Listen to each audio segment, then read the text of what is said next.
I have another glitch story if you would like to use it. One from 2006 that I try not to think about because of the serious impact it has had on my life ever since.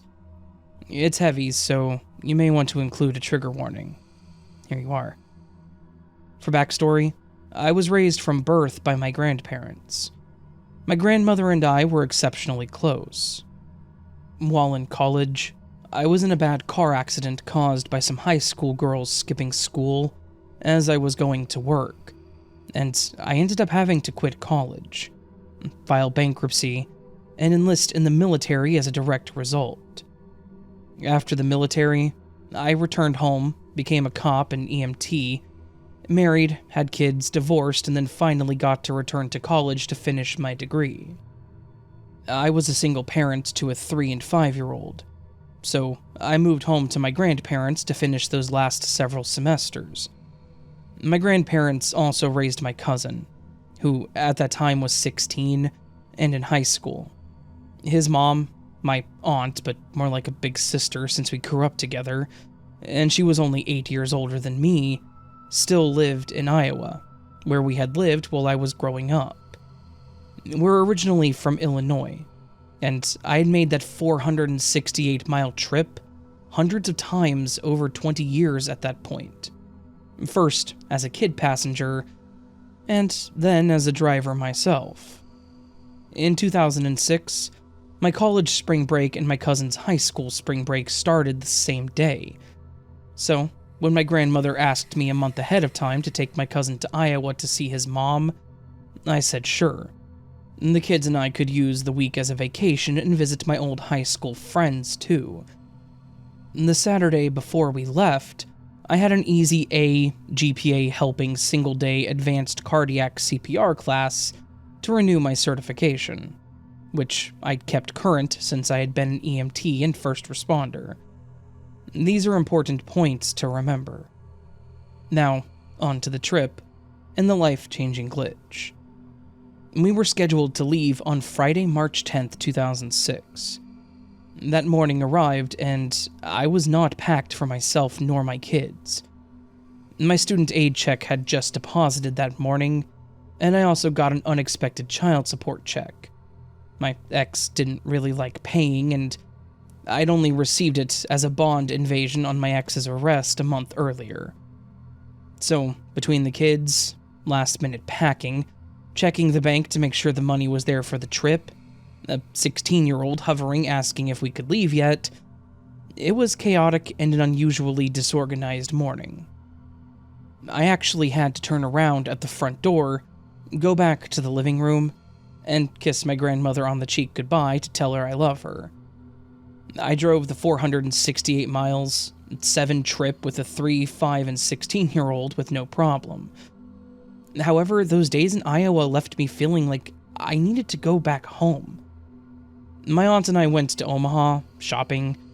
I visited high school friends. I took my young kids around my old haunts, but I was nagged heavily the whole time. Finally, I decided to cut the trip short and return home early. My cousin was returning Sunday with his mom, who was coming to Illinois for a visit, when her other kids started their spring break, so it wasn't a big deal to pack my kids and I up to return on Tuesday. Until my grandmother asked on the phone, "Did you get that purse like I wanted?" Unable to let her down, my aunt and I went Tuesday back to Omaha to find my grandmother a new purse. Mission accomplished. We left on Wednesday, March 15th, 2006 to return home. The date of this glitch is permanently etched into my memory. Several hours into the trip, on the straight 2-lane highway I'd driven countless times before, with my 3- and 5-year-olds as my only company driving for the 7-hour trip back home to Illinois, I was breaking the monotony talking to a friend on my cell phone.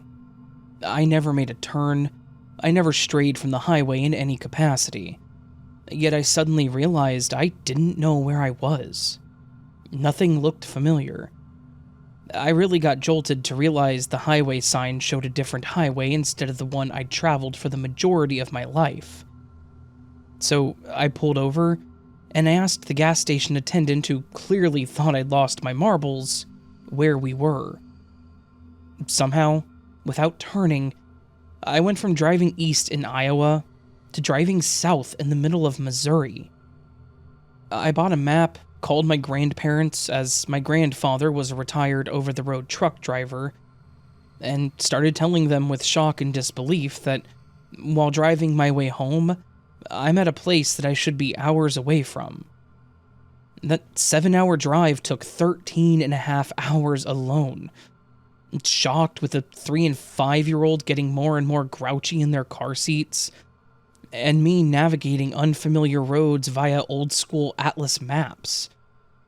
By the time I got to a town 45 minutes from home, where a friend lived, at 1 a.m., I couldn't safely go any further and stayed the night with her and her kids.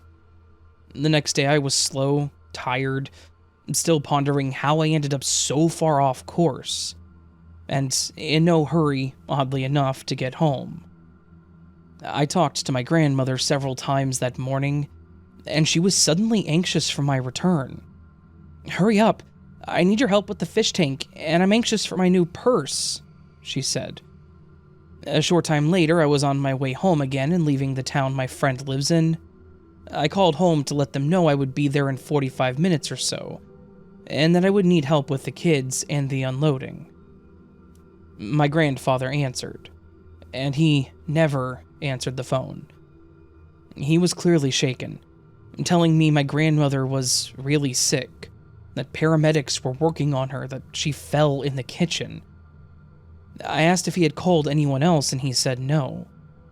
I said that I would, and that I would meet them at the hospital after stopping to pick up my mom on the way. The hospital was another hour away from where I was at that moment.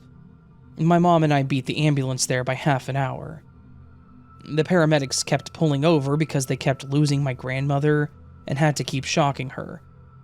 She'd had a massive heart attack, and my grandfather, with COPD and diminished lung capacity, had to do CPR, having never done it before, via 911 instructions over the phone, before giving up and putting his oxygen on her while waiting for the paramedics to arrive from 15 miles away. Ultimately, she died the next day, March 17th, 2006, from brain damage from the lack of oxygen. Had I been home, which I would have been had I not glitched into Missouri, I could have saved her. I would have done the CPR effectively and with much stronger lung capacity. I had just renewed my advanced cardiac CPR certification days before leaving on the trip. To this day, I can't figure out how I ended up in Missouri or why the glitch would happen in such a way to prevent me from saving my beloved grandmother's life. Those 3 days in 2006, March 15th, the glitch, March 16th, heart attack, and March 17th, death, are 3 of the most hated days of my life. The 4th is April 25th, 2023, with another much smaller but no less impactful glitch, but that's another story.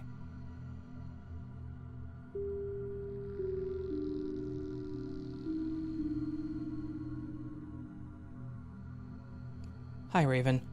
I wanted you to know that I listen to your glitch stories often. I like that I can listen and relate to others who have had experiences such as mine. I have had a few glitch experiences in my life, as well as many other experiences that can only be described as odd. This experience that I have written out here is one of those odd experiences that was combined with a glitch experience. But for the sake of brevity, I'm only going to discuss the glitch part of the story here. There is much, much more to this story that I'm not willing to share right now.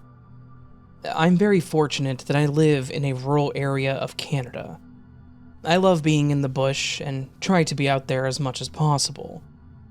In the area where I live, logging roads are abundant, and I love to travel the back roads and explore, searching for new fishing holes and camping spots.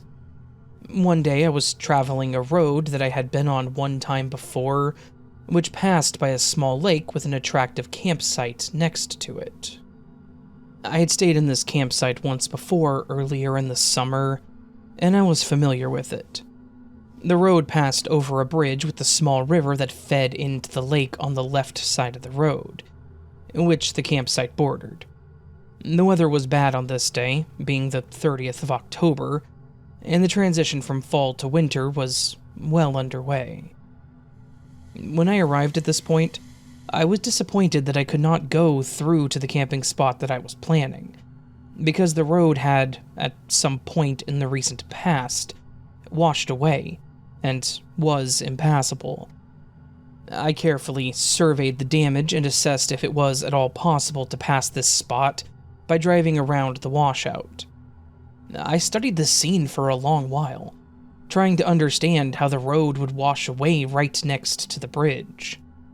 It seemed odd to me that the road had washed away at all, because there was no indication of why it had washed away.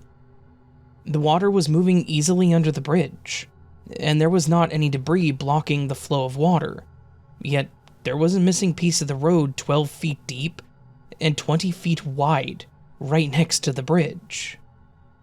I scanned the riverbank for some kind of debris along the shoreline and riverbed, but I couldn't see anything unusual. That is a lot of roadbed that was missing, and there should have been a debris trail, but there was none. Needless to say, I found this a very strange situation. I decided to just pitch my tent at the spot next to the road where I was, as it was getting late, and I had few options of finding a suitable campsite this late in the day. The next morning, I rose before sunrise, packed up, and left, because the cold weather and rain during the night had forced me to admit defeat and go home for a warm shower.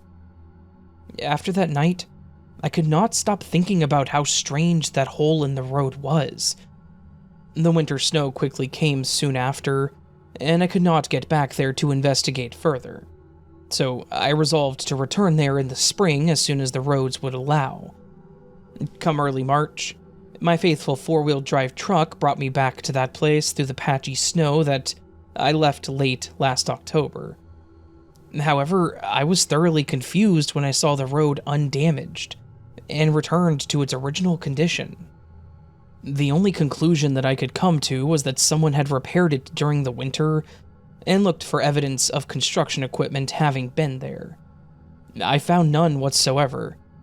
There were no tire tracks, no bulldozer tracks, no evidence of an excavator digging dirt nearby for the roadbed repair at the small gravel pit about 200 yards away, and no indication that the road had even been damaged at all.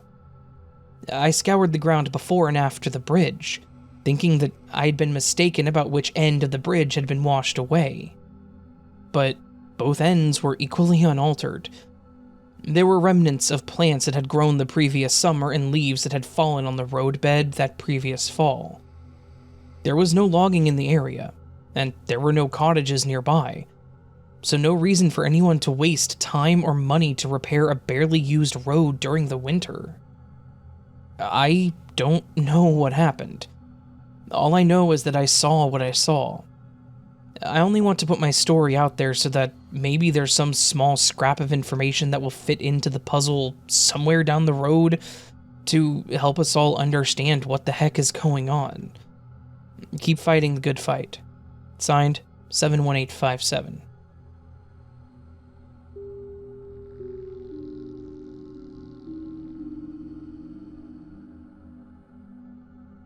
When I was in college in the early 2000s, I drove this small two-door hatchback car from the 70s.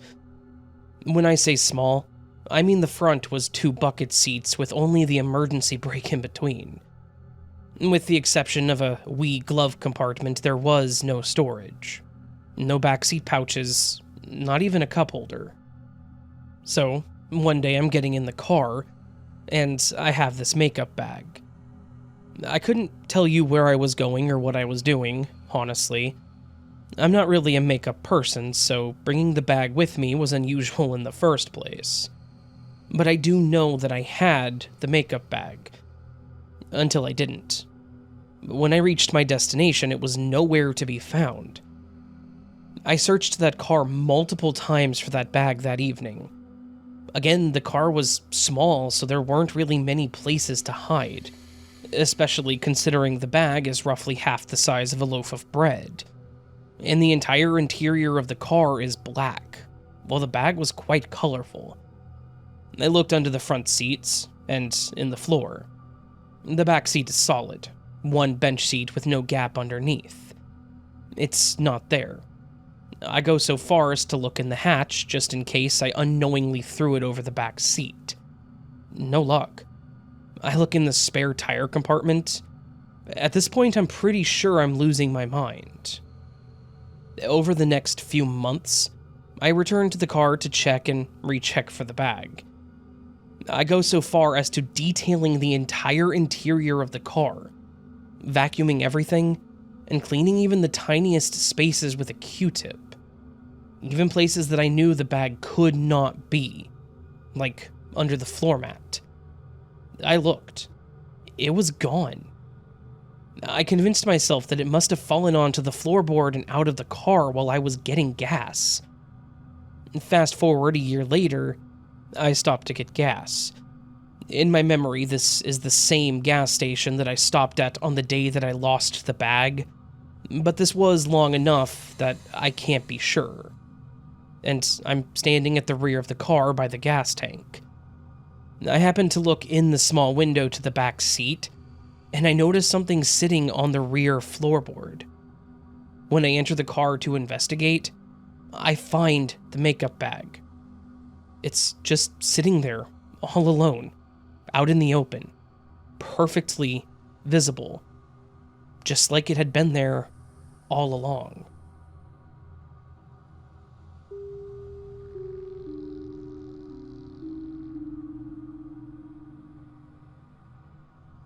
This happened about 2 years ago. It's not as creepy or weird as most of the posts on here, but it's confused the hell out of me and my fiancé ever since.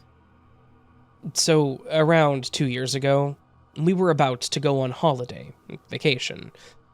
When we go on holiday, we always keep our 2 cats in.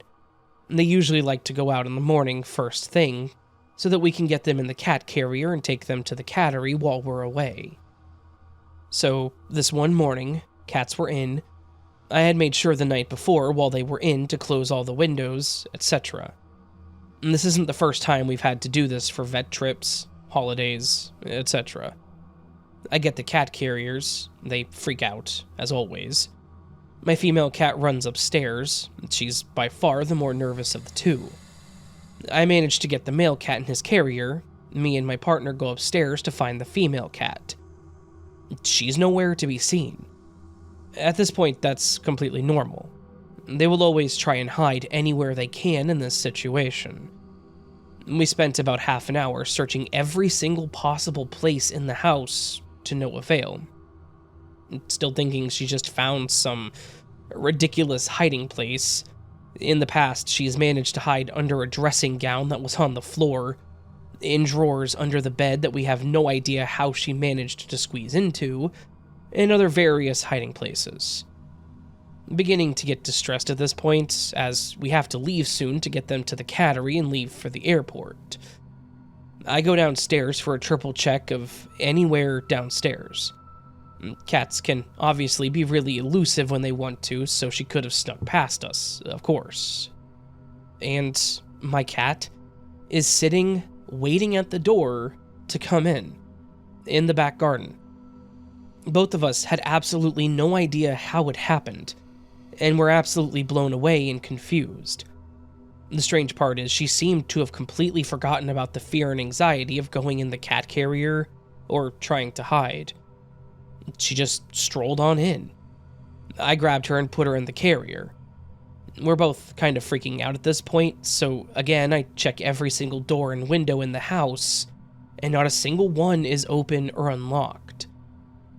Now, I'm not a believer in anything supernatural, really, but this one really weirded us both out.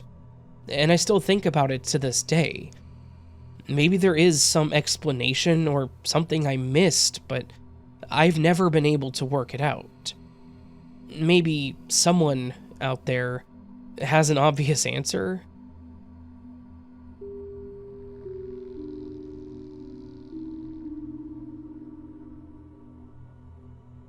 First off, I'd like to say Happy New Year to everyone, and Happy New Year to you too, Raven. Happy New Year to you as well. I don't know if this was a genuine glitch or a really bizarre coincidence, but I decided to submit this story because I still can't wrap my head around it. Side note, I'm not good at writing stories and I'm not the most articulate, so excuse me if things don't make sense or look out of place. Anyways, this took place last month, while I was on my way to pick up my boyfriend from work. I live in a little commuter city in Southern California called Eastvale.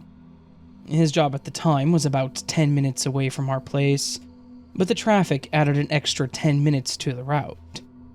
For those that don't know, this part of the region is known as the Inland Empire, or the IE, roughly an hour away from LA and Disneyland. Anyways, I digress. I was driving on Interstate 15 north, attempting to merge onto Interstate 10 going east. Just for a bit of context, there's an on-ramp right before the junction that connects with the lane that takes you east. Luckily, I only have to get off the first street after getting on the interstate, Etiwanda Avenue. For those that really know, getting off on Etiwanda Avenue is almost like merging onto the 210 via 60 East. If you know, you know. As I was attempting to merge, a big dark gray-colored Chevy Tahoe with aftermarket rims and a big exhaust that was loud enough to hear from the high desert, again, if you know, you know, was getting onto the freeway and was attempting to merge onto the 15. I let him, of course, and see him attempting to merge into the deep, heavy California traffic. Keep in mind, this all happened a little bit after 5 p.m., so the traffic was bad. I drive on by, minding my own business and listening to music. I was just about reaching my exit when I saw that exact same Chevy getting onto the interstate. Same color, same big exhaust, same tinted windows, everything. You're probably thinking, dude, most Chevys look the same. Okay, yeah, but what are the odds of seeing a vehicle modified the exact same way? I saw the driver merge into congested traffic, and for said driver to reappear again in less than a minute getting onto the 10, it's just not possible. Once I picked up my boyfriend, I told him about the experience and he couldn't even figure it out himself. I'm still left in shock. Does anyone have answers? Thank you for coming to my TED Talk.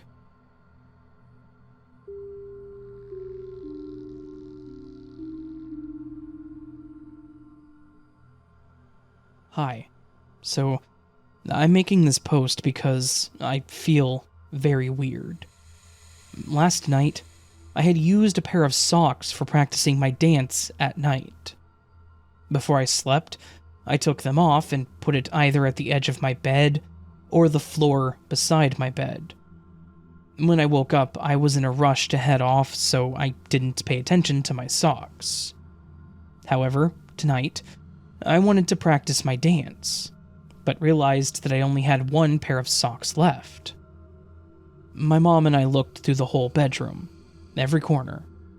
We even moved the bed frame, took out the sheets, lifted the mattress, but there was nothing. It was weird, as I'd only used it that night and only in my bedroom. I also normally listen to peaceful music while sleeping, through my computer on my bed and earphones. However, every time I woke up, my music would either be paused or stopped, and my earphones would be out of my ears. It is definitely not a person who did it. I figured it must just be because I moved a lot in my sleep, so I let it go. However, this same day, I lost my sock. My earphones went missing too. I remember either putting them on the table or leaving them on my bed after I woke up, but similarly, nothing at all. No trace. This is the first time that these items have been missing, And previously, something would happen, but I would end up finding them either on my bed in a corner or buried under my books. Not this time. I also lost a blue hairband after hanging it out to dry after washing it. It's gone too. But it was possible that it fell off or something, so I let it go. 2 weeks ago. Still looking now. Can someone please explain this? I'll give an update once I find these items or other things happen. Maybe some recommendations on what I can do. I feel very scared, as I've read that poltergeists may be the source of this, but I am a religious person, so I try not to think too much about it. Thank you very much. The OP did add an update. I'd found my hairband and my earpieces, most likely due to carelessness. However, my sock was found in a toy drawer. There is no way that I would put my sock in a toy drawer. It's just weird. But now, everything is found, so I'll try to forget all these, and I hope that nothing happens again.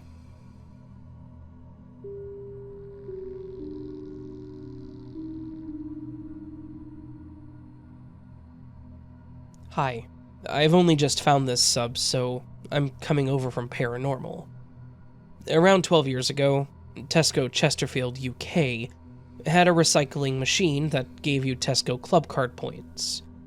For those not in the UK, those points build up like air miles and can be transferred for coupons or vouchers. We lived about 30 miles away, a 50-minute drive, and it's a really good Tesco. So every few months we'd fill up our car as full as possible with bottles, cans, and jars and drive over. We owned a Skoda Fabia, a small estate car at the time. We lived in the Derbyshire Peak District, an area known for particularly bad weather. This particular Saturday in November, we had left in cold but clear weather and got to Tesco at about lunchtime. We did our recycling, filled the car back up with shopping, and went to get McDonald's. We then started back on the A619 westbound. As we got to Wad Shelf, it started to get foggy, and my husband, who was suffering from terminal cancer, started to need the loo. Knowing that we would have to drive at a crawl till we were out of the fog, we decided to stop at the Brewer's Chef, a premier inn in Eastmoor, and have a loo break. We stopped, and although the pub was welcoming and well lit, it was cold and quiet. And even though there should have been an hour or so of daylight left, it was very dark, and still in fog. We went in, used the loo, bought a soft drink each, used the loo again, and then left. By the time we got to the car, the fog was so thick that it was hard to see the gates of the car park. We pulled out, and this is the only part where I could explain what happened next. I'm certain, we're both certain, we pulled left, westward. I can't think we would have turned right, even in the fog. In the fog, pulling across a lane of traffic on a corner would be lethal, and I cannot believe that we did it. We started driving, and the fog was so thick that we couldn't see the road in front of the bonnet. The light of the cars were reflecting back on us, and after a long time of just crawling along and seeing nothing, my husband became convinced that we would fall off the edge of the road. So he made me get out with a torch and walk in front of the car. I walked like that for what seemed like miles. It was utterly wet and frozen, and I couldn't see anything that I recognized. No signs. I couldn't even see the road markings. Just the car behind and literally the step in front of me. After what seemed like an hour, my husband, who was very angry with me moving so slowly, decided he'd be better off just driving and told me to get back in. After another hour of this, I turned to him and asked how fast he was going. He said 10 miles an hour. I said that he couldn't be because we hadn't come across the Robin Hood pub or the Nether End roundabout. He asked if I'd recognized any road markings or signs. I hadn't. He then said, "I haven't turned the wheel." We both started to be a bit scared. Where are we? We used this road a lot, we knew it well, but we'd been driving for 2 hours, and we hadn't reached anything that we recognized. In fact, we hadn't seen anything, just fog and road. We were just about ready to freak out, when suddenly some lights came ahead. Oh, it must be the Robin Hood. We thought we'd stop, have another pee, but it wasn't the Robin Hood. It was a much bigger pub. In fact, it was a massive junction with a pub on it called the Peacock. It's at a place called Owler Bar, I later found out. We came upon it with the pub on the right-hand side of the road. We were traveling south. It was floodlit and had a huge car park. We could read the road signs here and realized not only were we on a completely different road, we were miles away from where we thought we were, coming away from Sheffield, not Chesterfield. The road layout here is like one giant roundabout, and having gone round it once, we realized the road we were on, and the direction we'd been going, which was south, would take us back to the road we wanted to be on. In fact, it met with the Nether End roundabout. We got there in about 20 minutes, and the fog had cleared before we got to Boslow. We were both freaked out, but it became one of those things we talked about to people. However, we told my parents about 4 weeks later over Christmas dinner, and my mom dropped her fork and looked at my dad.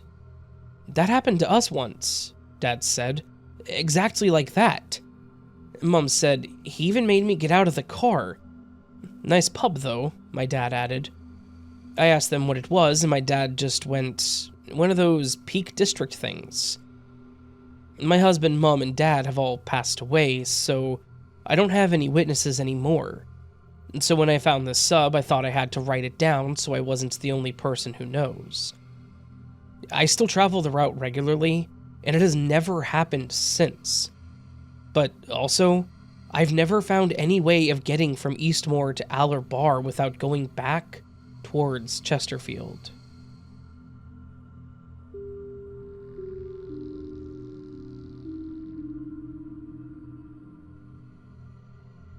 Last night, after dinner, my partner, who I'll call H, went back into the kitchen for something and observed Luna, our black cat, sitting on the little red stool that I put in the kitchen in front of our French doors a few days ago, so the cats can look out. We have red curtains flanking those doors, and the curtains were pulled closed, providing a contrasting backdrop for Luna, who was on the stool. H said, "Hey, Luna's on the stool, and he shows up well with that red curtain behind him. I'm always talking about how I can't take good photos of Luna because he's black and you can never see him well. It was just a passing comment, and I made a mental note to take a photo of him sometime in that spot." So, H comes back to join me on the sofa. We chat for about 10 to 15 minutes or so, and he gets back up to go back to the kitchen. He said, "Luna's still here on the stool." I told him that was weird, that he'd just be hanging out by himself in a dark and closed-off kitchen. Normally, he'd be with us wherever we are. It wasn't like he had anything to look at outside. The curtains were closed due to the cold drafts. I tried to reason out that weird behavior, but cats do weird things, so I didn't think much of it. I told H that he's probably just waiting for a treat. I had been giving the cats treats every night for the last 3 nights or so that kind of made sense. As H was leaving the kitchen, he tried calling for Luna to come out, but he didn't. I tried calling too from the sofa. By the way, you can't see the kitchen door or stool where Luna was from our sofa in the living room. As H was walking out of the kitchen and through the dining room toward the sofa again, we were talking about how Luna knows the word treat, and that I have to spell it out so that he doesn't get worked up. H suggested that I call out that I have a treat so that maybe he'd come out of the dark kitchen and join us in the living room. I told him that if I did that, I would have to actually get up and go get a treat from the kitchen when he came out. I was being lazy. But ultimately, we decided to test the little experiment. By this time, H had joined me back on the sofa. There's a chair next to the sofa where our blonde cat, Soul, was snoozing away on a cozy black blanket through all of this. I noted that I wasn't sure if Soul knew the word treat as well as Luna, and said that it would be interesting to see how Soul responds. I start saying at first in a softer voice, "Anybody want a treat?" Still no Luna emerging from the kitchen. So I said it again, a little louder. We looked over at Soul, and he was slowly opening up his sleepy little eyes. But still no Luna. I said it again 2 or 3 times, and all the while we were glancing between Soul and toward the dark kitchen entry, watching to see if Luna would come out. And then, when I was looking at Soul, whose head was completely raised at this point, I see right beside him another pair of green eyes, and quickly realize, we actually both realized this at the same time, that Luna was curled up on the chair with Soul. And when I say curled up, it was that kind of curled up they're in when cats are total relaxation or nap mode. I'm not sure about other people who have cat siblings, but with my cats, if they end up napping together, it usually starts with one cat already asleep, usually Soul, and then the other cat will jump up on them and start cleaning them, licking their ears and faces. And then one of 2 things will happen. They either start to play fight until it turns serious-ish, in which I usually have to scold one of them because usually the napping cat just isn't in the mood to play fight, or, on rare occasions, the imposing cat just cleans his brother and then curls up and sleeps right next to him. It is never just a cat jumps up on the other side and goes to sleep or in chill mode. It's always a process. I know this because I always have to keep an eye on them when one jumps on the other in case one, usually Luna, starts bullying the other, biting too hard, etc. So this means at some point between H leaving the kitchen the second time, when he observed Luna still on the stool, and coming to the sofa, Luna would have had to have darted out really quick without us noticing, and then ran straight to the chair his brother was in, all within full view of where we both were, and settled down right away without waking his brother up. That is just not the way that Luna operates. He doesn't dart through the house unless, on rare occasions, he's playing with his brother and they have the zoomies. Otherwise, Luna lumbers. He's a lumberer. And that's why his nickname is Luna Bear. He looks and lumbers like a small black bear, and what's more, I had called out, "Anybody want a treat?" and treat, several times. Ordinarily, when treat time is announced, he always comes running into the room. Always the kitchen, except for last night when we were trying to lure him from the kitchen. Meowing like crazy, and acting like he's dying or going through withdrawals and just needs a hit of that life-saving cat treat. It's a running joke that the food and treats are one of the rare things that he'll actually run for. But he was just sitting there on the chair, curled up next to his brother looking at me like, "What are you going on about?" We were, or are, so baffled. H and I looked at each other like, what the hell just happened? He immediately went back to the kitchen where he just was, and there was no Luna on the stool, because Luna was apparently on the chair next to us. I don't even know, but damn.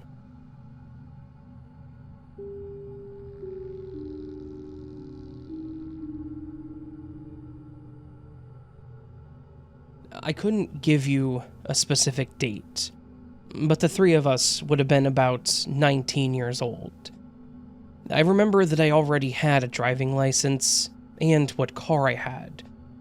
I estimate that it will be about 15 years ago, 2008, maybe 2007. Well, the 3 of us were in the building lobby of one of my friends. At that time, we often met in that lobby to talk before going out to party. We didn't have a penny, and I think it was winter, so instead of drinking in the streets or something like that, we were there for a few hours, and then sometimes we went out and sometimes we didn't. The lobby in question was one of those where there is a doorman during the day, and which has 2 or 3 sofas. We were on 2 of them. My friends to my right on a large sofa, and I in an armchair. We stayed there for hours, so we used to be barefoot, as if we were in our living room. At that time, from time to time, we were quite rude, and we ended up talking about some deep crap, as if at that age you had a freaking idea of what life was about. And that day we started talking about the afterlife, parallel universes, and stuff like that. One day it was that, another day politics, or whatever. And the fact is that, at some point, when we had been talking about these topics for about 2 to 3 hours, my 2 friends jumped off the couch at the same time and began to run towards the exits onto the street. Halfway, there would be about 10 to 15 meters to the door. Seeing that I didn't understand anything of what was happening, they told me something like, "Come on, bro, let's get out of here." They scared me, and there we were, the 3 of us on the streets, barefoot, in a busy neighborhood in the north of a big city, and me without an understanding of anything at all. It took about 5 seconds, but it seemed like a lifetime to me. The fact is that once on the street, I asked them what the hell was going on. They were both very scared, telling me that someone had hit the couch where they were sitting, and that as soon as they felt it, they had that reaction. I hadn't heard anything, but they were both describing the same thing to me and were quite scared. To clarify, that in the lobby, obviously there was absolutely no one other than us, and no way for someone to have entered without us realizing it. Furthermore, that sofa was almost attached to a wall, so it was absolutely impossible for anyone to have hit this sofa. No way. At this point, once on the street, we turn out onto the main street. Let me explain. The doorway opened onto some small private gardens, and out of fear, I suppose, we decided to go out onto the sidewalk of the main street. We were still in shock. One of my friends and I were sitting on a small wall, and the other was standing with his back to us. The 2 of us who were sitting looked to the left and saw a girl. She was walking to us very close. Like, very, very close. She was by the wall, and the rest of the sidewalk was empty. She walked quite very slowly, and was extremely thin. She was dressed like she was going out for a party, but in a very strange way. And the fact is that she crossed in front of us, perpendicular, and she continued downstairs. The friend who was standing turned to look at her as well when she reached her level. The girl began to go down 4 to 5 stairs, and halfway through, she stopped. She neither turned around nor took anything out of a bag. Nothing. She then continued walking a few meters.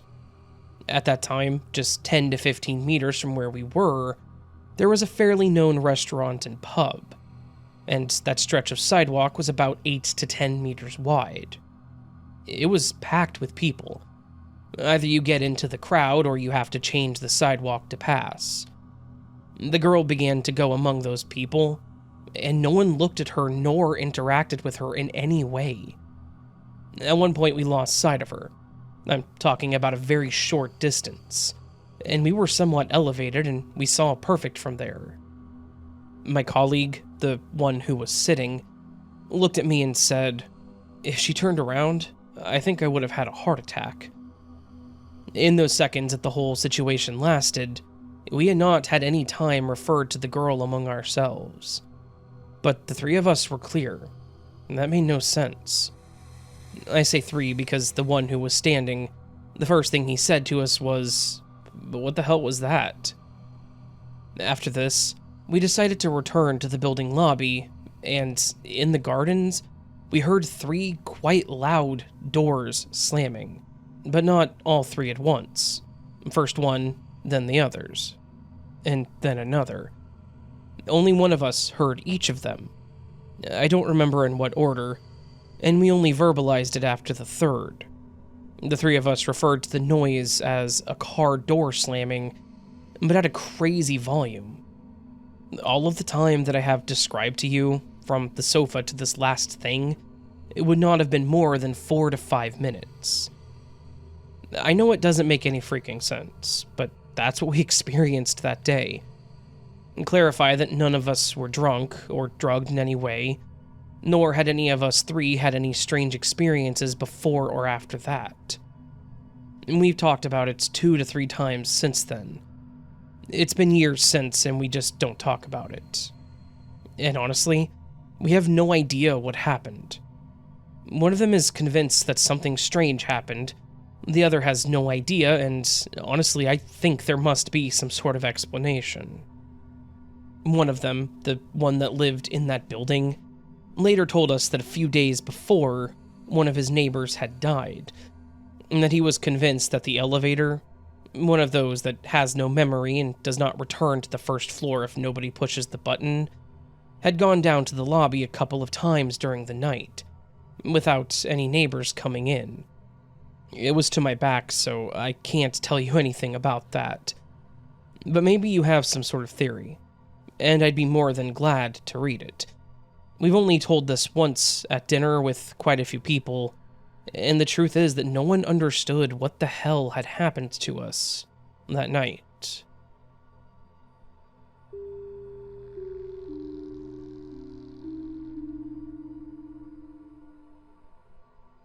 Hi. I've experienced occasional glitches in the Matrix throughout my life. The first one I can remember is when I was in college and living in the dorms. My friends in the same dorm were playing a sort of game of hide and seek, where we would go to someone's room to hide from the others, and they had to figure out where we were, or something like that. I feel like it was just a spontaneous bit of shenanigans. I had gone to my friend's room and was sitting on her bed just waiting for the others to find me. I waited, and nobody came. Finally, after a long bit of waiting and nobody showing up, they opened the door and asked where I had been. I said that I'd been there the whole time, and they said that that was impossible. That they had looked for me in that room, and it had been empty until they looked there the second time. The other incidences occurred much later in my life after I had children, and really are centered around my younger daughter. Both of my girls were scared to go down to the basement, I suppose because of a scary basement reason. However, that is where the laundry room is. One day I was just sitting in my living room, my younger daughter, who was about 8 years old at the time, very purposely walked right by me and headed to the basement steps. I was confused by this because neither girl would ever go down there alone, unless they had to, or were going down there with somebody. So I called her name a couple of times as she was walking by, which she did not respond to at all. It was as if she didn't hear me. I then got up and went downstairs to see what she was doing, to find her standing in the middle of the basement, looking around with a bewildered look on her face. I asked her what she was doing, and she said that she had just followed me down to the basement, and suddenly I was no longer there. Another time, that same daughter was waiting in the car for her sister and I as we were going to go somewhere. It took us a while to get ready, and when we went out to the car, she asked why Amy, her older sister, had come out earlier. I asked Amy if she had come outside earlier, and she said that no, she hadn't. My younger daughter said that she definitely saw her come out, but then she suddenly wasn't there. I have a group who is interested in paranormal and metaphysical things. We decided to experiment a bit with timeline jumping. There is a not-for-profit art gallery that we were all involved with. It's a very small space, and we spent a lot of time there, and were quite familiar with the place. After we did the cup method of timeline jumping as an experiment, A statuette of a pastoral girl suddenly appeared in that space that had not been there before. We asked everyone who was involved there, including the owner of the building, if they knew where that statuette had come from. And nobody knew. Did we successfully jump timelines? What do you think?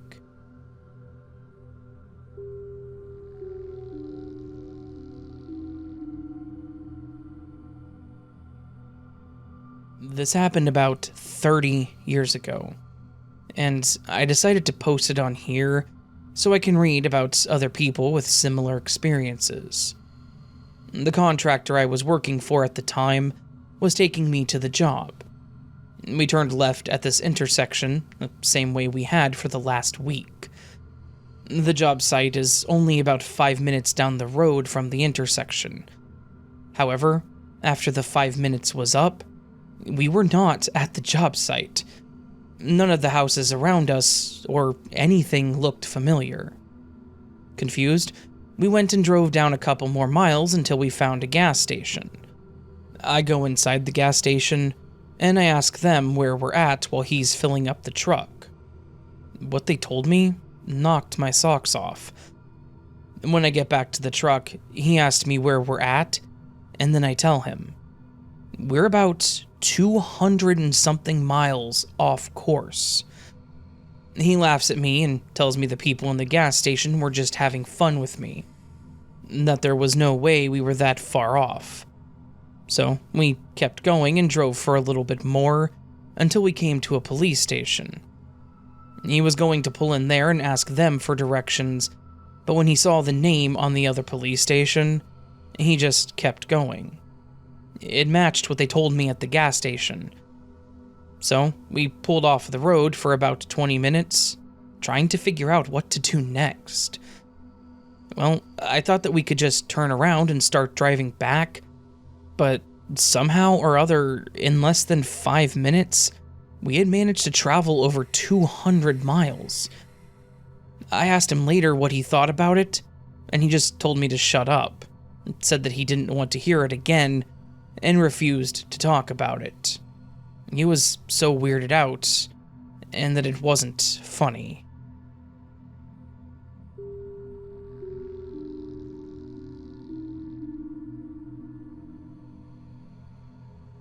It's a small thing, but any change in reality is significant, right? We have a set of ceramic mixing bowls. They're various colors, and each one has color on the outside and a different color on the inside. The largest of these bowls has been used as a water bowl for our dogs for about 10 years. This bowl was red on the outside and yellow on the inside. We had 4 dogs, so my wife and I washed and refilled that bowl often, sometimes several times a day. We were going out of town for a long weekend, and I had decided to bug bomb the house while we were gone. This would give the fog plenty of time to both work and to dissipate before we got back. I tried to do this once every couple of years. I put the dogs' food and water bowls in the dishwasher so that they wouldn't get any bug fogger chemicals on them, started the dishwasher and the foggers, and then left for our vacation. When we got back, we unloaded our bags and our dogs, opened the doors to air the place out, tossed the fogger canisters, and went to the dishwasher to get the bowls so that we could feed and water our dogs. The food bowls were there, but not the ceramic water bowl. We had other water bowls, but that red one seemed to be the dog's favorite. I was confused and a little irritated with myself because I thought that I must have forgotten to put this bowl in the dishwasher, and I hoped that the dogs hadn't drank any water from it yet.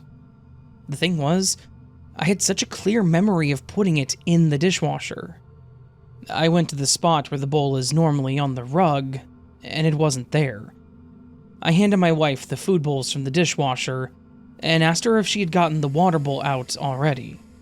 She hadn't. She asked if I checked the cabinet. I hadn't, so I checked. In the cabinet was the collection of mixing bowls.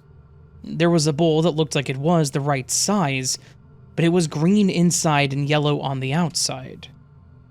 There was a small bowl that was red outside and yellow inside, but it was like the size of a soup bowl. This bowl was nowhere near the size of the bowl that we used for the water bowl. Our dogs were 60 to 100 pounds. The water bowl was a big bowl. I stepped back, left the cabinet doors open, and called my wife over and just pointed at the bowls. "Where's the water bowl?" she asked. "I can't find it. Do you remember what color it was?" I asked. She looked at me like I was an idiot and said, "Yeah, it's red and yellow." We turned the house upside down looking for that bowl. The set of bowls nest inside each other. Neither of us remembers the green and yellow bowl, but it's the same size as the red and yellow had been, so it could never have nested inside the red bowl or vice versa. Also, both of us are sure that we have never seen the small red and yellow soup bowl before. We pulled out the new green bowl and have used it ever since. The dogs didn't seem to mind the change. We both know that water bowl was red on the outside and yellow on the inside before we left. Now it's yellow on the outside and green on the inside. I know it's a small thing, but we are both absolutely certain it's not the same bowl, and it's not the right color. It really weirds us out still. And this all happened a few years ago.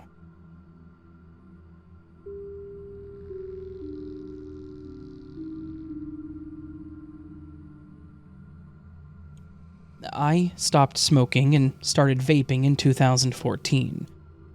I had only one vape at the time. It was hot pink, and it was almost glued to my hand, not unlike how a pack of cigarettes are always within reach of a pack-a-day smoker. I was in my early 40s, and I lived alone when this glitch happened. Simply put, I set my vape down somewhere, but never found it. I tore my home apart. It was nowhere to be found. I ended up going to the store to get another $50 mod, and then came home and proceeded as usual. I had no choice, as I am addicted to nicotine, and I refused to purchase a pack of cigarettes.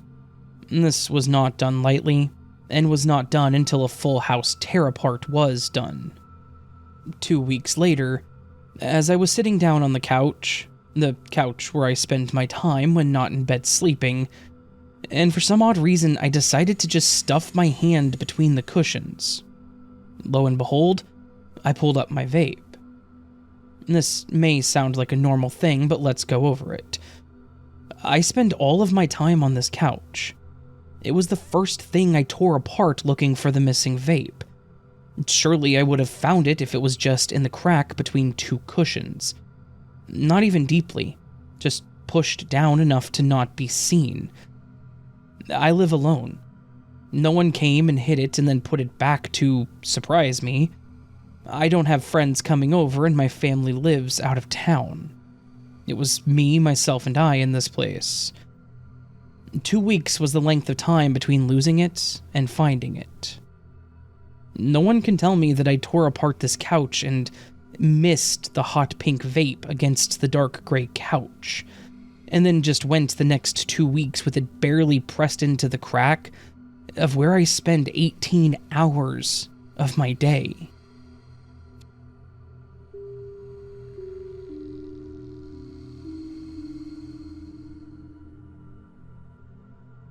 Let me start by saying that this will be long. My heart is already beating fast telling this story. Only those closest to me know that this has happened. Until now. When I was 25 years old, I was driving home from work one night. I lived in Los Angeles at the time. I was driving on Sunset Boulevard heading west towards my apartment in Brentwood. For those that are not familiar with the area, there is an expanse of sunset near UCLA that is very curvy. It is 2 lanes on either side with no shoulder. It was 8:30 on a Saturday night, so there was some traffic. I was driving along, and all of a sudden, about 50 feet in front of me, I saw a car. But I was looking at the passenger door. A car had spun out of control and was perpendicular in my lane. I didn't have time to stop. I looked to my right and saw that there was a car next to me, so I had nowhere to go. I instinctively turned my car all the way to the right anyway. Once I had cleared the first car, I spun it all the way to the left, still trying to avoid the second car. While all of this was happening, I remembered a time with my mom at Disney World when I was 3. This is not a memory I have ever had. I vaguely remember parts of that trip, but this memory was not one of them. I realized then that my life was flashing before my eyes, and I was going to die. I had never been so sure of anything. Every part of me knew that I was about to die. I started screaming. To this day, I don't know if I vocalized anything or if it was all in my head. I yelled, No, this isn't fair. I'm not done yet," all the while swerving all over Sunset Boulevard. I suddenly stopped my car, and I was now perpendicular in the opposing lane of traffic. I looked around, and there was not a single car anywhere. It was like everything had been wiped clean. I put my car in reverse and proceeded home. I did not see a single car the rest of the way. I was only 5 minutes away from home at that point, but Sunset Boulevard on a Saturday night was completely empty. I got to my apartment and parked on the street. I didn't see one person. While walking to my apartment, I came to the conclusion that I had died, and because I said no, I was stuck in some kind of limbo. I had never wanted my roommate to be home so badly. Unfortunately, she wasn't. I called one of my best friends and said, "I need to ask you some questions. Please just answer me, and I'll explain after." I asked her my name, my age, what city we lived in, and the current date. Obviously, she was very alarmed.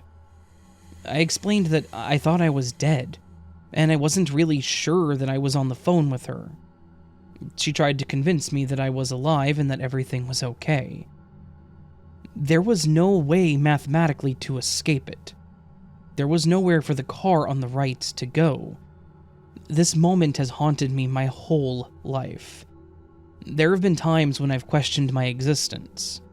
I've wondered if my life since has been a very long, detailed death trip, and I'm actually lying on Sunset Boulevard bleeding out. After many years of meditation, spiritual practice, and belief in quantum physics, I wonder what life I jumped into.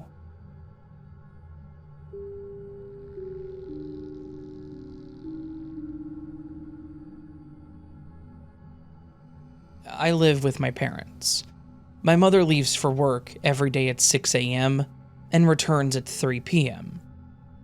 Today she came back at 10 a.m., and I talked to her and asked why she came back early. She told me that she managed to get off work early and that she would start making dinner soon. I said, "Okay, well, call me when you're done."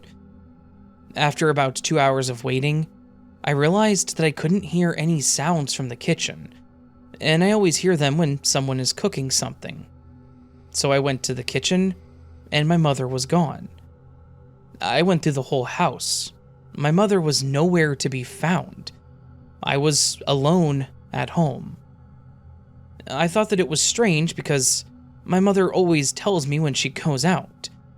For example, to the store or even to water the flowers in the garden. So I went back to my room and went back to playing my game. At 3 p.m., my mother came back, called me, she always does this, said hello, and I asked, "Why did you leave the house and not tell me? And where'd you go anyway?" She replied with, "Well, I was at work, Jasmine. I always come back at 3 p.m. I explained to her that she was home at around 10, that I talked to her, and that she even told me that she would be making dinner. She explained to me that she wasn't. We talked about it for a while, and then my mother decided that I had simply mixed up the days. But that's not possible. She was at home. I saw her, and I talked to her. This isn't the first time something like this has happened to me. I'm sharing this story because it happened to me today. Anticipating the question, why didn't you call your mom and verify it right away? We live in the mountains. My mother works on the Polish-Ukrainian border, and there's no signal there, so calling is pointless.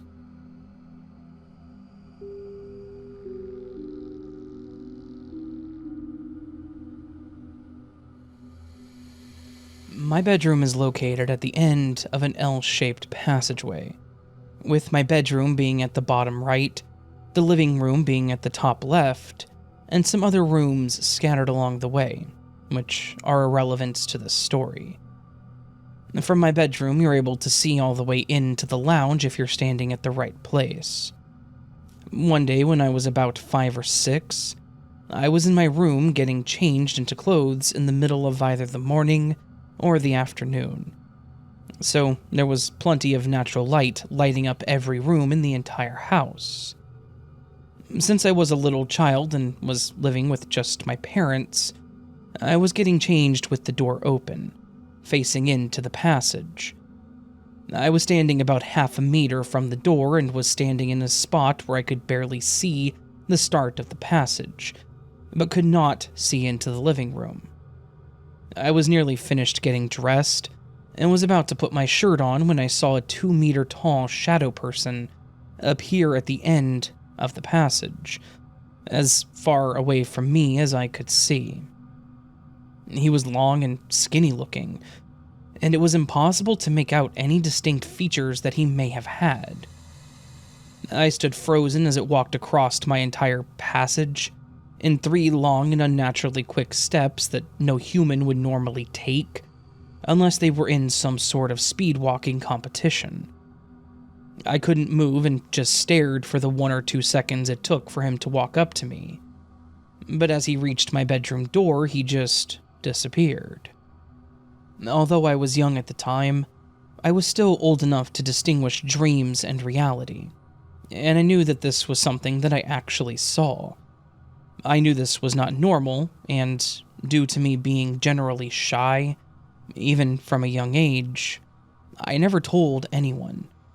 Not even my own parents. I didn't tell them for years, because I feared they wouldn't believe me. However, a few years later, I remember being in a mall parking lot waiting for my mom in the car with my dad, and when I told him about what I saw. He told me that he doesn't believe in ghosts, but that he had heard theories about parallel universes and thought that this might have been a situation where someone from another universe glitched into ours. But since they weren't from here, all I could see was a black figure, like a model that had yet to be colored.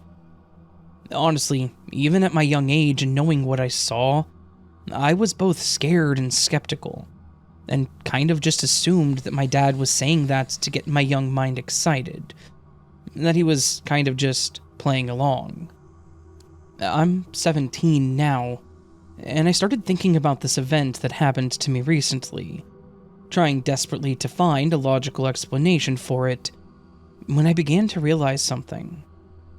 In recent years, people have always mentioned to me how I walk a lot faster than normal people, even when I don't need to, and my natural walking speed makes it look like I'm in a rush wherever I'm going. Now, this may be because I'm a little impatient when it comes to getting to places, and if I want to go somewhere, I often want to go there and leave as soon as possible. But nevertheless, it's what I do. While I'm not exactly 2 meters tall, I decided to test how fast I could walk through the passage. And lo and behold, I could do it in about 3 steps, in a couple of seconds, and also walk in a similar way to how I remember the shadow person walking. I still live in this house now, and nothing paranormal like that has ever happened since. And my family have mentioned nothing about paranormal events occurring in this house. despite my dad believing they could be real. So, what do you think? Was I the shadow person? Was it something paranormal? A glitch in the Matrix? Or is there some other explanation?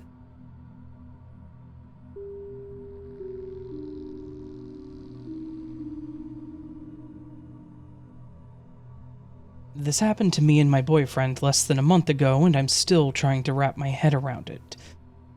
I moved to a small town in Missouri half a year before this. We hadn't learned the ins and outs of it very well, so we were using GPS for the places that were surrounded by rural land. We had just taken my dad to the hospital for a procedure, which is in a very rural part of this place, and I decided that we should go to the library to wait for him to call me and let me know when to pick him up. My boyfriend loaded up the GPS and we started driving down the freeway back to town. It's a straight shot with a couple of turns as you're getting back into the urban area. All of a sudden, we're on a small 2-lane road surrounded by wilderness that leads to a dead end. All of the houses on this road are old and abandoned. Me and him look at each other and start asking what the hell just happened. My boyfriend decided he wanted to see what was at the end before turning around. The dead end was a closed-off street with warning signs surrounding it. Then to the left was a parking lot to a trail in the woods. We decided to not talk about it then because I was worried about my dad, and we just went to the library. When we got home, we sat down and talked about how weird it was. We were on the freeway talking, and then we were on this random road. My boyfriend has never had a problem following GPS while we are talking, and I'm a nervous person in cars, taking in all of my surroundings. It's like we teleported. We are both spiritual, so we chalked it up to us being meant to find that trail, although we were too scared to go back. I want a logical explanation. I've run through it so many times, but nothing. We just ended up being there. As spiritual as I am, I'm still a skeptical person, and I just can't make sense of this.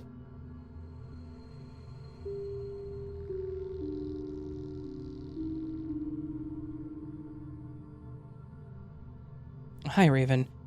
I just want to preface this by saying that I've been literally living off of your videos for the past month now. I play them back to back whenever I can, and I really appreciate the work you do.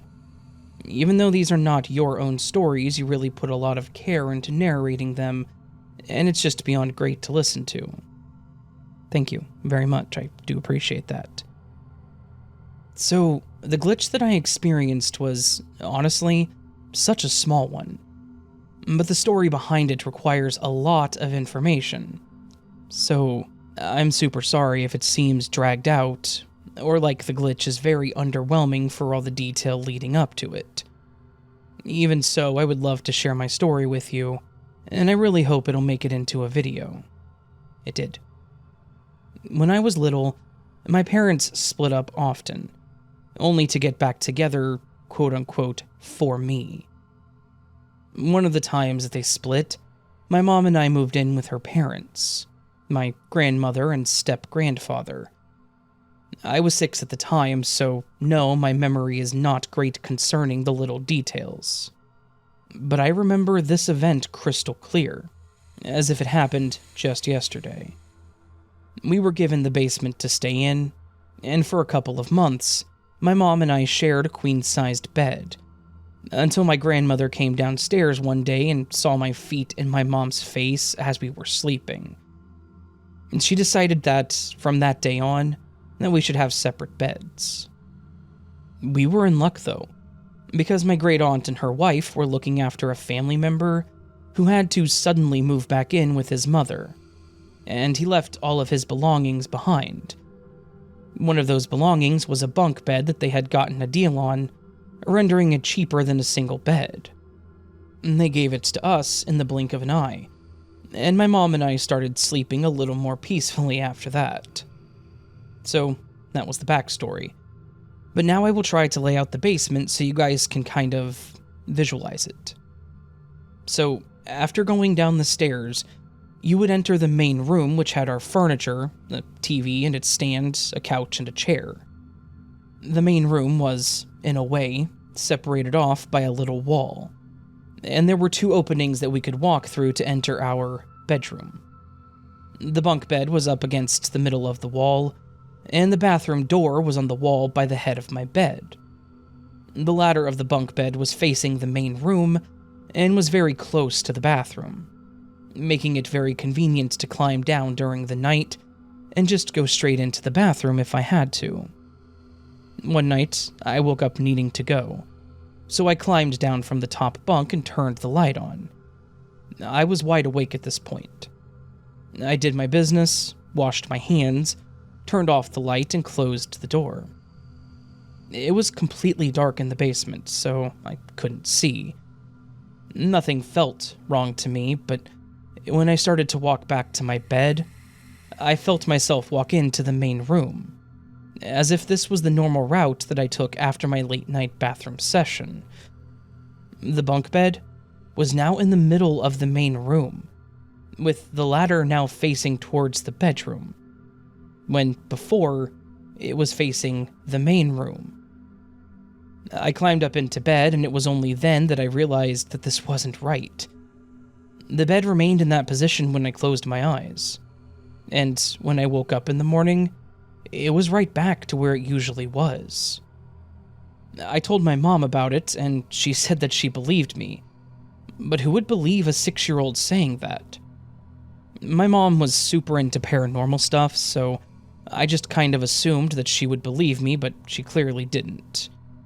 I've brought it up to her multiple times over the years, and I think she believes me more and more every time I tell her, because it's the same story every single time.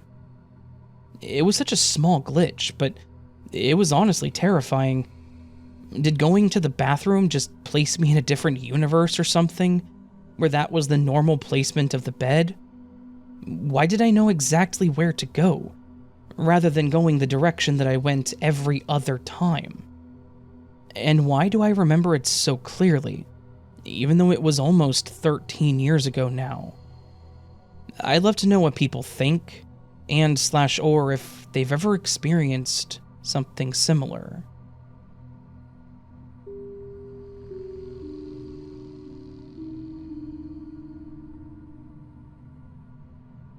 So, this just happened. I just got home and I'm still shaking. I was just driving on the freeway when I noticed, out of my peripheral, a tire bouncing sideways from the slow lane on the other side of the freeway. I'm in the fast lane, and now I'm coming up to the tire, and then everything happens so fast. But the tire seems to have picked up more momentum, and to my horror, it completely bounces over the median, and was now coming straight at me. Again, this happened so quickly, I didn't even have time to react. My last thought was, hell, this is going to hurt.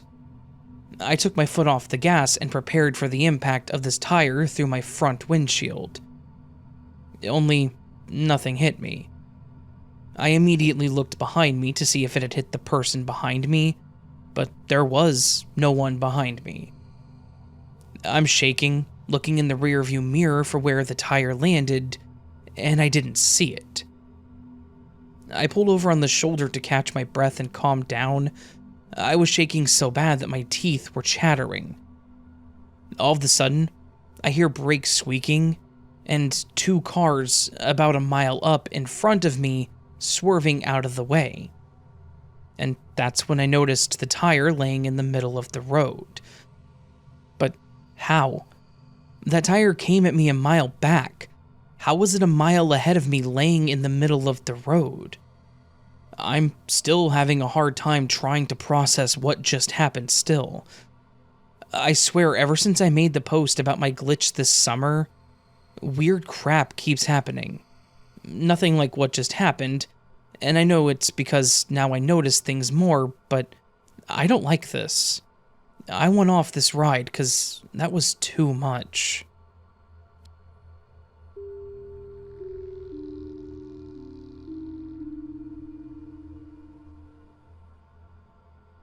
I'm very new at putting this out there for others to read.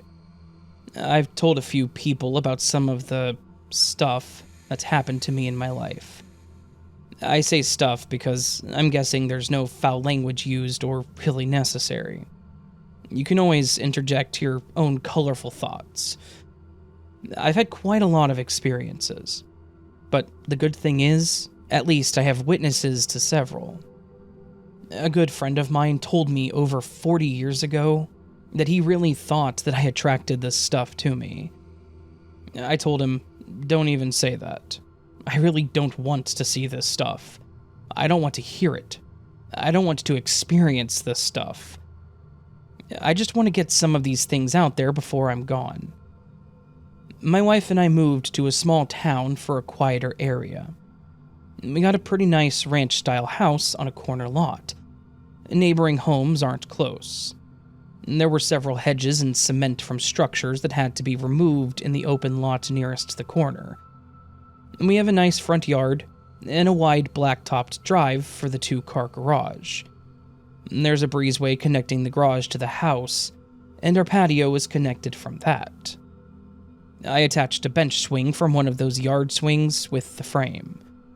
I just took the seat and hung it up from the beam under the roof of the patio. There are a couple of old maple trees out in the parking strip.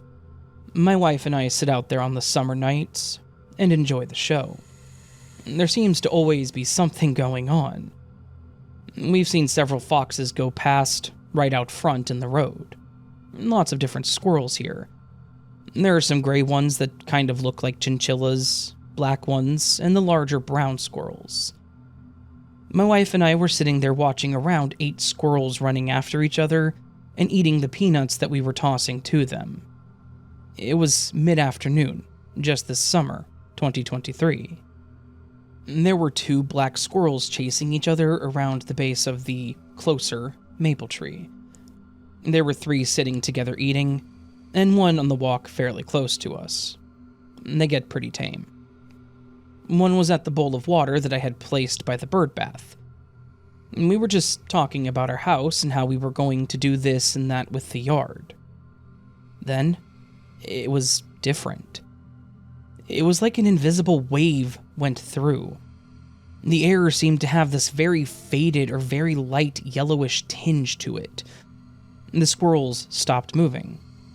They were in mid-stride, mid-drink. The 2 running around the tree had stopped mid-chase on the side of the tree. I still remember one squirrel sitting at a weird angle. The way it looked, he should have fallen over. We didn't see or hear any vehicles going past. A block to the north, where the route is, there's always something going past over there. Trucks for the ethanol plant, cars, tractors. But right then, there was nothing. No sound of tires. You didn't even hear any birds. There wasn't any breeze, but we could hear what sounded like a muffled rustling of leaves. The houses looked the same, but then again, not. It's very difficult to describe this. It looked like 3-dimensional pictures of everything. They overlapped. Individual structures, too. Houses, trees, cars that were sitting around. And we didn't see any other people during this. We just sat there in shock. I know that we both commented about the squirrels and how they were just frozen position. It lasted maybe 5 minutes, and then reality just gradually went back to its regular state. It was like everything just went back to what it was doing.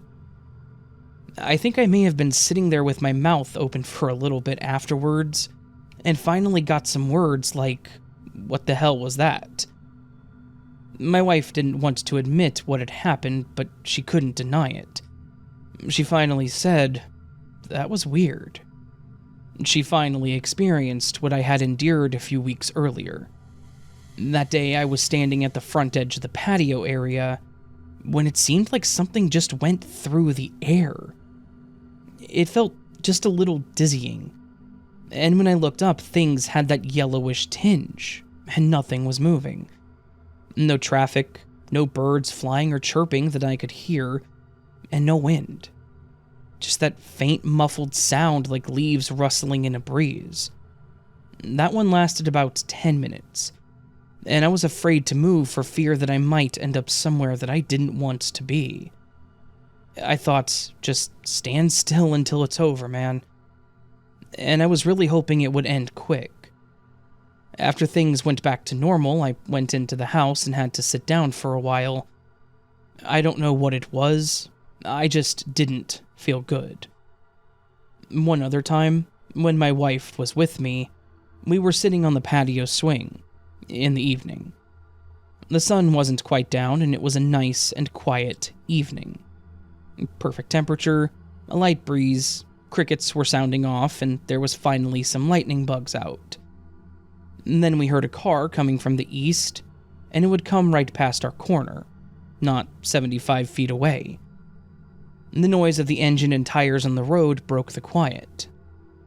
It came past on our left, and went through the intersection and on down the road, down the hill, and to the west. Yep, we heard it just fine.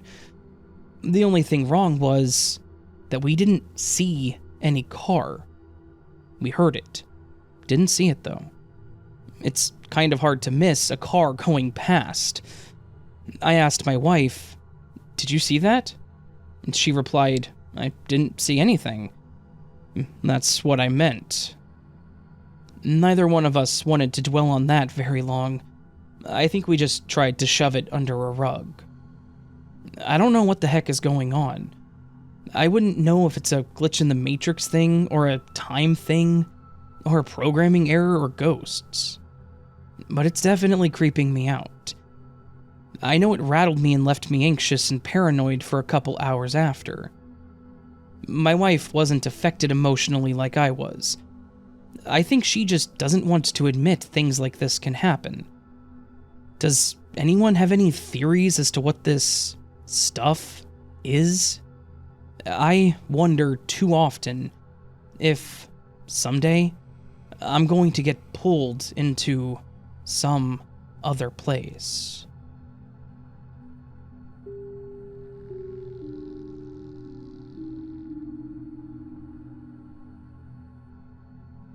This happened a few months back, but I'm new to Reddit, so I'm just now finding a place to post about it.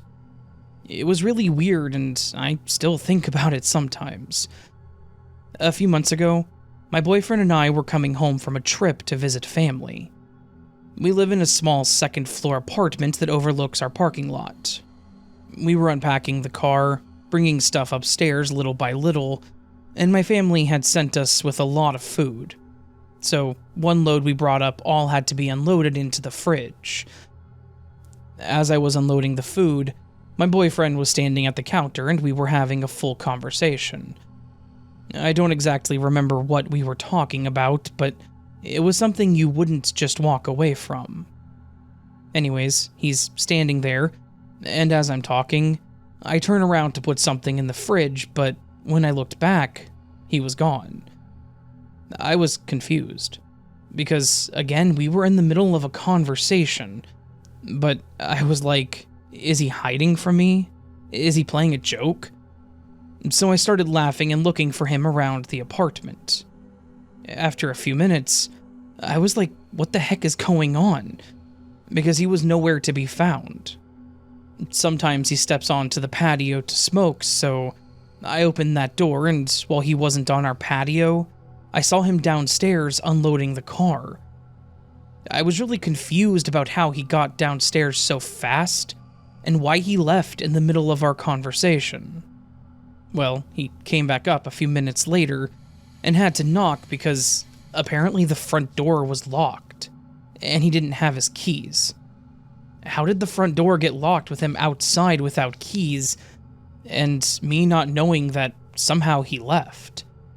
The front door is in the kitchen that I was in. I would have heard the door open and close, but I heard and saw nothing if he left. I was also just literally putting something down in the fridge, so I had my back to him for like a split second. How could he possibly get to the door so fast? And yet I didn't see anything. None of it makes sense to me, and when I asked him about it, he had no idea what I was talking about, and no memory of our conversation while I was unloading food. It's so strange.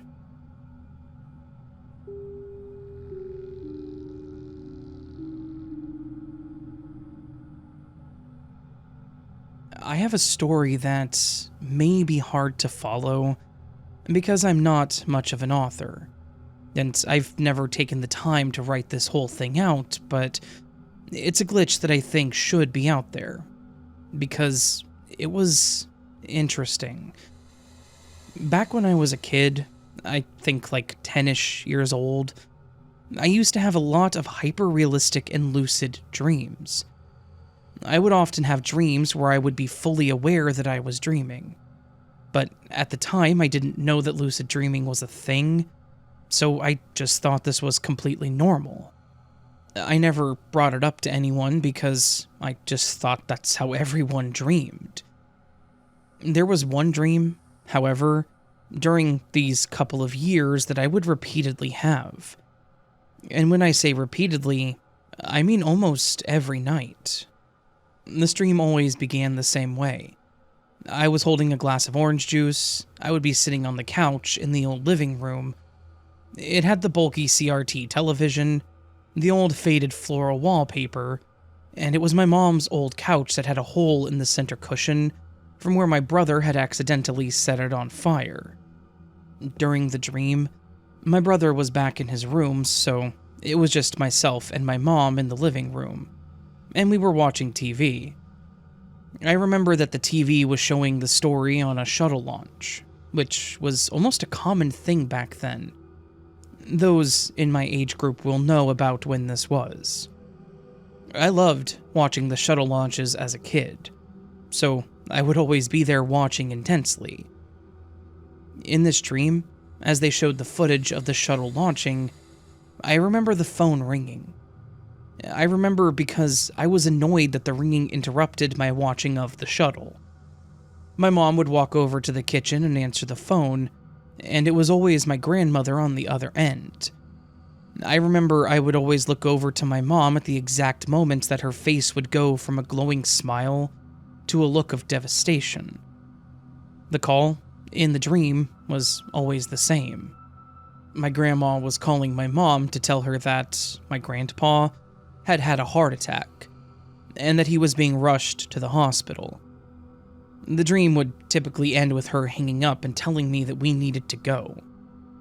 No matter how many times I had this dream, and no matter how lucid my other dreams always were, this one was always a surprise. I could never do anything about it. I could never control it or myself in this dream. And I had this dream so many times over the couple of years that it occurred. After that couple of years, though, the dream did fade, and I pretty much forgot about it, mostly because I really didn't like that dream. Then came my 21st birthday. My brother and I were over at my mom's for the day, and I was in the living room sitting on the couch, though I was drinking a root beer, of all things. My mom was in the kitchen making dinner for us, and my brother was in the back of the house doing something in his old room. It was the same house, though a lot had changed. The wallpaper was different, the TV was a bit more modern, though still old by today's standard. But overall, it was that same feeling. But then, as I was sitting there, my hand hit that small burn hole in the cushion, and I got hit with this strange feeling in the pit of my stomach. It was almost like anxiety, but it was just this weird feeling in my gut. Then, the news switched over to a story to celebrate the 10th anniversary of one of the shuttle launches. I wish I could remember which one it was, but I can't.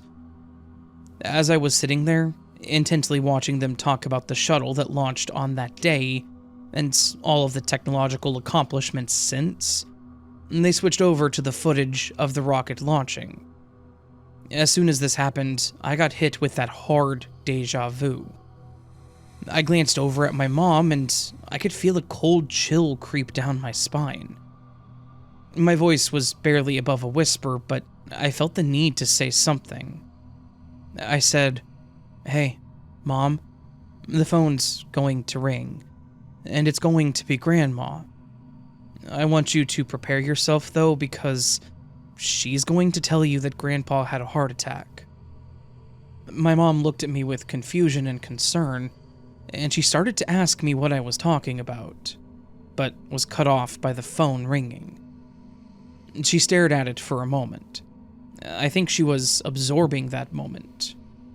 She slowly grabbed the house phone and then answered, and sure enough, it all played out as I had predicted. Her face drained of color, and after a bit of talking, she said that we needed to go to the hospital. The entire drive there was silent. I could tell that she wanted to ask me what the hell that was, and my brother was completely ignorant to the situation. We went in, we saw my grandpa, and talked to my grandma, and the overall feeling in the room was a positive one. But after about an hour, my mom asked me to step out of the room to talk to her. I did, and she surprised me when she looked me dead in the eyes and asked, "Does he make it? Is he going to make it through this?" Without even thinking, I shook my head and told her, "No, he's going to pass away overnight due to some complications." I don't know why I knew this, as it was never part of the dream, but I was completely certain of it. She nodded and told me okay, and we went back in. After that, my mom changed her tone a bit. She spent a few hours just talking to her dad about things, talking about memories, and asking a few questions. It was a somber time, but a loving one too. And what's worse is that it actually played out like I said it would. My grandfather passed away in the early hours of the morning. I think my ability to tell my mom that was going to happen actually made it easier on her, as she seemed to accept the situation when my grandma called her a lot more than I would have expected.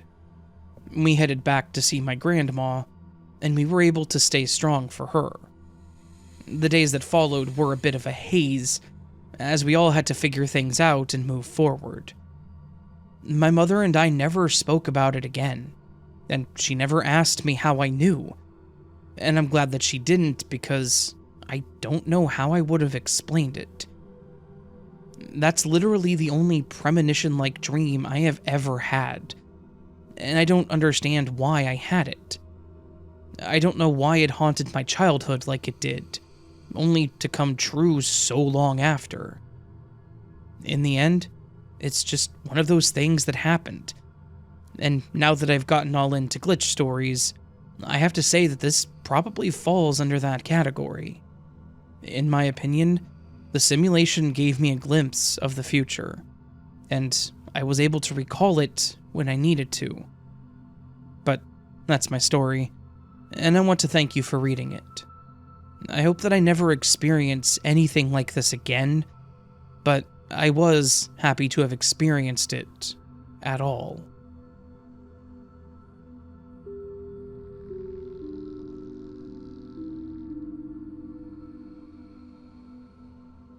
This happened a while ago, but I still think about it sometimes and wanted to share the story, because I've been hearing more people talk about little fairies taking your trinkets and returning them a while later. So, I slept over at my friend's house, took off my rings, a bunch of big ones, like 7 or so, and was pretty sure that I put them on the nightstand. I'm still not entirely sure if I did, but I never sleep with them on, so I definitely put them somewhere. The next day, I went home and realized that I thought that I forgot to bring my rings back. The first thing I did was check my bags, especially my tiny waist bag that I always wear. I texted my friend asking if she could check if they were on the nightstand to make sure, but she said that they were not there. I thought I might have put them on in the morning and took them off while washing my hands, so I asked her to check the sink. Also not there.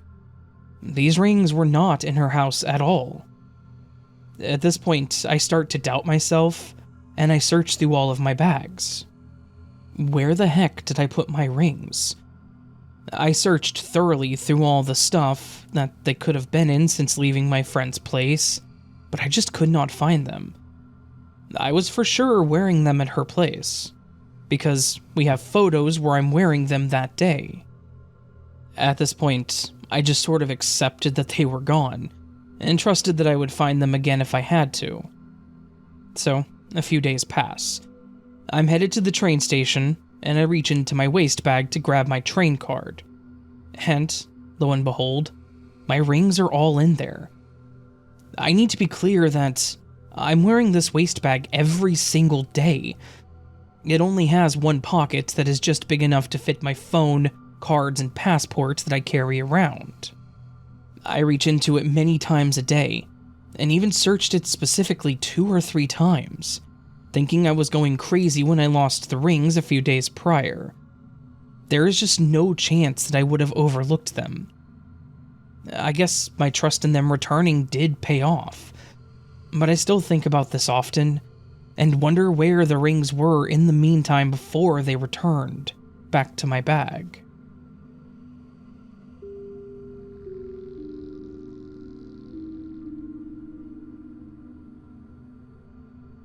Hey Raven, my story is a little silly, yet nonetheless eerie and bizarre in nature.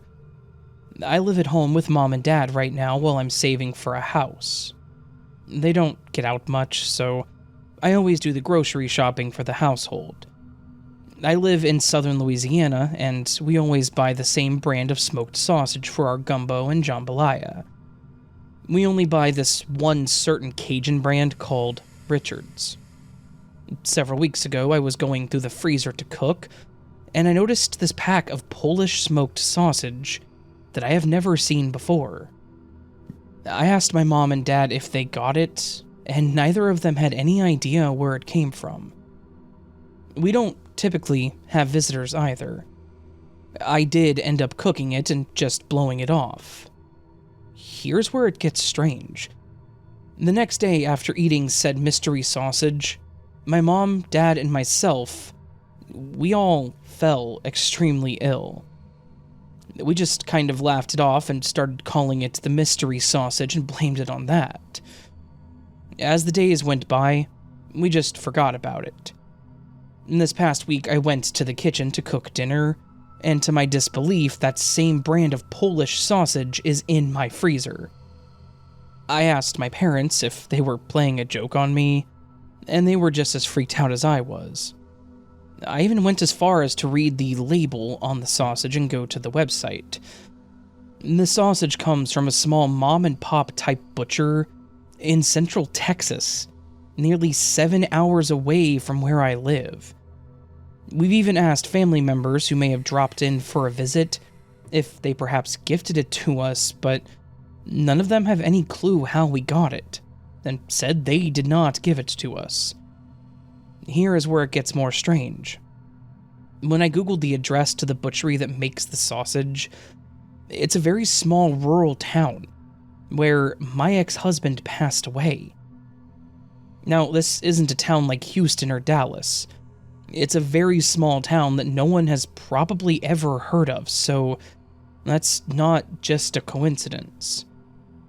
We still wonder how it kept just showing up here, and it honestly gives me the heebie-jeebies.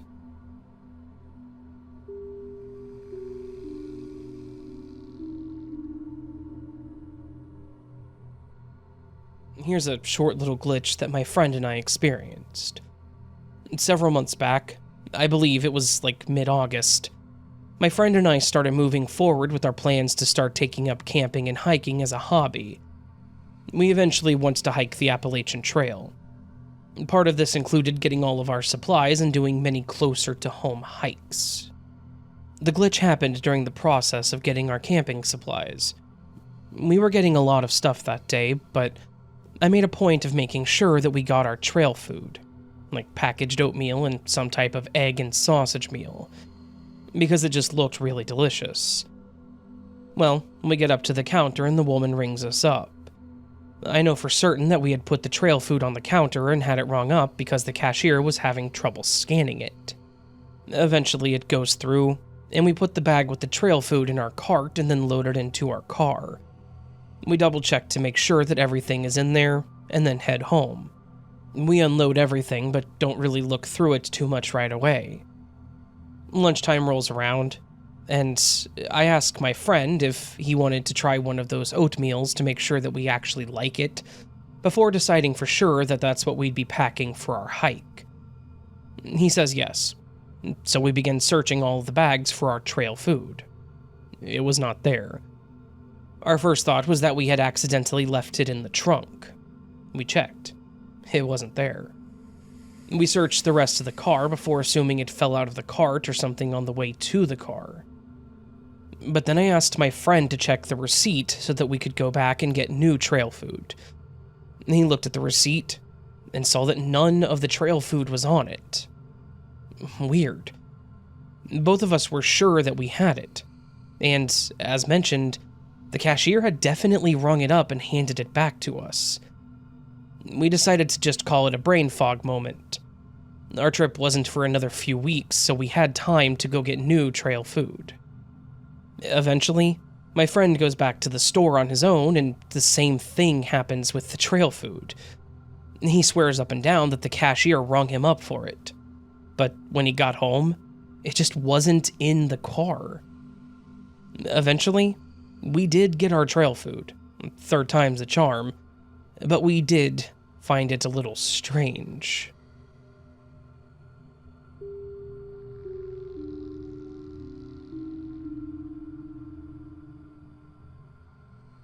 This morning, the 24th of December, 2023, my son opened the last window on his Percy Pig chocolate advent calendar. He then asked me to pop the chocolates out of the calendar for him. I pressed the backing, causing the chocolate to protrude from the packaging so that he could remove it himself, which he likes to do.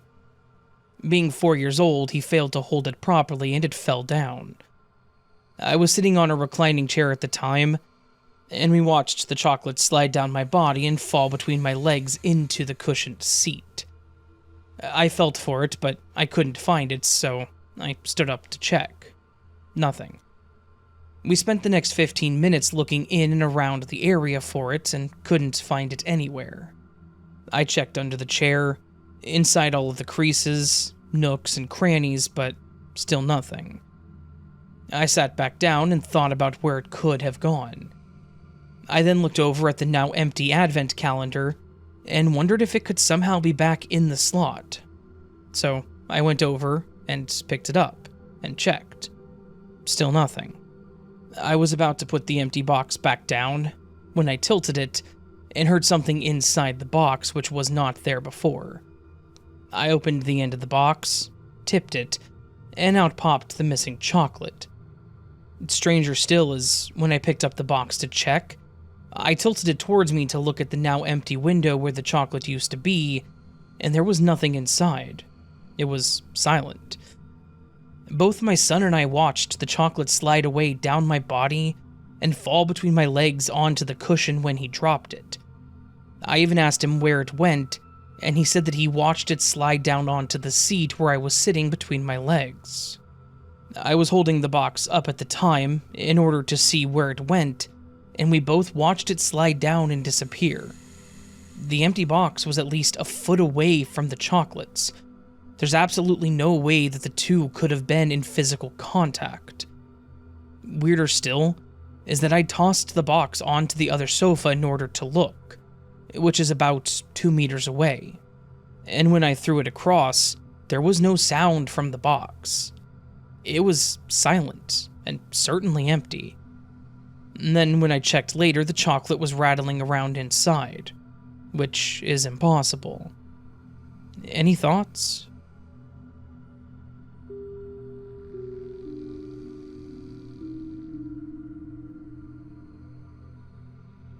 Longtime casual lurker. I'm creeped out and not quite sure what to do with myself. I had a friend over last night. We ran into each other earlier in the day and we made plans to have dinner together. She comes over and we hang out on the couch for around an hour, just chatting and whatnot. I stand up because I get a phone call, so I go to my bedroom around 10 to 15 minutes. I go back out, and she's not there anymore. Okay, so she's in the bathroom, right? I sit on the couch to wait for her, but she doesn't come out. I go check on her. The bathroom is empty. Now I'm weirded out. Did she leave for no reason? I didn't hear the door open or close, and I have a pretty heavy door. I even go outside into the hallway to check if she was out there for some reason, but she's just promptly disappeared. So now I'm thinking that she left for whatever reason, so I call her. It rings for a while and she picks up. Immediately I think it's weird. If she left my flat, she should be out on the street, but it's very quiet wherever she is. And it sounds like she just woke up.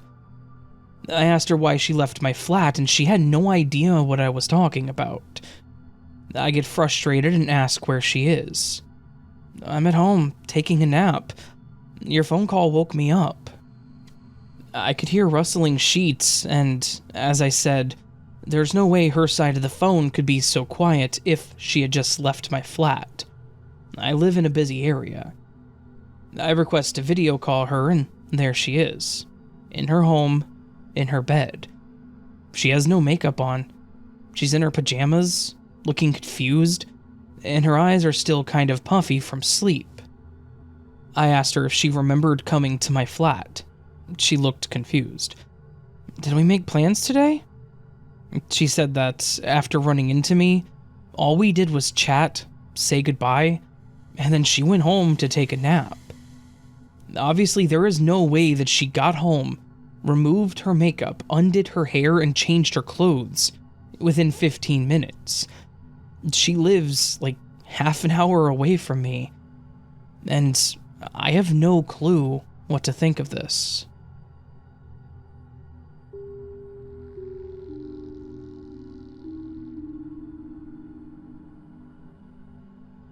This happened in 2011 or 2012, and I can't talk about it without tearing up because I just don't know.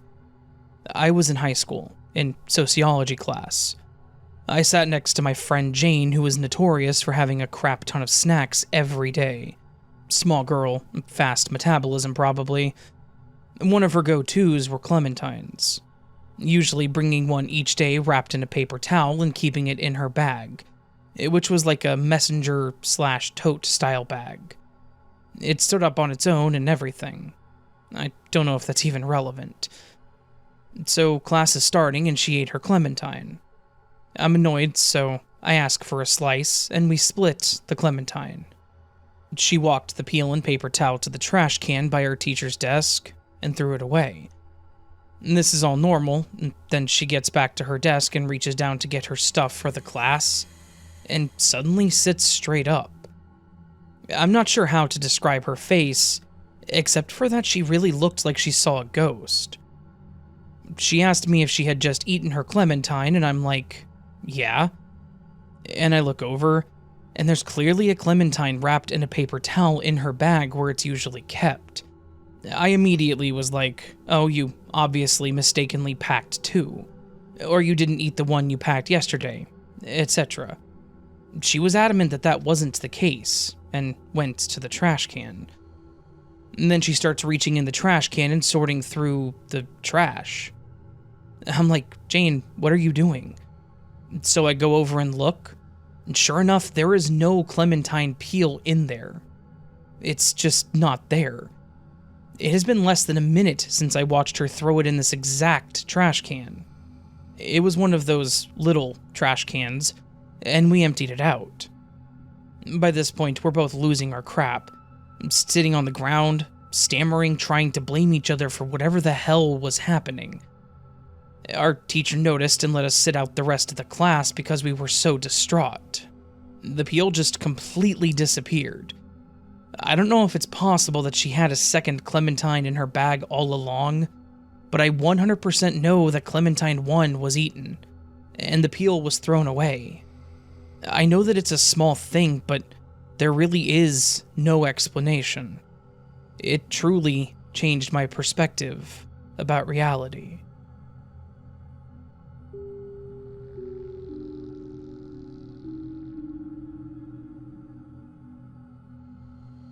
Hey Raven, and hey all. I have a scary glitch story that happened in around November of 2015. I was sat watching the news when I heard a name that I recognized. It was a girl who I went to school with, but I hadn't seen her until recently. More on that later. I knew that it was her, as her surname was very unusual. So I looked up to see a trash can on the street of a neighborhood in Boston. Apparently her body was found in the literal trash. I was heartbroken. The next part of the story showed her mom and sister sat at a table in their apartment. It was awful, and I was so terribly sad. So, as I mentioned, we hadn't seen each other in years. We literally bumped into each other cutting through a local hospital. She was going through some things and wasn't really staying anywhere. So I took her home with me and asked my husband if she could stay with us. Of course, he said yes. So, as it turned out, we knew a lot of the same people who hung out in the neighborhood. Small world, I know. We both also had a problem with substances, which may explain why she wasn't staying anywhere. Mind you, this all happened in the spring of 2002, and I lost touch around 2005 after my husband died and I had to move. Sorry to be jumping around, but I don't want to forget any details. Anyways, back to 2015. I saw this news piece and tried to work out if she had kept in connection with anyone from our hometown. I looked on Facebook and found nothing. No tributes or discussion or gossip. Nothing. And so I called my daughter and let her know what had happened. She said that she would check around, as our hometown is small and the info should be out there. Well, that's not how it went.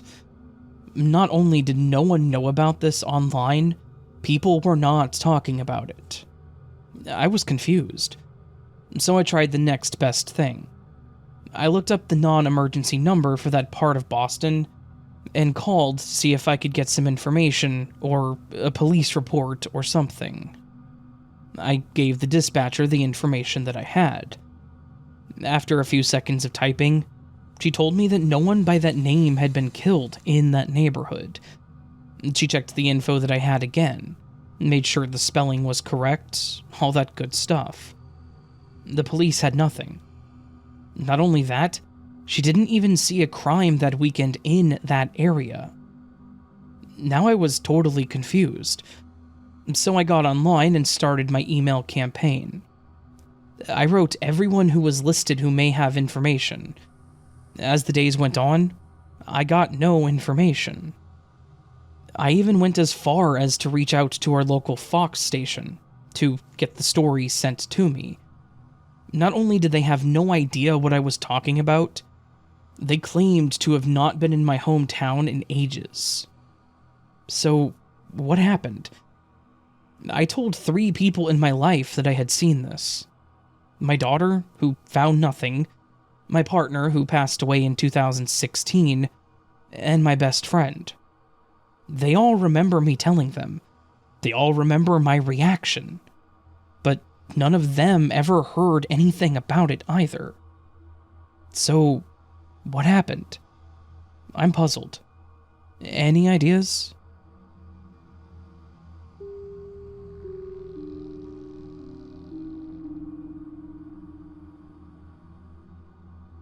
Hello, Raven.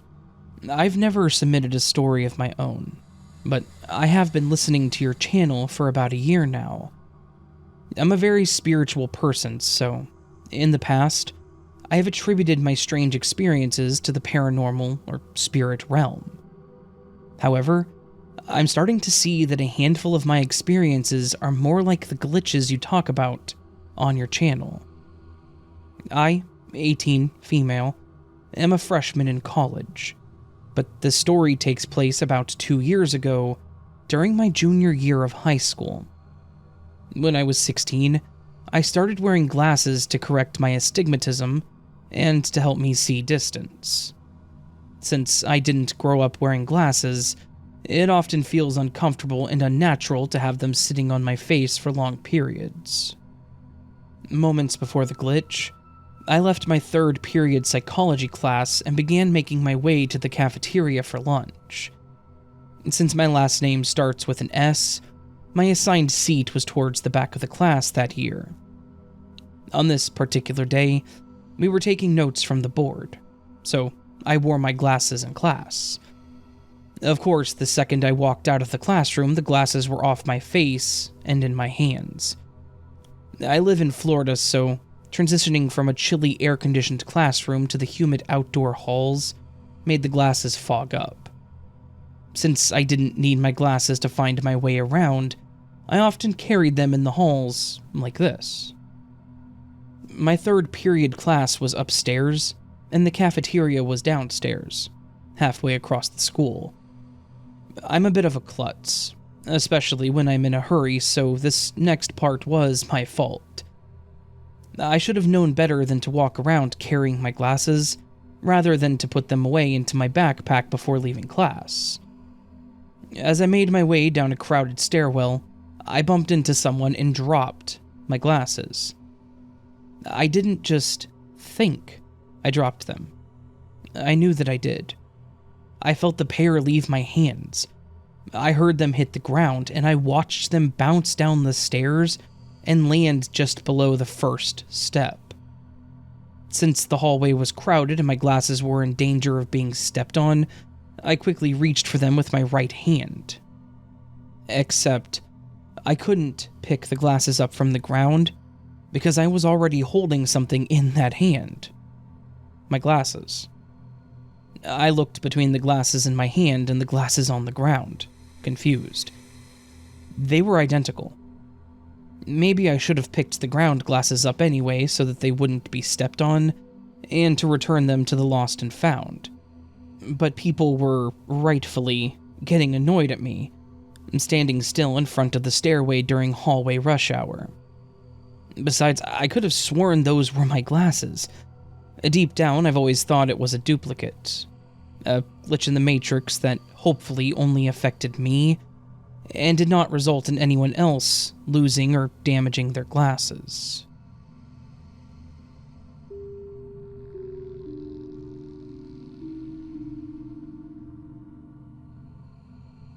This happened nearly 20 years ago. My son was about 12, and a friend of mine that I have known since he was 10 years old lost his older brother because of a motorcycle accident. My friend has been pretty much a brother to me, and I needed to be there for him. My son asked if he could go with me to the funeral service, because he didn't want me to go alone. We were all like family back then.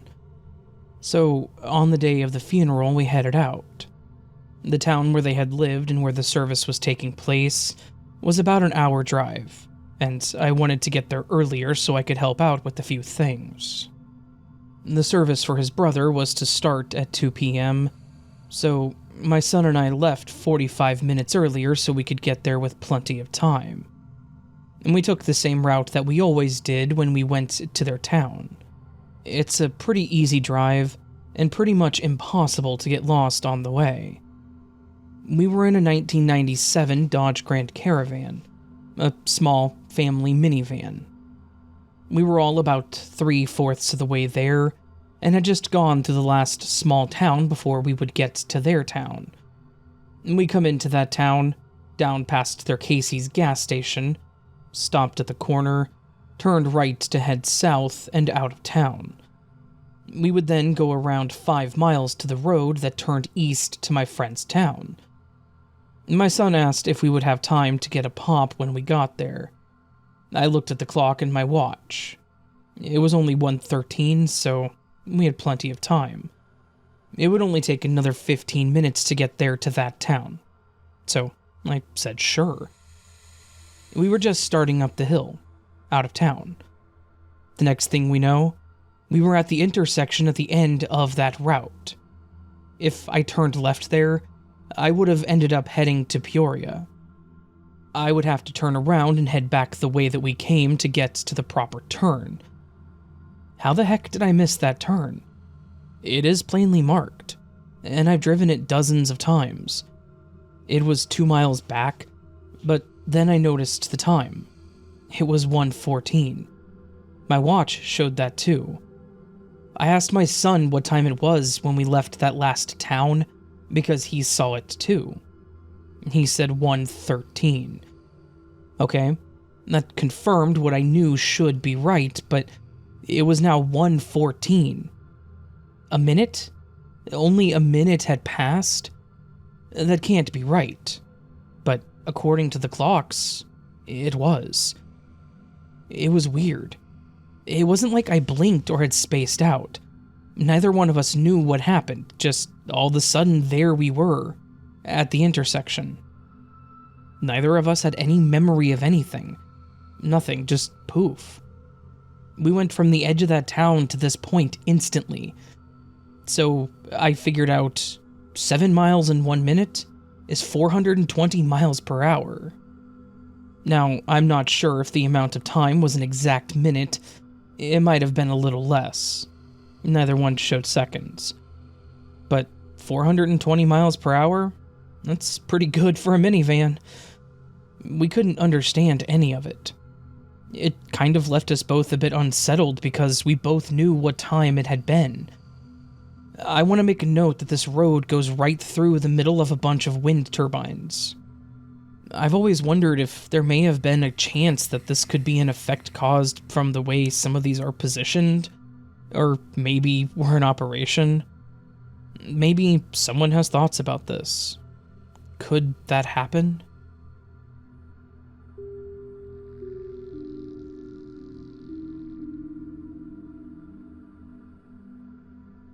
Okay, so this one is a shared experience with my best friend, which she remembers the same.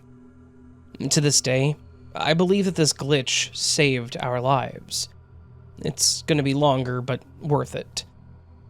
We were walking in the midnight hours from one city to another, where I live, because the public transportation was already shut down.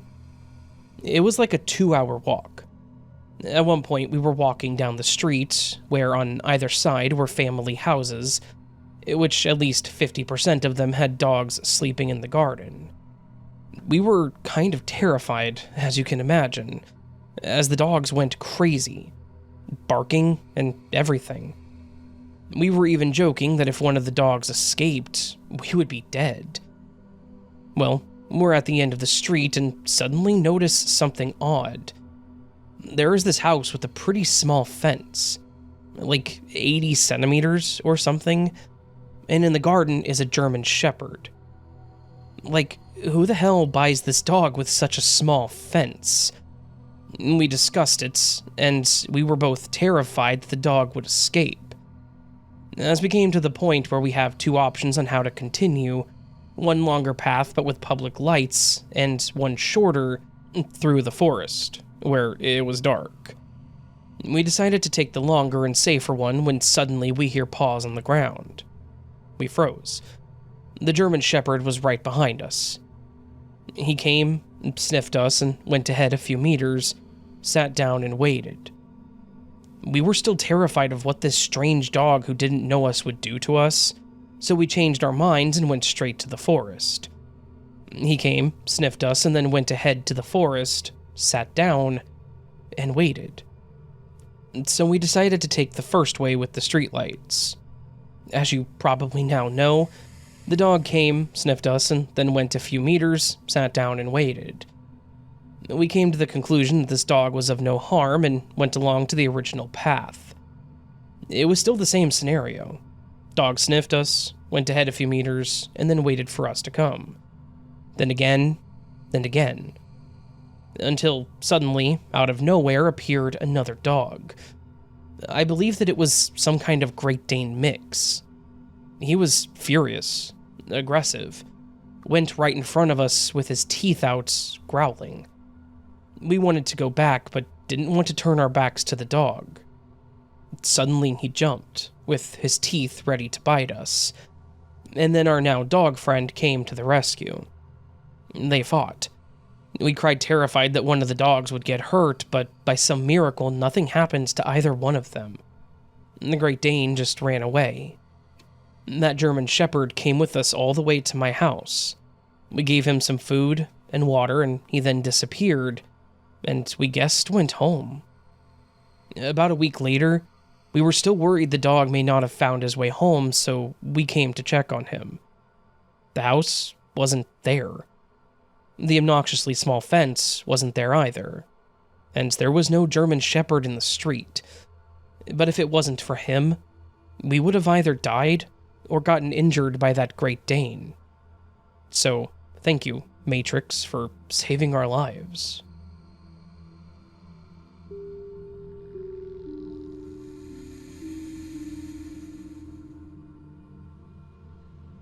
This is my first time ever submitting a story to you, and it's about a glitch.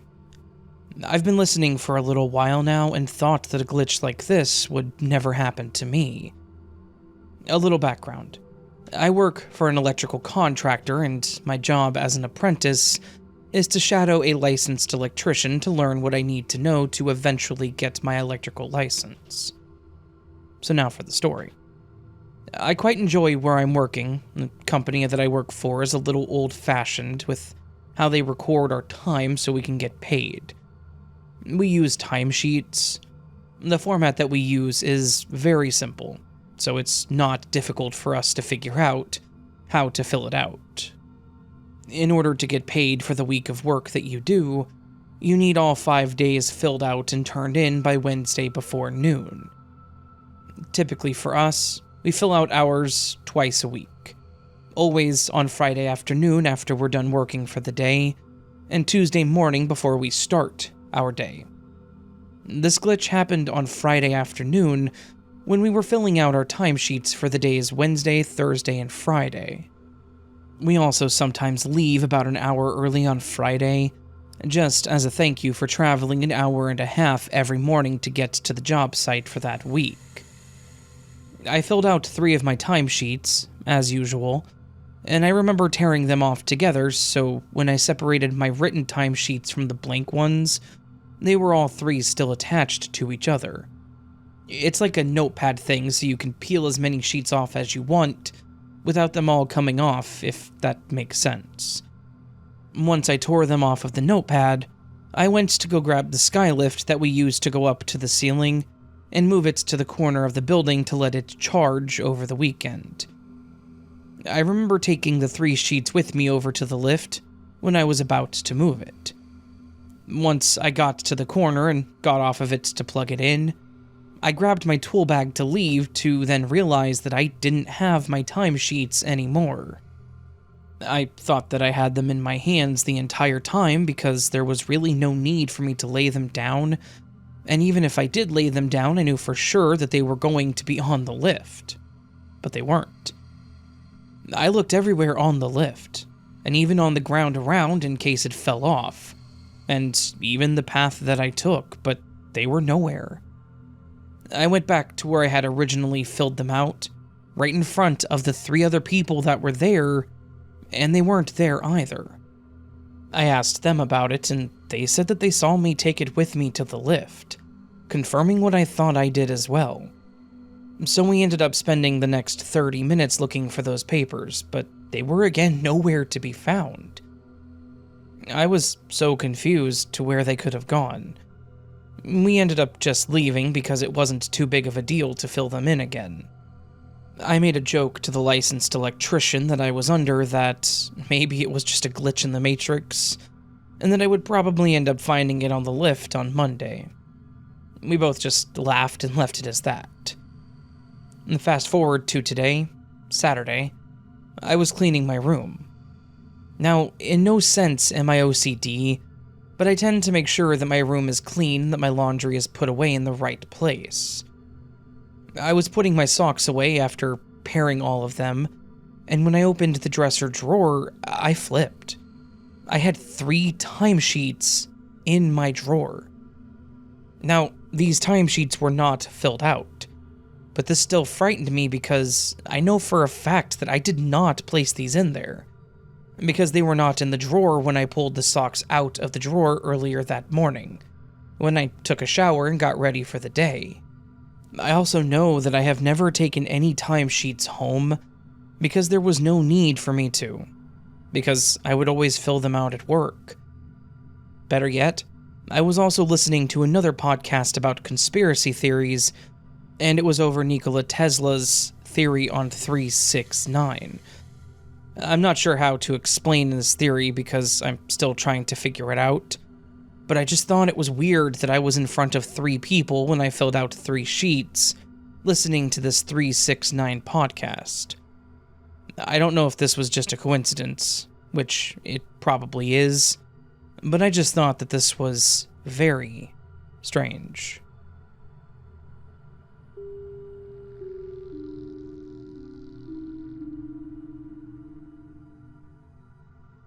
Okay, this is extremely weird that I stumbled across this thread. About 2 weeks ago, I'm at work, and I work in a machine shop with a very large yard. It's all white rock gravel that's fenced in. I vape, and so I have to walk across the yard to vape in the smoking area. Well, I was on my way out to vape and wanted to grab some change out of my car for the vending machine. I'm vaping on my way out to the car, walk through the security gate, puffing on my vape. On the way, I stuck my vape in my left front pocket, like always. This is a ritual habit. I always put it in that pocket. I open the door and I'm digging out the change from my cup holder. I grab some empty wrappers to throw away, shut the door, and start walking back, and reach in my pocket. No vape. There's nothing. So I start looking around, everywhere. I literally walked every inch of that yard. Like I said, it's white rock gravel and it's easy to see things. I searched my car, under and around it, everywhere, but nothing. At this point, I'm really baffled. Like, what the hell? Where did my vape disappear from my pocket to? But I didn't find it. 9 hours later, it was about 1:30 in the morning. I get home and clean up, change clothes, etc., and then go to sleep. I wake up the next morning, and another ritual is then I make my bed. So I pull the blankets up and the sheets off, and what the hell? Holy crap. I'll be damned, there's my freaking vape at the foot end of my bed, under the sheet, which is tucked in down there. How in the holy hell did it even get there, let alone from my workplace pocket? I'm still baffled. This is very weird. I honestly can't even come up with a logical explanation for it.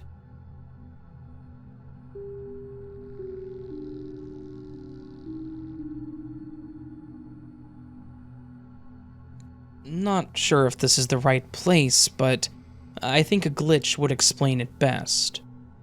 I've always had moments of deja vu with just random moments of my life, but more so like I've seen a picture of this moment before. I guess the best way to explain it is like how you've seen a meme earlier in the day, and then you see that exact one some other time in the day, but it just surprised you because you didn't really pay attention to it the first time. Except my moments are from a long time ago. The most recent moment was when I was playing with my boyfriend and our friends. They were all talking while I stood in a corner eating, and suddenly I turned my character to look at them, and it was like my brain took a picture. Or more so, my brain had that exact moment saved, took it out of my memory, and slammed it into the current moment, basically telling me, "You've seen this moment before." I was shocked, and it's been a while since I've had this picture moment that it genuinely caught me off guard. Mind you, the game that we were playing is Lethal Company, and we only recently started playing a week or 2 ago. One of the people we played with, let's say his name is Mark, My boyfriend only introduced him to me an hour or two before this moment. I don't remember how long ago I saw this moment or when I saw my future per se, but I do know it was at least a year ago. If you're wondering how I see these future moments, it's just from random times, and I don't pay attention to them because I'm someone who daydreams a lot. But these future memories slip in either when I'm just daydreaming, when I'm actually dreaming and sleeping, or just a random thought that pops into my head while I'm doing just regular things in the house. Either way, if anyone knows what this could be, then please let me know, and of course, thank you.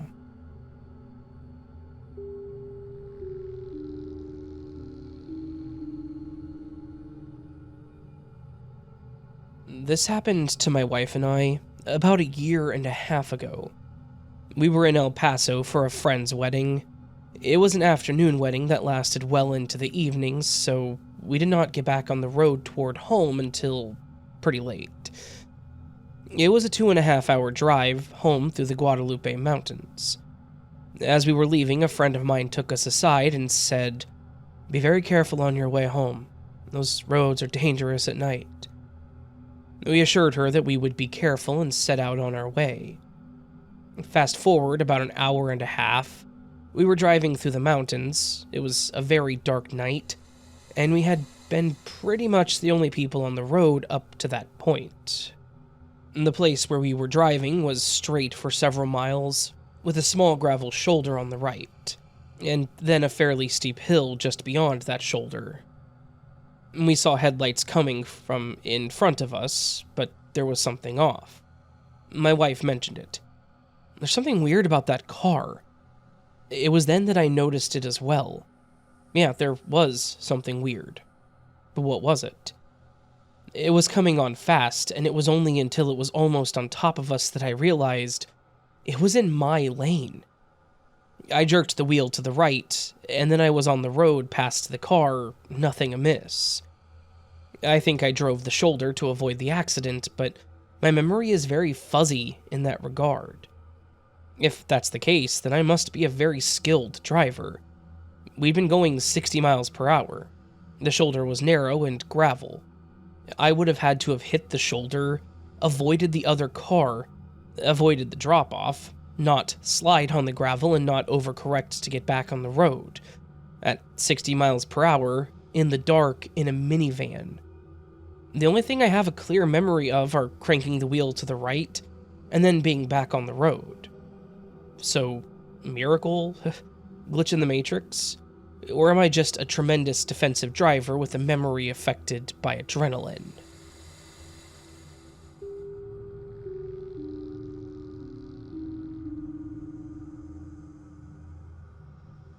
Hi, Raven. Thank you for gathering all of these beautiful stories. I love listening to them. Here's my story. My sister and I are reminiscing with a childhood friend of my sister's, and an incident comes to mind that happened when my sister and I were on holiday in Austria with my parents. I think I must have been about 12 at the time, and my sister about 15. I told them about that time that my sister's friend called to the phone in the farm where we were staying that holiday. I can still see my sister standing by that telephone that hung in the wall of the farm, and the conversation lasted for ages. At the time, there were only landline telephones, and calling abroad was quite expensive. There were regular discussions among children and their parents about the fact that phone calls should not be made for too long. But this conversation had lasted at least an hour and a half. So when my sister rejoined me, and my parents after the conversation, my parents jokingly said, "Well, her father won't be happy when he sees the bill later." My sister replied matter-of-factly, "Oh no, she was walking the dog and went to our house, and she called here from our house." My parents became furious. So intense that it ruined an entire day of that vacation for us all. My sister and her friend are looking at me with their mouths hanging open when I finished my story. Neither of them can remember anything about this. Not that they called each other, not that the girlfriend was in our house, and not that my parents were so angry. We decided that I'll ask my father. My father is older, but still up to date, and his memories are still intact. However, my father also has no memories of this. This memory that is so vividly present in me. I think I may have shifted timelines somewhere along the line or something.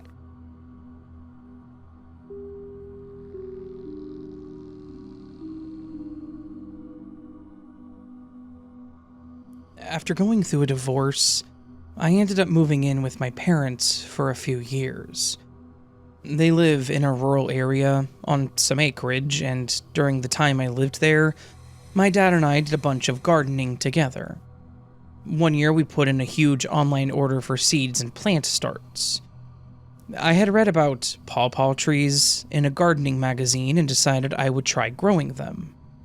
My parents already had all sorts of fruit trees, nut trees, and berry bushes, but pawpaw was a fruit that I hadn't tried, and I thought that it would add nice variety.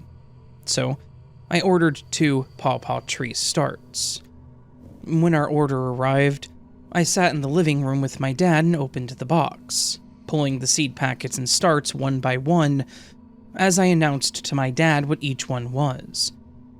When I pulled out the tree starts, the label said pears, and there was a note attached that read, "We were unable to ship your pawpaw trees, so please accept these pear trees as replacement." I read the note to my dad and told him that I was a little annoyed because we already had several pear trees on the property, and we didn't necessarily need more. I also mentioned that they should have offered us our money back instead of just assuming we would be okay with pear trees. It was a little disappointing, but no big deal. Before we started planting, we still had some preparation to do in the garden, so we just put the box of seeds and starts in the mudroom where it sat for about a week. When we were finally ready to plant, we went through the box again, and were surprised to see that the pear trees, along with the note, were both gone, and in their place were 2 pawpaw trees. My dad planted them in the field, and I kept them watered for the next week or so, until one day they were both missing. My dad thinks that maybe an animal pulled them up, but part of me thinks that we weren't supposed to have them in the first place, and the Matrix corrected itself by taking them back.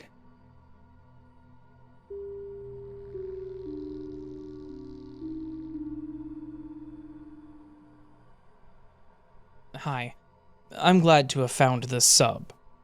I had an experience which I will never forget, even if it has been like 2 or 3 years at this point, because I felt like it was one of those moments, which, up until now, I couldn't explain.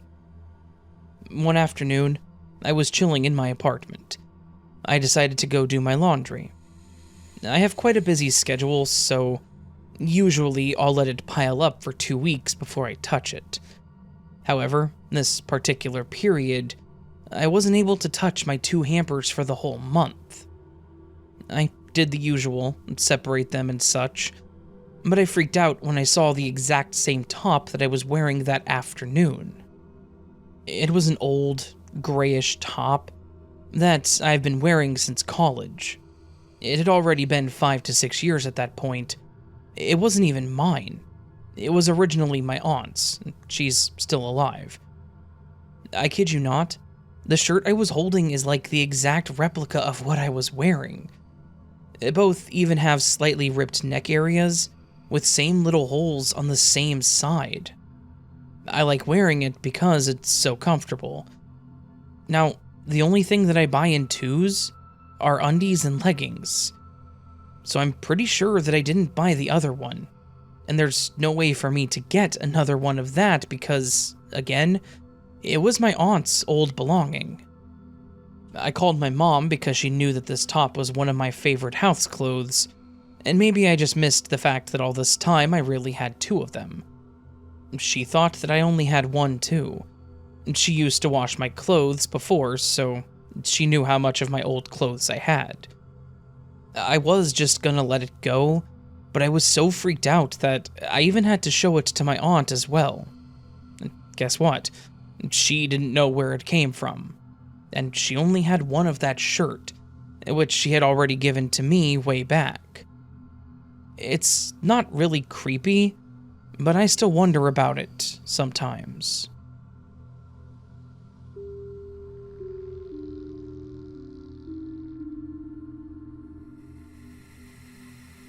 My mom and I were watching one of my mom's friends' 2 dogs and 1 cat for the day, and were told to check on them at 12:30 p.m., 5:30 p.m., and 11 p.m. The first time we went, everything was normal. The second time, only my mom went because I was busy. During this, the cat got out, but over text, my mom's friend assured her that the cat would come back. The third time, 11 p.m., my mom and I both went, and the cat returned, but it was something else that caught our attention. On the floor in the middle of the kitchen was a random light that had not been there the previous 2 times. My mom asked her friend about it, and her friend said that it was one of her under-cabinet lights. These specific under-cabinet lights are comprised of a small, flat circular magnet with adhesive on one side and the cylindrical light itself. The magnet attaches to a surface with the adhesive side, and the light has a built-in magnet that sticks to the other magnet. Now, this adhesive is strong. I cannot think of a feasible way that the light and adhesive magnet could have moved from under one of the cabinets, where my mom's friend claimed they previously were, to the middle of the kitchen floor. The cat was gone, so he couldn't have done it. And their dogs are short and fat and nowhere near agile enough to jump up to the counter, pry the magnet and light off, and move it 2 yards to the middle of the floor. My mom's friend said that they do have a crazy neighbor, plus the house key was under the front doormat, and not obscured very well, so that could be the case, but why would someone come into their house, move a light, and then leave? Unless they did other stuff or are just purely trying to mess with the homeowners. My mom's friend said that she's going to check their Ring doorbell, but other than a crazy neighbor, I have no clue how this happened.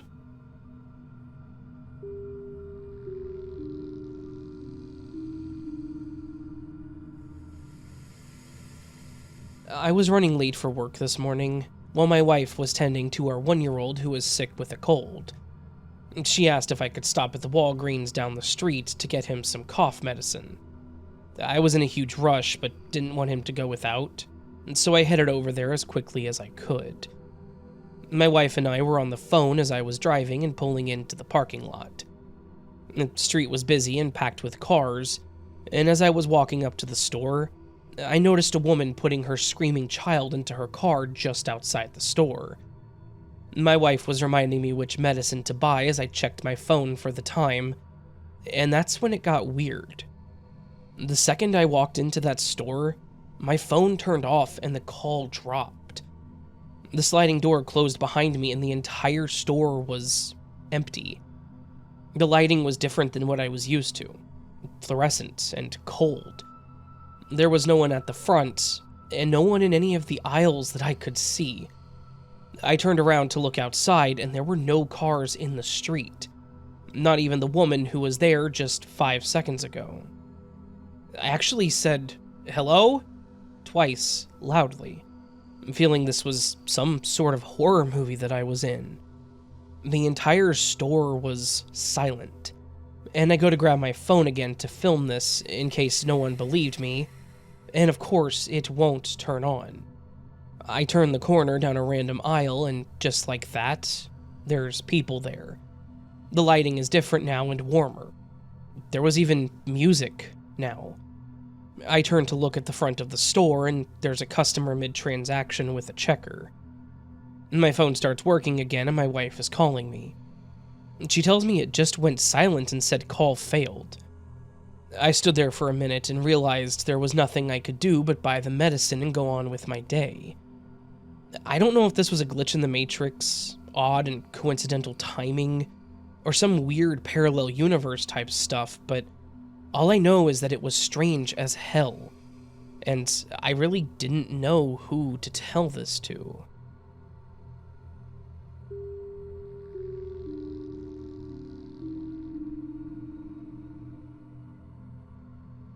I only first heard about traveling across parallel universes a few years ago, and it was from various online forums and, of course, from YouTube channels like yours.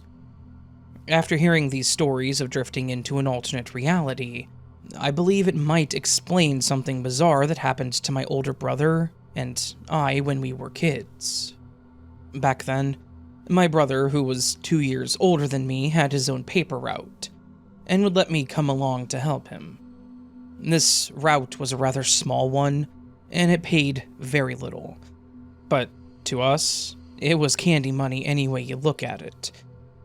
My brother was sure to give me a whole whopping 50 cents on payday. But try to consider that this was the early 90s, and you could afford a small something for that much. So I was happy with it, as the two of us would go down to a local convenience store called Speedy's after getting paid. My brother and I would deliver papers in the afternoon after getting home from school, and his route was in our own neighborhood. So my parents had no problem with 7-year-old me tagging along with him every week. The place that I grew up in is an old steel town in the greater Pittsburgh area, so all the houses are close together. The houses here are generally smaller, much older, and so are the brick streets. At certain times during the route, my brother would hand me a few papers and instruct me to deliver them to specific houses. We would repeat this routine every time we did papers, but one day it was interrupted by what I can only describe as peculiar. On this occasion, there were 3 houses I was to deliver papers to along a back street.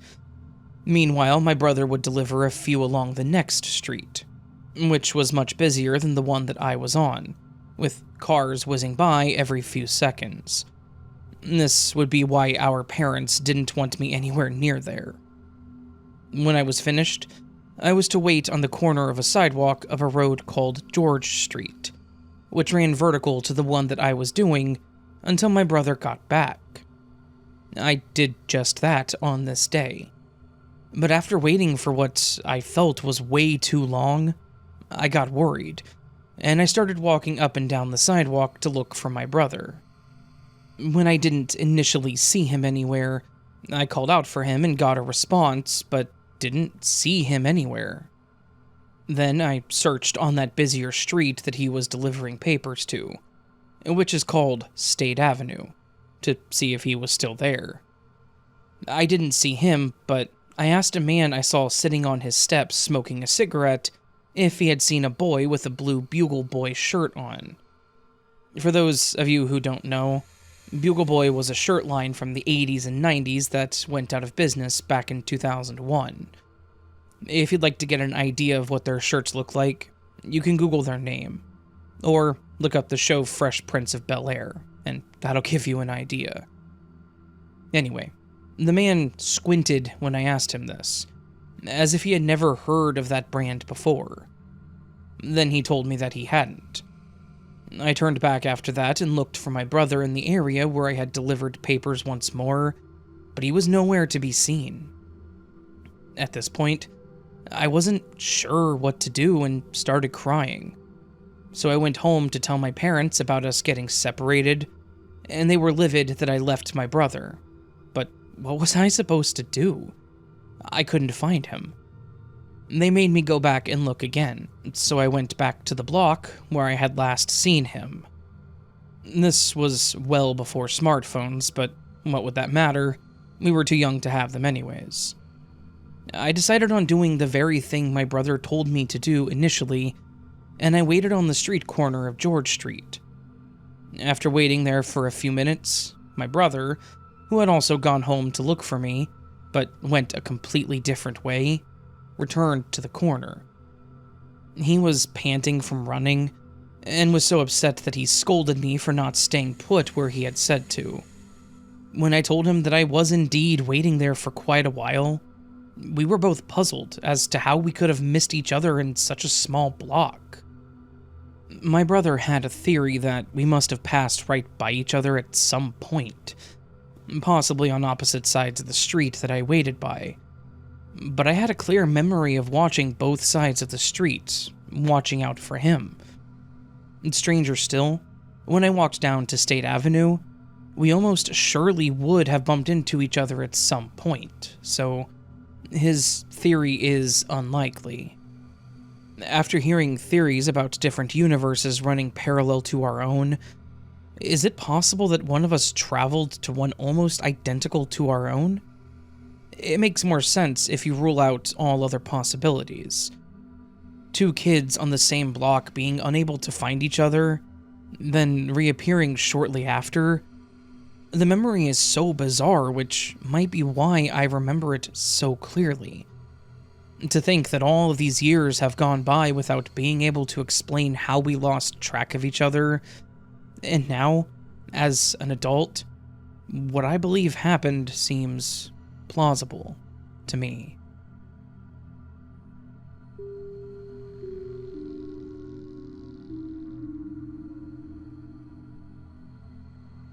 This happened sometime in either 1989 or 1990, when I was about 15 years old, give or take a year, in a small Midwestern town. I was riding the bus home from school. A few minutes before arriving at my house, I reached into my pocket to discover that I didn't have my house key. I could picture where it was in my room because I always put it in the same place. I didn't really have any friends on the bus, so I didn't say anything about it to anyone. I just hoped that a family was home and could let me in. But I knew that my dad wouldn't be home yet, and I was pretty sure both my mom and older sister were at their part-time jobs that afternoon. Sure enough, when the bus dropped me off, I noticed that my sister's car wasn't in the driveway. The garage door was closed, so I couldn't tell if my mom was home. Our house had 5 exterior doors.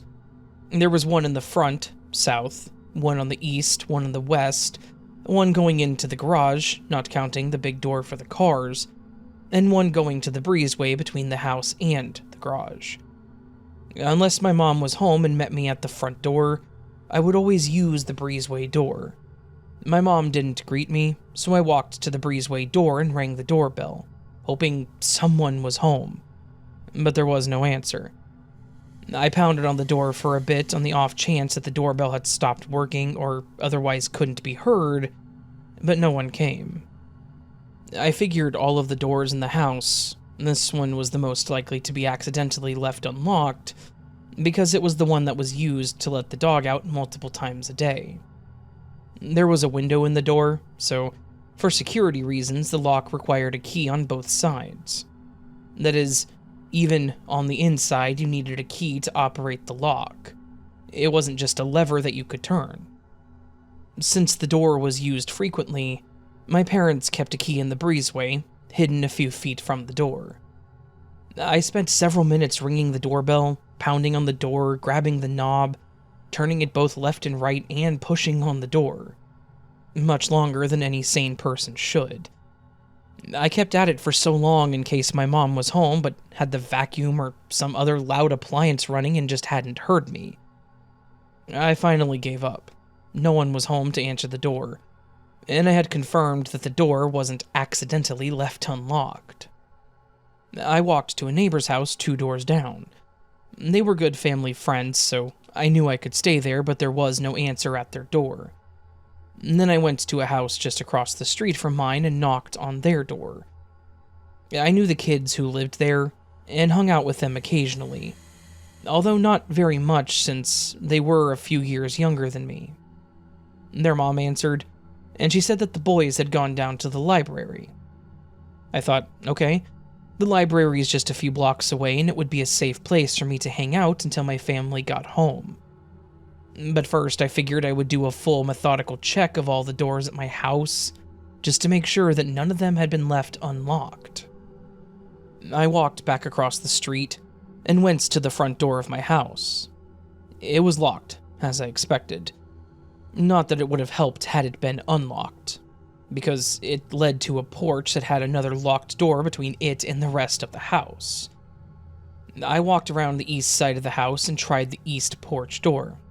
Same situation. It was locked, and again, even if I had gotten in, I wouldn't be able to get very far, because it also had another locked door between the porch and the house. I proceeded to the garage. The utility door into the garage also had a window. Because it was so sunny out and no lights were on in the garage, I couldn't see into the window very well to see if there was a car in the garage. I pressed my face against the glass, and I used my hands to block as much sunlight as I could. From what I could see, it looked like the garage was empty, but I couldn't tell for certain. Anyway, that door was locked too. At this point, the most sane thing for me to do would have been to go around to the west side of the house and check the one door that I hadn't tried yet. But for some strange reason, I felt compelled to try the breezeway door again. I was overcome with two thoughts simultaneously. The first thought was, this is stupid. I just spent 5 minutes pounding on that door, turning and twisting the doorknob and pushing on that door to the point that I was worried I would break it. And the second thought was, I'm a scientific guy, so I'm going to approach this methodically and try every door, completely ignoring my previous attempt. It's hard to describe the strange feeling I had as I walked over to the breezeway door. It was a strange feeling of being pulled back to that door. I felt that it wasn't right, that it made no sense. And why am I even bothering to check it? But something kept pushing me toward it. I walked up to the door, turned the knob and gave it a push, and the door opened easily. I walked inside, turned around to inspect the inside of the lock, and discovered that the key was kept in the room, had been inserted into the door and had been turned, unlocking it. I looked into the garage, no cars, so neither parent was home. My sister's car was still not in the driveway either. I was the only one home. Even when I briefly visited the two neighboring houses, I was never out of sight of my house. So I would have seen anyone coming or going, in a car or on foot, but I saw no one. I haven't mentioned this to very many people. Years later, a skeptic once laughed at this story and told me it had to be a neighborhood kid playing a joke on me, but that explanation doesn't make any sense to me. First, who would do it? No one ever confessed to it. No one even knew that I had forgotten my key that day. Heck, I didn't even know I had forgotten my key until just a few minutes before the bus pulled up to my house. If someone was playing a joke, they would have had a key to the house, but also know where the key was hidden in the breezeway so they could insert it into the lock where I found it. And they would have had to have gotten to the house, or at least be in the house, and had left without me seeing them, despite me being within eyesight of the house the entire time. And on top of all this, they would have had to know to pull this trick on the one and only day that I ever forgot my key, that I didn't even know I had forgotten until just before this event. I have no idea how that door got unlocked. A glitch, a helpful spirit, or some other paranormal phenomenon.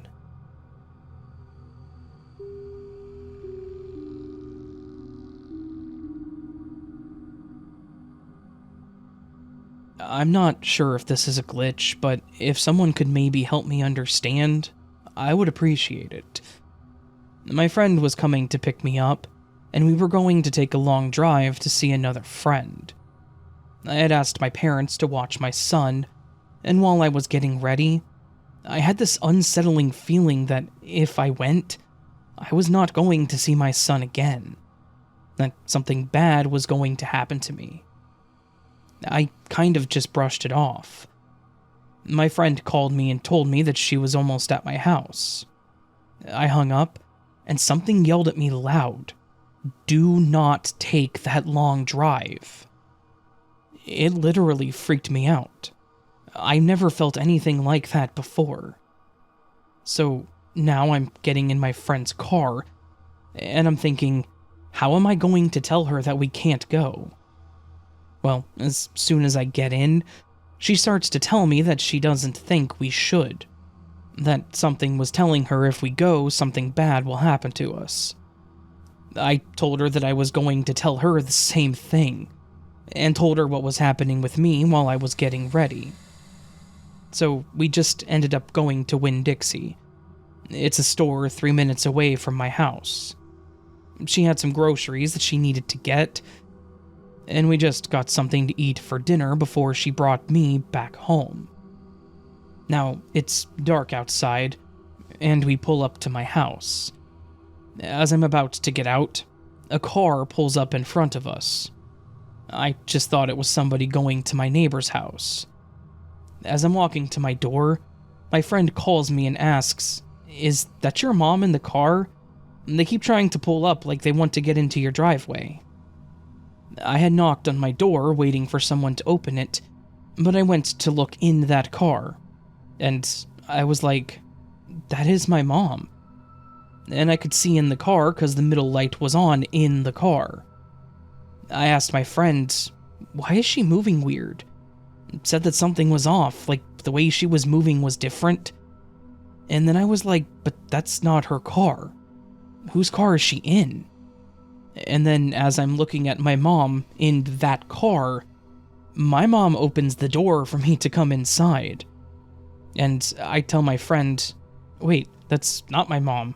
My mom just opened the door." At this time, I didn't know what to think. So I go inside the house and my friend leaves. Now I go back to look at the car outside, and I see a car turn into my neighbor's driveway and back out and then leave. But I'm not sure if it was the car that my mom was in, or someone else. So I don't know for sure where the car went after I came inside, because I was just so confused on what had happened. Let me know what you think.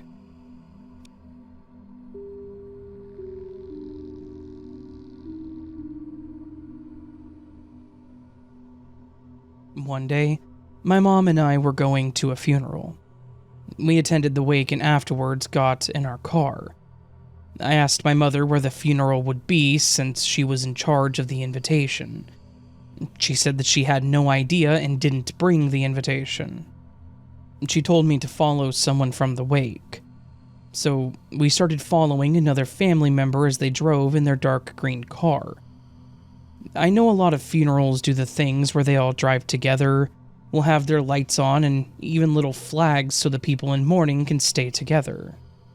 But for whatever reason, this funeral, we weren't doing that. It worked out fine as we followed the green car.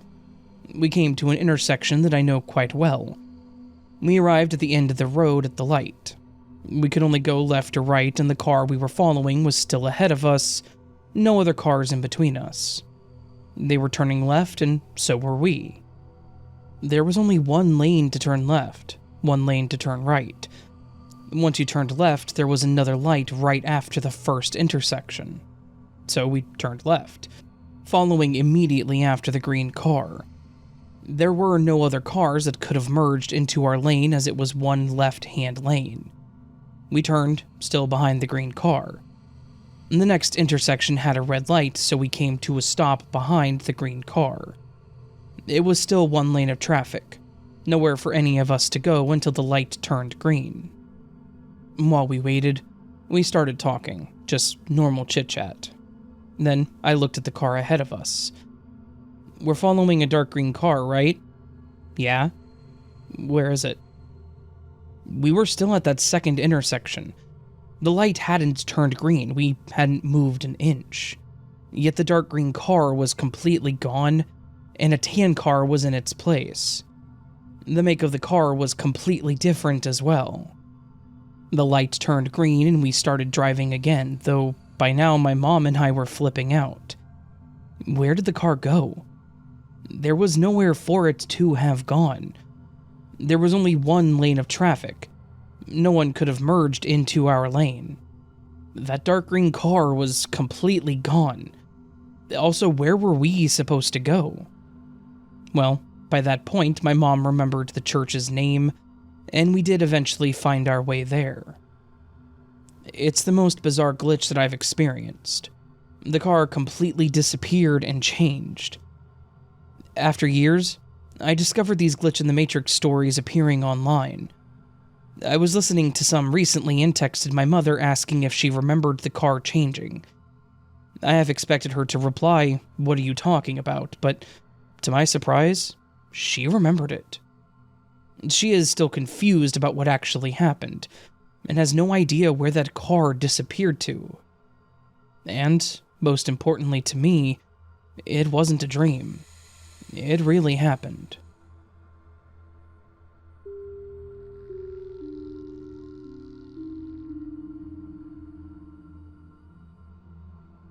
I honestly cannot explain this. I went to work at 6:30 as usual. Everything is normal up to that point, until I reached the building where the security guard wasn't there, and the gate was open. I thought to myself, maybe he went somewhere, so I went in and parked my car in the usual spot. Now, to explain the layout, there are 3 elevators, and facing them, one door behind it, is the stairs, and when you face the elevators, on your right there is a big door, and on the left there is the water closet door on every floor. Back to me. I developed the habit of taking the stairs since I worked on the 4th floor, and I tried to be active. So, as usual, I went into the building and opened the stairs door.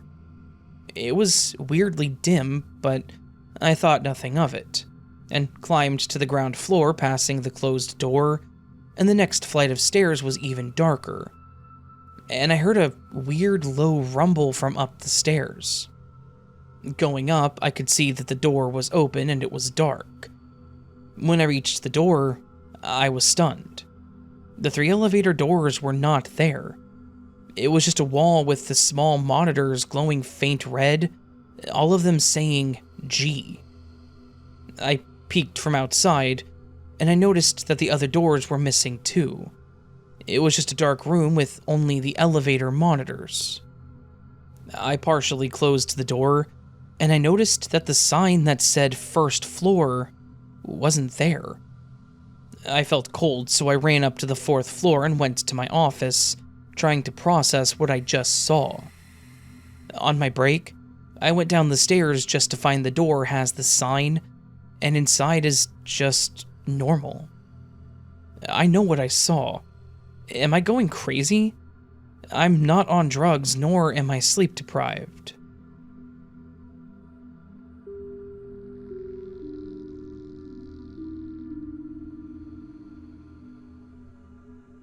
So, one day, around a year ago, I was hanging out at my neighborhood's local park. It had everything you would expect of a park. Playgrounds, a forest, typical park things.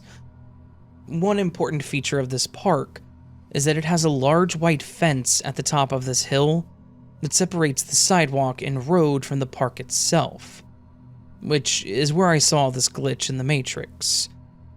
I had basically decided that I'd go visit a friend for a bit, which turned out that we could not hang at her house, so we instead chose the park, which is around a 10-minute walk away from my house. We were just hanging out for a while on the swings. Nothing seemed off. Some people would come and go from the park. Kids were around and playing, and me and my friend, who we'll just call Lynn for privacy reasons, were just talking about school, what homework we had left, the crushes we had, typical girl talk. We sat there on the swings at the park for around an hour, when I realized that the park was empty, and it was just the 2 of us left. It wasn't too weird, honestly. It was around 5 p.m., and it was getting to be around people's typical dinner time. So we just shrugged it off. Better for us anyways. We didn't have to worry about people eavesdropping. We stayed and talked for a little bit longer after that, until I looked around the park while we talked, and I noticed some lady, probably in her 40s, walking her dog at the top of the hill on the sidewalk, behind the fence that I mentioned earlier, which was probably about 30 feet away from me and my friend. And all of a sudden, she stopped, mid-step, and so did her dog. I pointed it out to Lynn, and she looked at the lady too, and we remarked that it was very strange, and that it looked like she was just frozen. This went on for about 2 minutes, maybe longer. It honestly felt like hours. No cars came down the road behind the fence, no kids came to the playground, no birds were chirping, no squirrels, just nothing. And then, all of a sudden, she just starts walking again. Now, may I mention that her dog had no way of knowing she had stopped. The dog was on a rather long leash, and was walking pretty far in front of her. So, when she just stopped, the leash didn't tug. They both just froze. Anyways, I got freaked out, and Lynn did too, and we just went home right after that. I don't know if that woman was playing a trick on us, which seems unlikely, considering that from her angle she couldn't see us by a few trees blocking the way, or maybe she was on her phone, but if she was, I couldn't see it. I truly hope that I don't have to experience this weird time freeze ever again.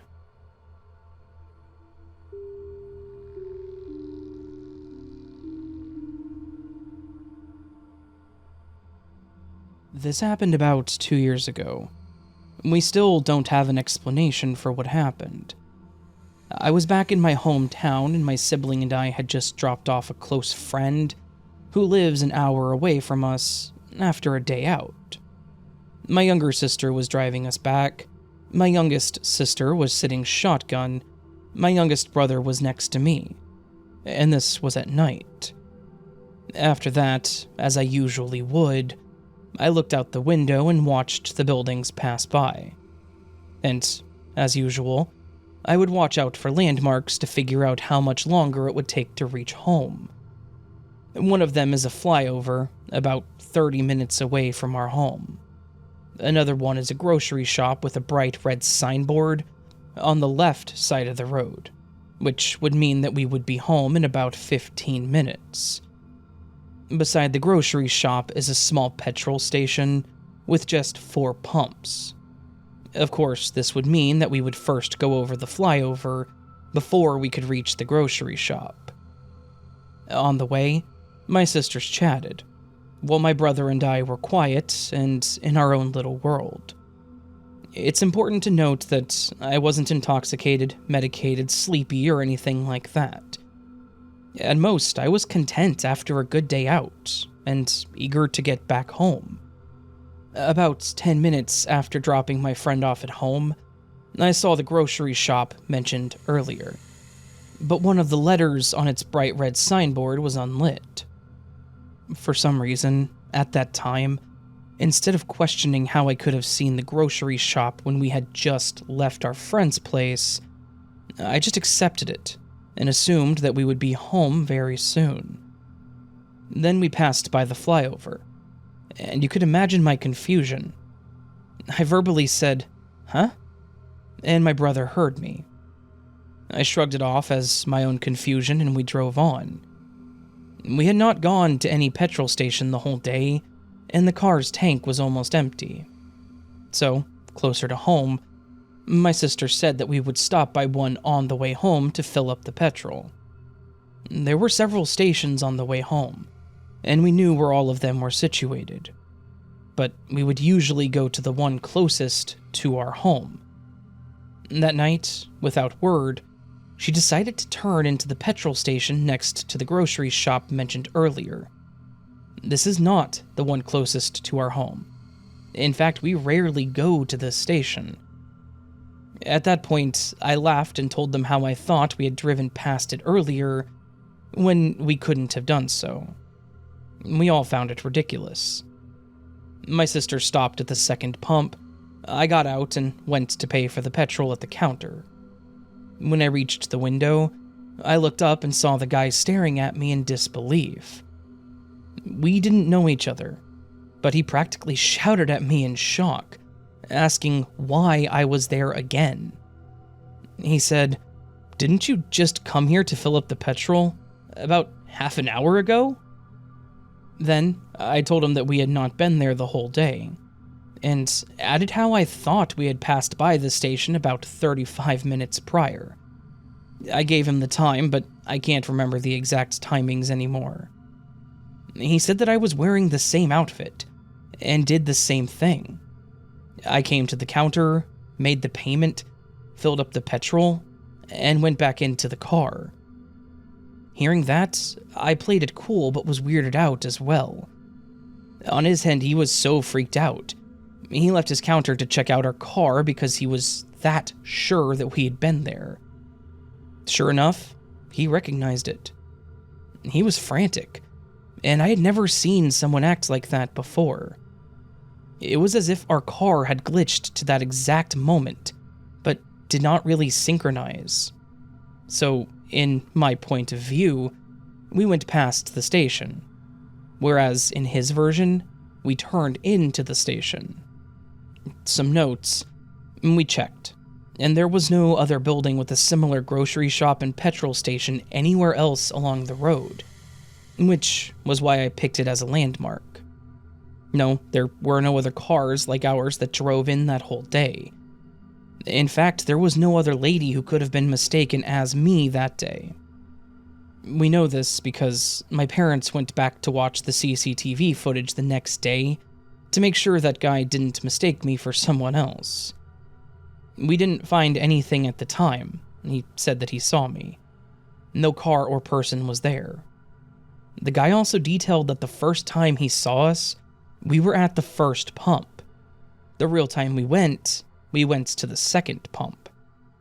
But other than that, the two moments were too accurate to deny. We tried to find out further details, but the guy suddenly became reluctant to speak, and started denying everything after a little bit more prodding. So, what are your thoughts?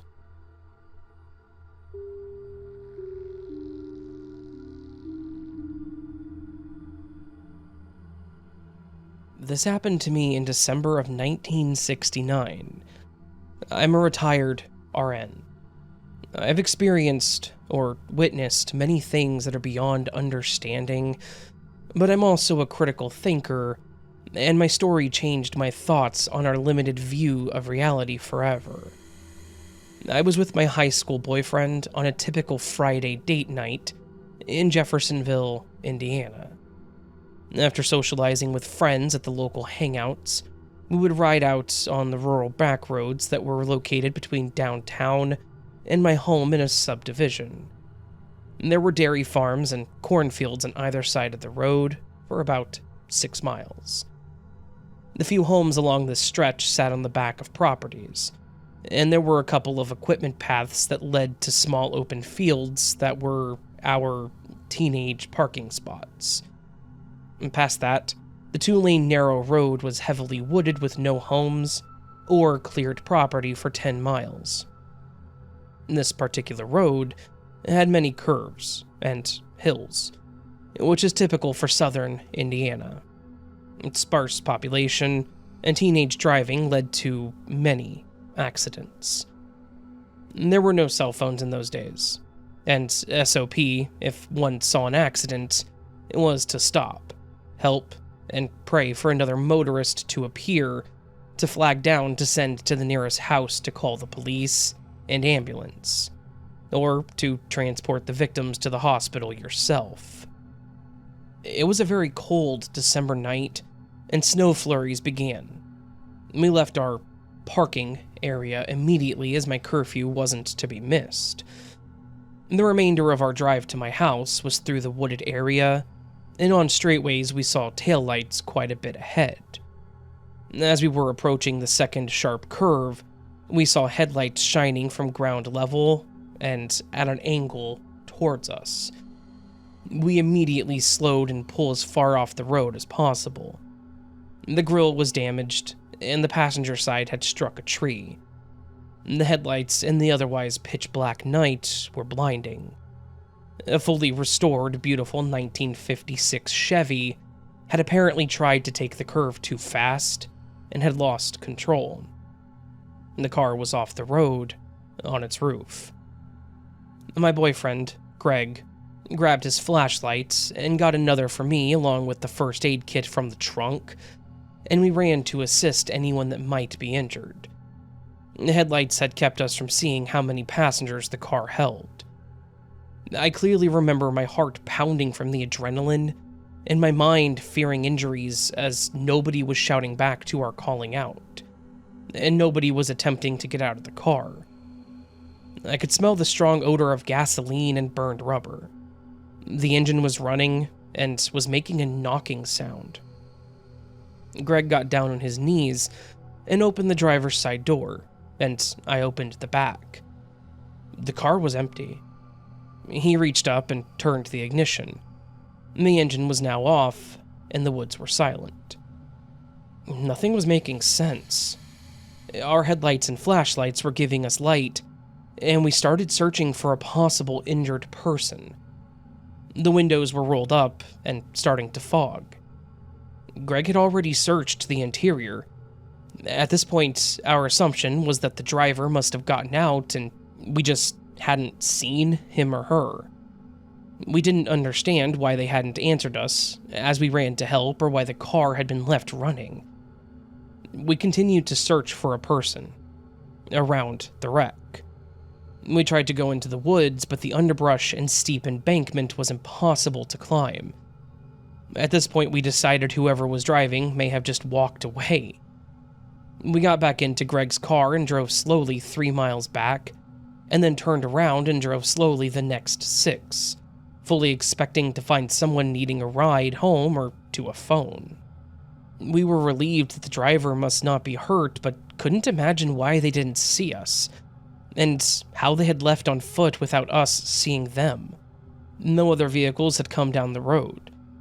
At this point, the remaining road that we drove was covered with snow, and we saw no tracks. There were no houses.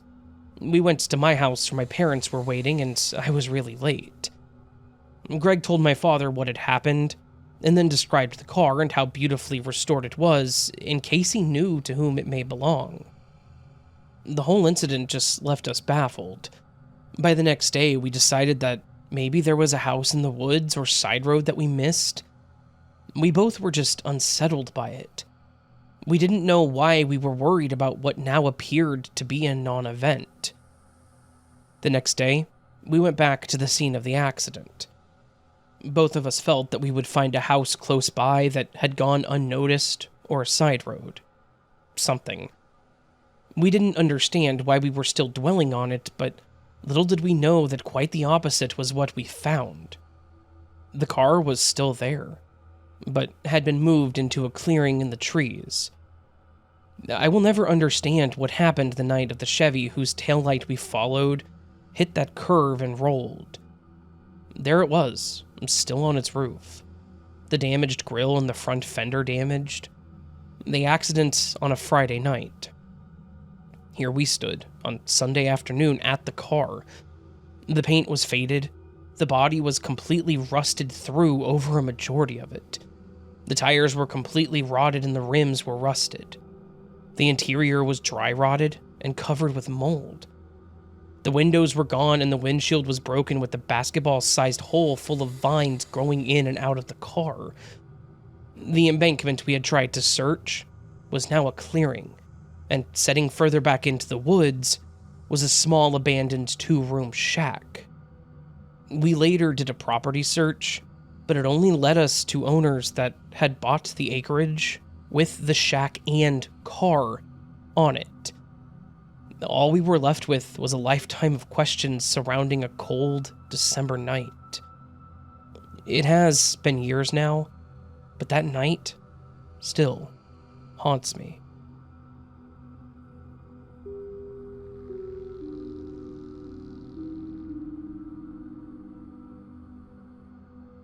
I've only had one true glitch event happen to me, and it happened in the 1980s. When I was in my 20s, I used to live in Greensboro, North Carolina, and would visit my parents in Greenville, North Carolina, which is about a 3-hour drive. At the time, which was before they built the multi-lane highway, the last 30 miles of US Highway 264 was only one lane in each direction. About halfway through Wilson and Greenville, on that 2-lane road, it was just getting dark. A car that was coming towards me crossed the center line and was headed straight for me, head on. I braced for the impact as well as I could. I thought that this was the end. It happened all too quickly, and I had no time to react at all. Things happened so fast before, quote-unquote, impact. It felt like the other car actually passed right through my car, as if it were a ghost car. By now, however, everything had suddenly switched to slow motion. I could feel the car going through me. There was no pain, just a ripple through my body, and a bright flash happening as the ghost car passed through me. I saw the woman's face who was driving the car. She was screaming silently. In fact, everything was completely silent. For many years afterwards, I thought the other car must have, in actuality, just missed my car and continued to veer to its left, my right, and off the road and into a fallow tobacco field. I immediately pulled over as soon as it was safe. Nothing had happened to my car. The other car came to rest in the field surrounded by a huge cloud of dust. Several cars stopped and the drivers ran to the ghost car to check on the lady. I was too shaken up to move for quite a while. The woman was fine, I suppose, because after she talked to some of the people who rushed to check on her, she continued on her way.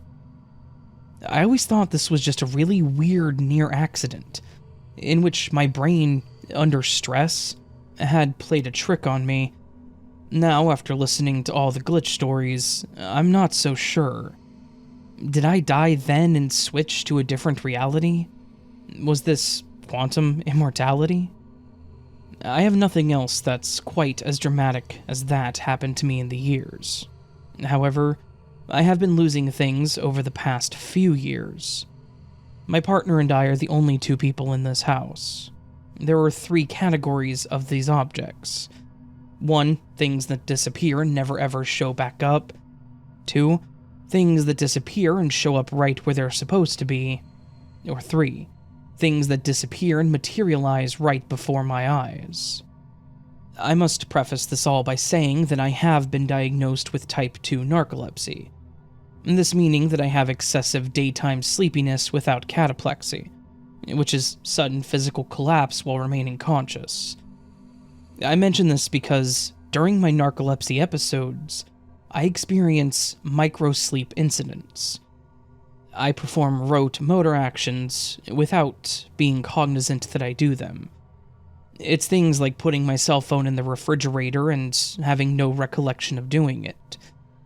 It's very similar to sleepwalking. This may explain the objects that never come back. We've lost a pizza cutter, 3 large kitchen knives, and a number 3 attachment on our new hair clippers.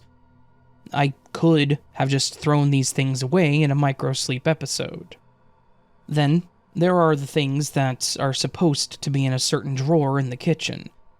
I'll look, and then hours to days later, the objects are right where they're supposed to be. That's pretty classic, based on glitch stories that I've heard. The last category is the weirdest.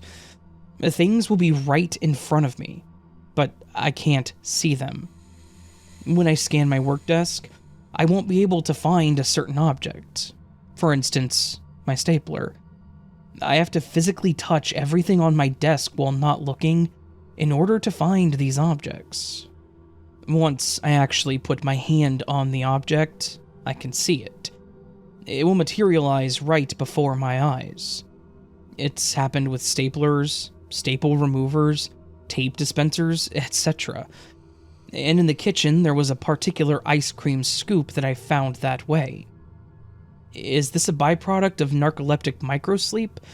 Or some weird glitch where I get caught between realities? Your guess is as good as mine.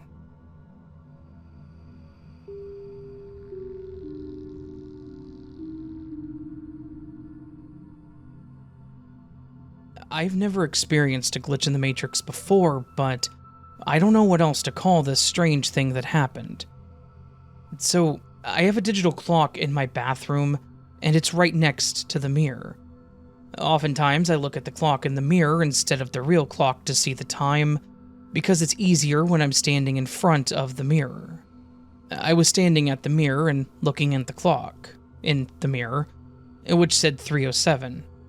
I quickly glanced at the real clock that was next to me and it read 3:08. I had a split-second thought about how weird it was that the clock changed so quickly that it already read 3:08 before I even finished moving my eyes. Because of this thought, I quickly looked back in the mirror, and this is where things got weird. The clock in the mirror still said 3:07, and as soon as I looked at it, it changed to 3:08. I stared in disbelief as I frantically looked back and forth between the mirror and its reflection, now both reading 3:08, trying to figure out how the real clock said 3:08 when its reflection was still reading 3:07. I was desperately trying to make sense of what happened, but really I couldn't. I genuinely have no way to explain this. As I thought about it further, I feel as though the time was 3:08 the entire time and the mirror was somehow off. I think that's why it read 3:08 the moment I looked at the real clock, and I think that's why the clock in the mirror immediately changed from 3:07 to 3:08 as soon as I looked at it. I wonder if my thoughts and expectations somehow influenced the mirror's image. I'm not sure, but my husband told me to post here, so thanks for reading.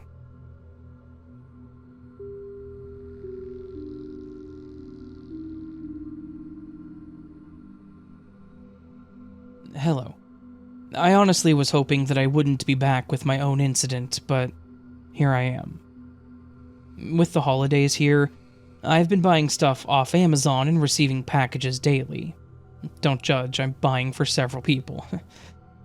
A couple of weeks ago, I had several different items on my dining room table that I wanted to open and go through. I picked up one of those white and blue mailers that Amazon uses and opened it up. I started to pull it out when my daughter walked in. It was a card game for the kids, and I didn't want her to see it, so I quickly shoved it back in and set the package on the table and played it cool. I'm talking to my family, going through other items on the table, and then they head upstairs. I keep opening packages up, and I come across another blue and white mailer. I pick it up and then rip it open by pulling it from the middle so that the perforation opens.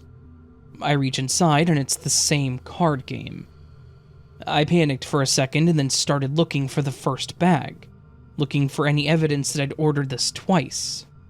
I called my husband downstairs, explained what happened to me, and then started crying because I said that I can't go through this again.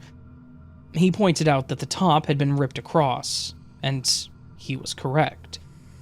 It made it more confusing because on the second time that I opened the same bag, I literally opened it by pulling it from the middle. I still can't explain what happened, but I don't allow myself to dwell on it.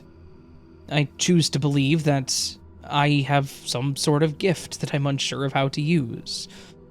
Either that or we live in the damn Matrix.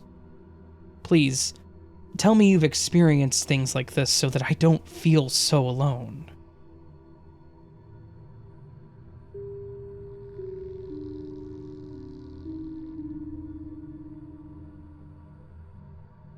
Hello, Raven. I'm back yet again. Again, my name is Lily. For some backstory, my mother owns an old building in downtown Fairborn, Ohio. We have proven it is haunted. There are at least 2 ghosts, one male and possibly a female. We use it as a realtor's office, as that is what my mother's job is. Upstairs, there are 3 apartments, and we are friends with the people who live there. I was hanging out with one of them, and I'll call her B, as that is her nickname that we call her all the time. We both have ADHD. Now on to the story. We're unsure if it was just our ADHD that had us with this, or if it was one of the ghosts, as the front door of B's apartment door opened with no force and on its own, or if it was a glitch. B and I were in her kitchen. She said that she was going to go make a drink. She asked me if it was past noon, and I said it was. I remember her pouring the drink and picking it up. It was an alcoholic drink, and it was clear. It was put in a ball jar being used as a cup. After a few minutes, she was like, "Where's my drink?" We both looked all over the apartment, and it wasn't anywhere. There was a jar with a clear liquid exactly like the one that she poured, but B said, no, that's not it. And I then noticed that it was more likely water. B's apartment is pretty small, so there are only so many places that she could have placed her drink. And it was nowhere to be found. And she'd placed it somewhere just a few moments before. We both had no knowledge of where it was for some reason.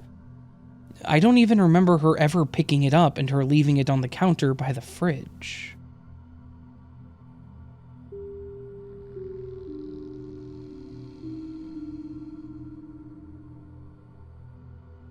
So, a couple years back, I got these cool, chunky platform shoes whilst on a holiday that had ankle straps. I loved these shoes, and wore them almost every day. One day I went to play a netball game like I do most weekends, and had to change out of these shoes into my gym kit, and leave them in the changing room as normal. I came back after the game, and one of the shoes had their strap missing, like it was torn off. I was furious because, as I said, these were my favorite shoes, and it looked like someone had just ripped one up at the ankle strap. And I had bought them on a holiday in France, and I lived in England. The company didn't sell just one part of the shoe, nor did they ship overseas at the time. So it wasn't really something that could be easily fixed. So I put the shoe away. I wasn't able to find another identical pair that I liked, nor could I get them fixed without the strap to reattach. So, much to my disappointment, I just kinda left them alone. A few weeks after this had happened, I was looking for a different pair of shoes in my cupboard, and I picked up this pair to get them out of the way. Shockingly, they were looking good as new, with both ankle straps where they should be. I was naturally confused. I asked my parents if they knew anything about it, had replaced or fixed the shoe, but they knew nothing. I kind of let it slide and even convinced myself that maybe I had imagined the shoe breaking in the first place.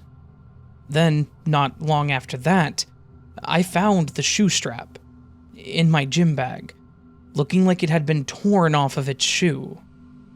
I didn't have any other shoes like this that the strap I found could have come from, nor did any of my netball team, and it still baffles me to this day.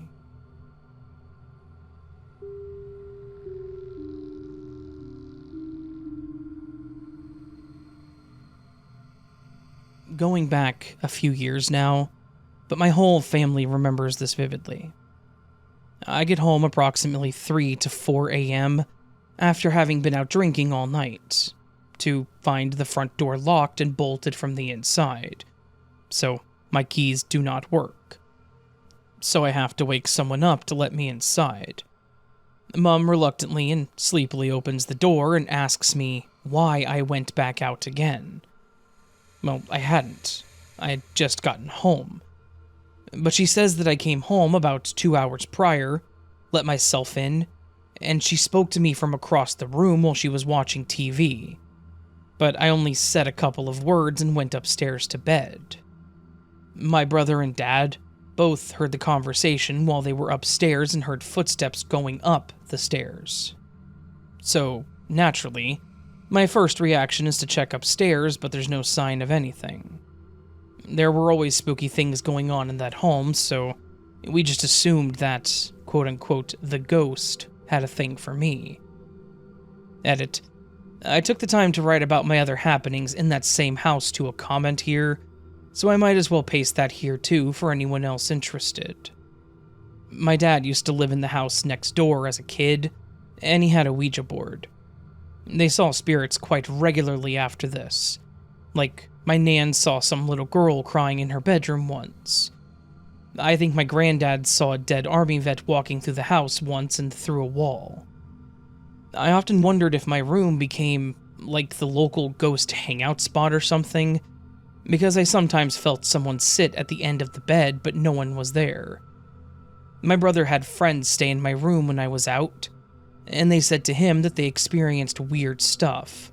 Not sure what though, as we never found out the specifics. Had other little instances of different cats being scared and always looking up at the staircase frightened. Had things like Lego come randomly flying down that staircase when everyone, including the cats, were downstairs. I also had one night where I got into bed, and before falling asleep, it felt like someone laid on top of me, held the sides of the covers down, and rasped something that I can't quite recall now into my ear. That one does actually send shivers just remembering and writing it. But no full-on proper hauntings or anything that made us want to leave. We've lived there for 20 years before my parents downsized. I go past the house sometimes as my dentist is still there, and I wonder if the newer residents have experienced anything. But I'm not knocking and asking. Hell, they might recognize me as having let myself in at 2 a.m. with them too at some point.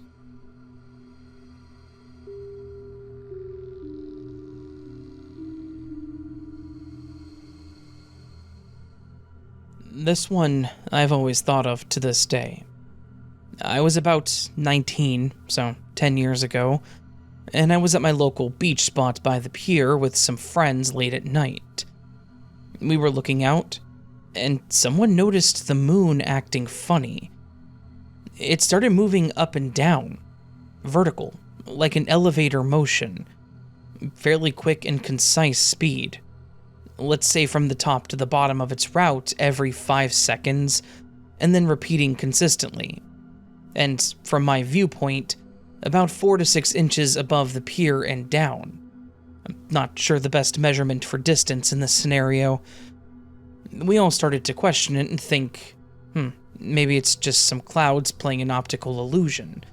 Since the moon was set right next to the pier, there was a solid point of reference. Even so, most of us were trying to rationalize what was happening in some way. This continued for about 2 to 3 minutes. Then it suddenly started moving horizontal and following a backwards L shape. We were completely floored and no more rationalization could take place. You could see the distance separating from the pier clearly. I would have thought this was some sort of UFO, but it was clearly the moon. It was large and full on this night.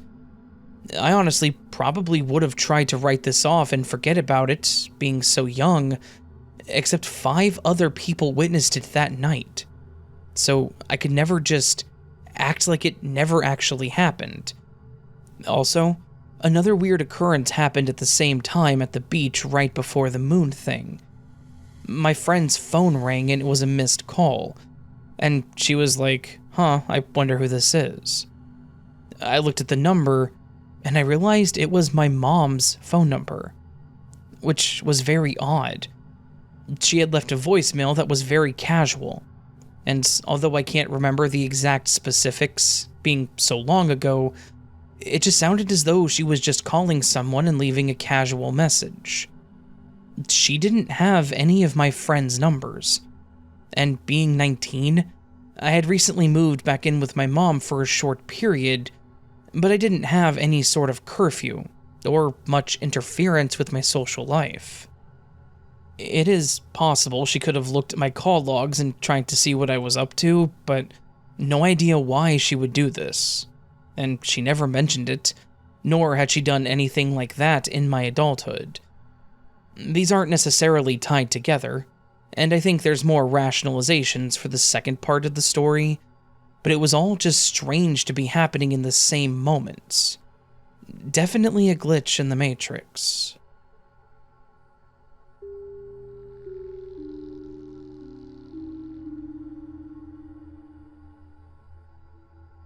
I used to be in the army. One day, about 6 years ago, 4 of my soldiers and I was a sergeant at the time, were working on our vehicle maintenance on Motorpool Monday. I had been with this organization for almost 2 years, and the process for turning in our maintenance paperwork had always been the same. The process was, inspect the vehicles, annotate any faults on the paperwork, 5988, bring it to the mechanics to verify any faults, then once verified, bring it to the company XO. After I passed out the maintenance paperwork for that week to my soldiers, they went out and tried to complete the task.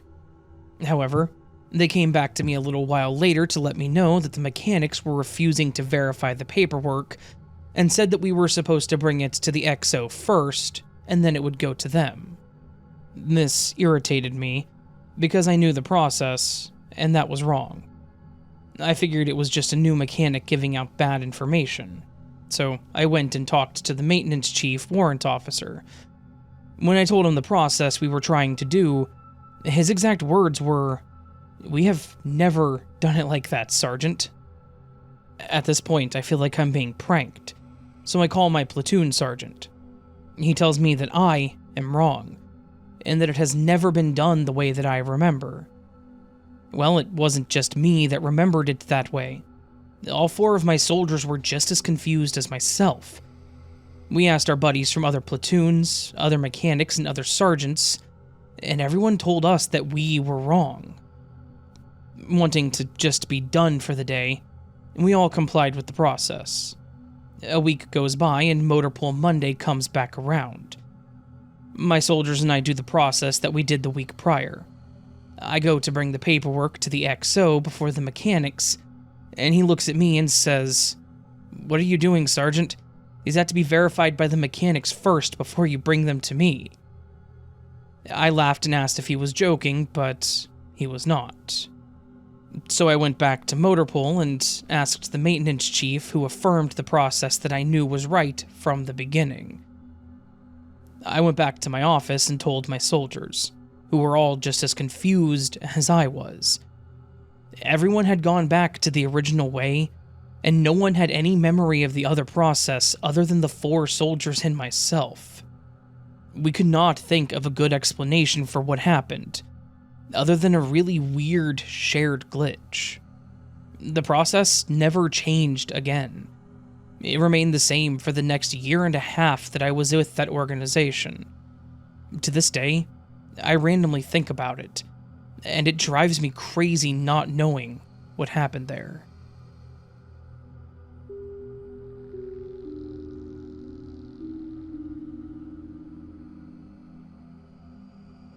Hey Raven, I have a story that I consider to be overlapping timelines, and not necessarily a glitch in the Matrix. I personally don't think we're in a simulation, but who knows?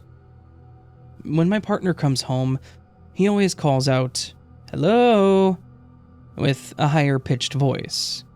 He has a smooth, deep baritone speaking voice that can be hard to hear over the normal home with children's sounds. And he uses an elongated O. He's done it every time he has come home without exception for nearly a decade. One particular day in early fall, my daughter, who was a toddler at the time, and I were watching her favorite music videos on YouTube. The music was a little louder than usual, but both of us heard my partner come in the front door and call, "Hello." My daughter got super excited, as she always does when her dad comes home. and I was surprised because it was 2.5 hours earlier than he would normally be home. I was also surprised because he usually calls or texts before he's on his way. We both jumped up and my daughter ran out to the living room, and I followed her. I turned the corner and there was absolutely no one there. She and I looked at each other and she said, "Dada?" inquisitively. I said, "I guess not." I dismissed it and he came home as normal a few hours later. A year later, we had moved into our own home after a few years of renting. My daughter and I were in the kitchen where I was giving her a snack. It was around 2 in the afternoon. She was chatting away, but there was no television nor radio on, when suddenly we both hear, "Hello," and the garage door opening and closing. Again, it was much earlier than it usually was for him to be home, and he hadn't called or texted. My daughter ran out to the living room and I followed, and again there was no one there. I picked her up, and we went downstairs to look for him.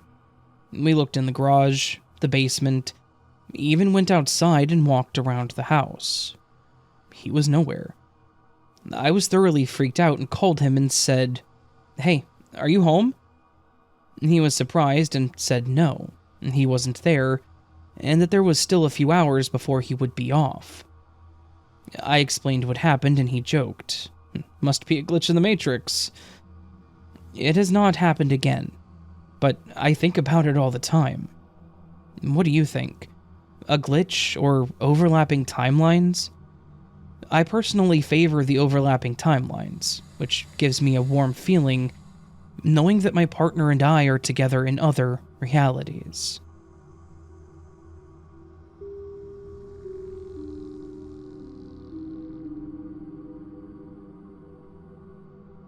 This happened to me yesterday morning while I was getting ready for work. I live on the second floor of an apartment building. It was 5:25 a.m., and I was making coffee in my kitchen. I had just filmed a Snapchat video for a relative at my coffee machine when I noticed I was running late. I use a magnetic flashlight attached to my fridge so that I can see when I make coffee, and I took it with me on my way to the living room. My apartment isn't big, so to walk to my living room, I just had to turn around. When I turned and began walking, a green light from outside my living room window caught my eye. The window faces my neighbor's large, mostly empty backyard. I stopped walking and stared for a moment. The light looked to be the size of a softball, and it appeared to be floating at around waist height. It was bright green, but didn't appear to be illuminating its surroundings. I caught sight of it while it seemed to be in motion, moving back and forth a short distance at a walking pace.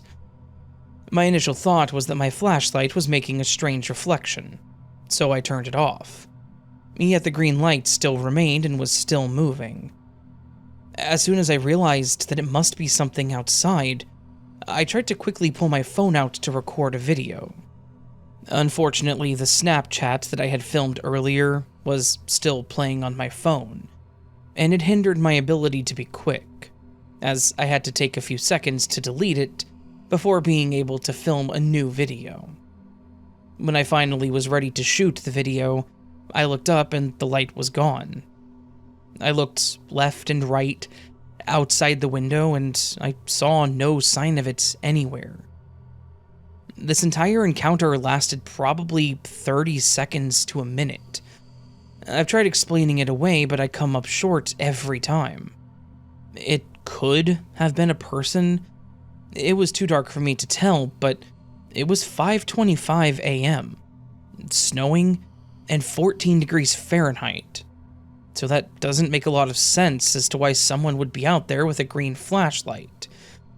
I live in a pretty quiet neighborhood, and while I don't know my neighbor whose backyard this occurred in, I rarely see him outside doing yard work or maintenance.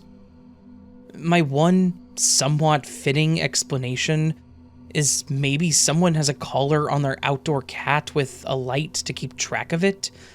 but I've lived here over a year and I've never witnessed that before.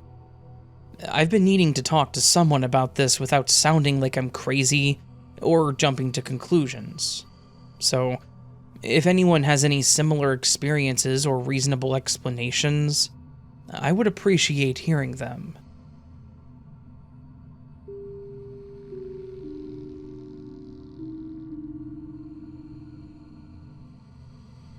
So, last night, New Year's Eve, my family had a party in my grandparents' house, and we all went up there around 7 p.m. I had been working 8 to 5, so I was already exhausted and I left early, at 9:25 p.m. I know I got home at 9:28 because I FaceTimed my boyfriend as I unlocked the door to my house. I then walked in, put my dogs outside, went upstairs, got changed into my PJs, and then went back downstairs to let my dogs in, because there were fireworks going off. I have a picture that I took at 10:09 p.m. of me laying on the sofa with one of my dogs, and another one taken at 10:21 p.m. of the same dog sleeping on me. My brother and dad were both apparently home between 10 to 10:40. Edits, they came home at 10 and left at 10:40 to go back to the party. Sorry. However, they both say that they never saw me in the house. They had even come into the sitting room to check on the dogs because of the fireworks going off. They even looked for me because they wanted to know where I had put something, but they couldn't find me anywhere in the house. I never saw or heard them either. According to my boyfriend, I fell asleep around 10:30, and I fell asleep on the sofa. My boyfriend also never heard nor saw them. Normally my phone picks up people coming into the house from my bedroom, which he hears, so it's weird that he didn't hear them. I then remember my dad waking me up at around 12:20 and telling me to go to bed, because I'd fallen asleep on the sofa. And then I text my friend Happy New Year at 12:37 and went up to bed. At this point, my boyfriend woke up. He apparently fell asleep around 12 and said Happy New Year, and I text him back saying Happy New Year. I don't know why I text him instead of just talking, but yeah. Then he accidentally hung up, so I rang him back as I got into bed at 12:43. However, according to my dad, he didn't get home until 1 in the morning, and my brother got home at 12:50, and neither of them woke me up. I wasn't drinking and my dad hadn't been drinking either, so we can't blame this on alcohol. It's also really not like them to team up to mess with me. And also the fact that my boyfriend never heard or saw them really confuses me. Normally, when I'm on FaceTime to my boyfriend, my dad steals the phone and sits talking to him for 30 minutes or so. It's very unlikely that my dad would have ignored him. Sorry this is so long, but I'm just confused as to what happened. I can't think of a reasonable explanation for any of this.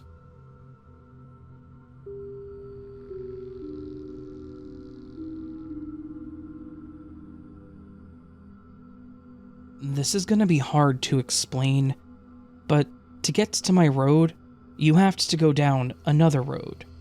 I'll call it Road A, with 2 roads to the left, the second being mine.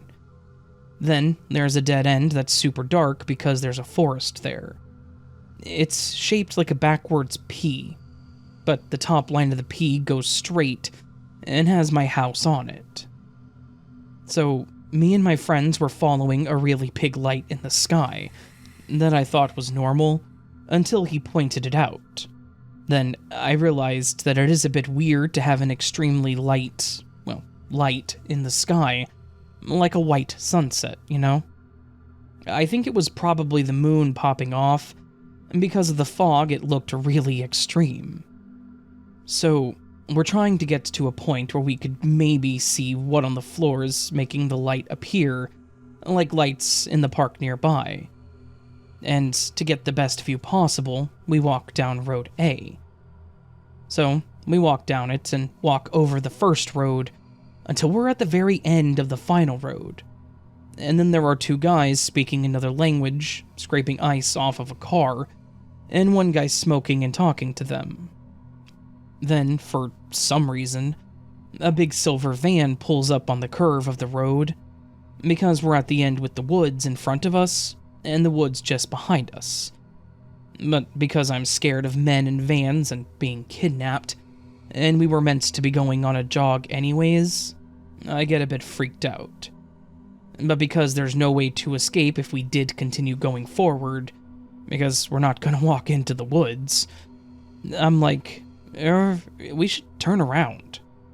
Because I think we're literally on the second road, the one that my house is on. And so we walk down it. We walk, and instantly I'm like, what the absolute hell? I thought we were walking down my road. Because I don't remember walking past the silver car over the road that leads to my road and to the first road. Even though it leads to my house too, it's just very dark. But apparently we're walking down that first road.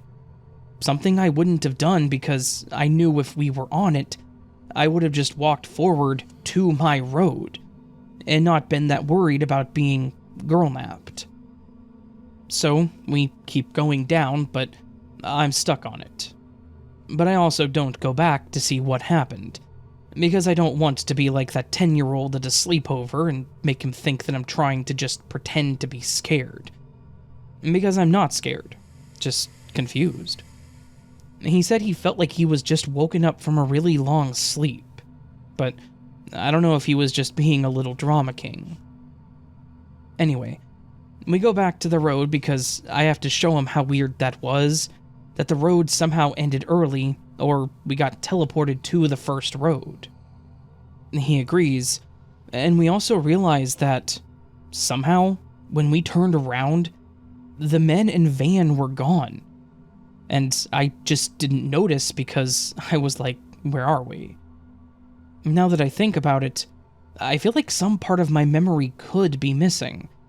Because I remember completely hitting the end of the road and being like, gotta turn around because no choice, hope I don't get kidnapped. And because how the hell did we get to road 1? There's a decently large-sized difference between the two. He was also having a confused moment with me and said it was like the road ended early.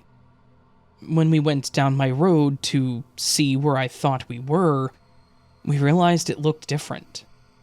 But when we went to the first road, it also looked different. Because my road has a brown fence. That's where the guys were. But it has grass on the corner of the road. Road 1 has stone, but the side of a house. The place that we were with the dead end had the fence, but no grass and had stone instead. Other than that, it was identical to my road. Thinking about it is actually IRL breaking my brain. The more I think about it, the more I'm confused. Not really worried, though. This stuff never happened to me before, so it's kind of cool. Actually, I take it back, it is a bit freaky. I hope I didn't explain that too terribly. Sorry if I info-dumped too. Feel free to ask questions for clarity, or tell me what could have possibly happened.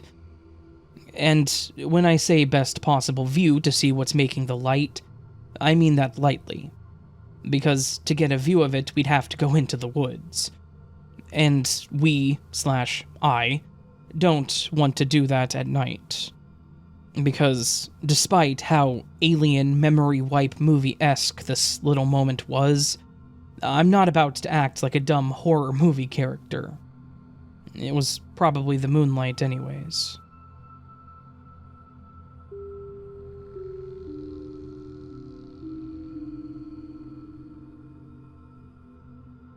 This is the most tragic and strangest story, and it happened 7 years ago. And this is the first time I'm sharing it with someone. I haven't even shared it with my mother. The year was 2017. It was summer. I returned to my home country after 1 year from a university abroad. My father picked me up at the airport, and we had dinner at home. Everything was as usual as it could be. I went to bed around 12 p.m., and I slept immediately. I woke up around 5 a.m. to go to the restroom, and went directly to the bathroom, which is in my room, so I didn't even step out of my room.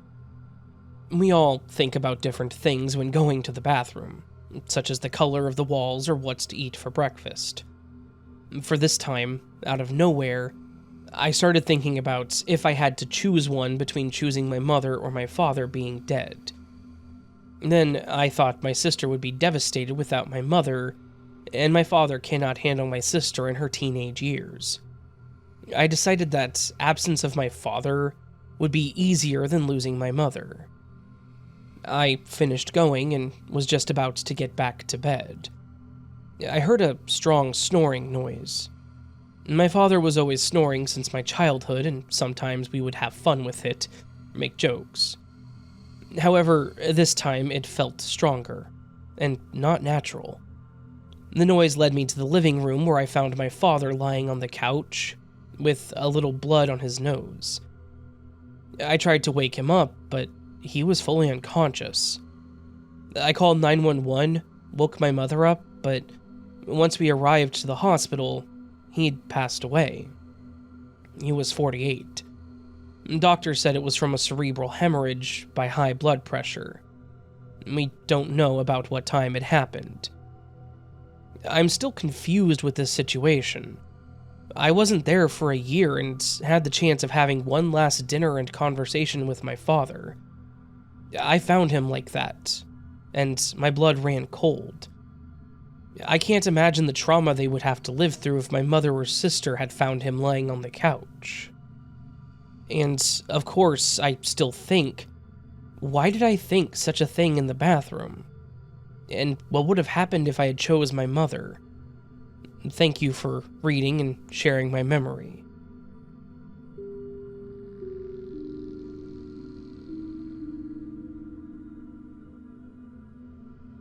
To set the scene, I work at a small pet store.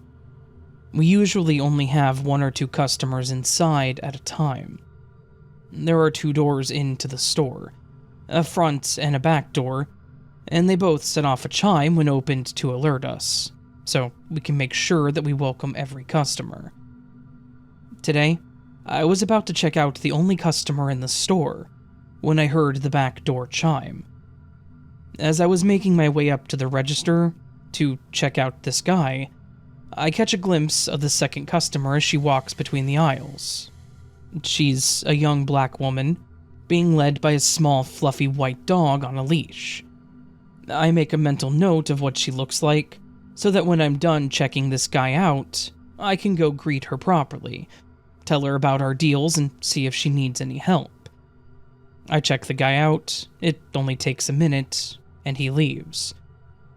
The door chimes on his way out, but I haven't heard any other chimes, so I know that the lady is the only customer now in the store, and I start looking for her. I'm searching through the aisles, and I can't find her anywhere, until I suddenly stumble across another woman with a dog on a leash. She's Asian, and her dog is much bigger, maybe 50 pounds, and brown. I scour the rest of the store 3 times over, and she's the only customer in there. The black lady is nowhere to be seen. I have no idea where that lady went, and how the Asian lady came in. I had a view of both doors when I watched the guy leave out the front door. No one slipped in or out while he was leaving. I can't stop thinking about it. It's freaking me out. We don't have cameras, so I can't check if I'm going crazy, but I know what I saw. Did the black lady disappear? Or shapeshift?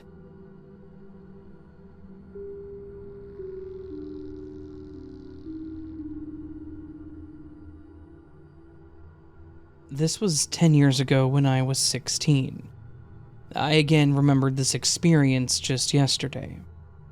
I was living on/in the Mornington Peninsula in Victoria, Australia. Rosebud, to to be exact. When I went to see family in Melbourne, I would take a bus to Frankston and then a train to Melbourne. The bus trip always took around an hour or a bit. On this occasion, when I was heading from Rosebud to Frankston via the same bus, I met someone on it and we started talking.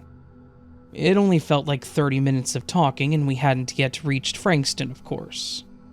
All of a sudden, I received a call from my father, who I was traveling to visit that day. He was acting a bit aggravated, asking where I was. I responded with, "Dad, I'm on the bus like I told you 40 minutes ago." He went off calling me a liar. I was super confused and questioned what I did wrong. What he said scared and confused the hell out of me. He said that I couldn't be on the bus because it's been 3 hours since I left. I checked the time, and lo and behold, it was 3 hours later.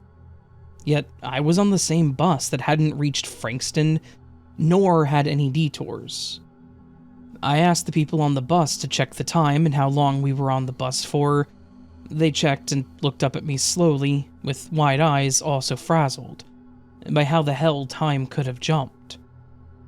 I repeatedly tried to assure my dad that I was still on the same bus, and I don't understand how the time jumped. Obviously, I sounded nuts, so he never believed me. That experience has never happened again, and I still try to find a logical explanation to this day. Any thoughts?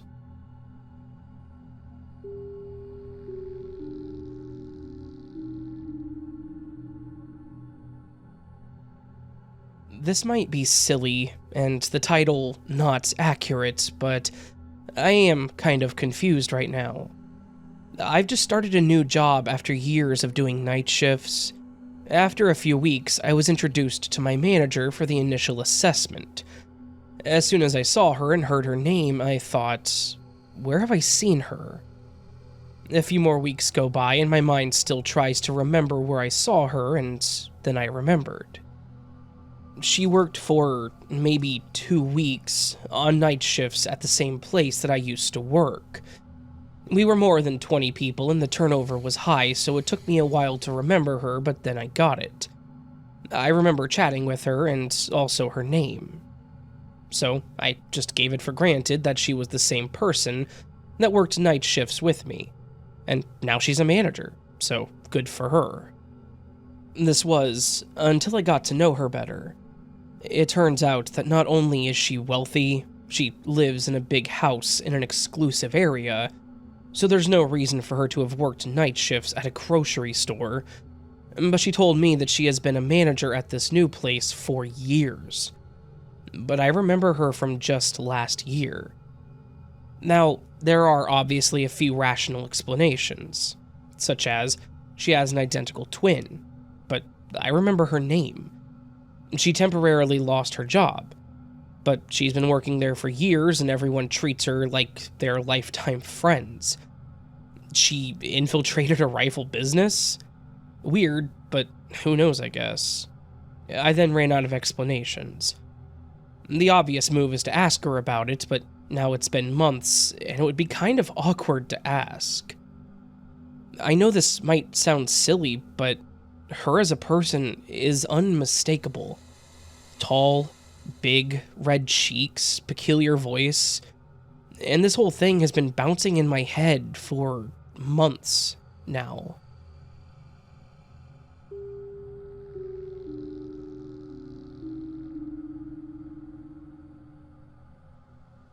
Hi, Raven. I hope you're doing well. I wanted to share a bizarre event that happened to me, my sister, and my cousin when we were kids.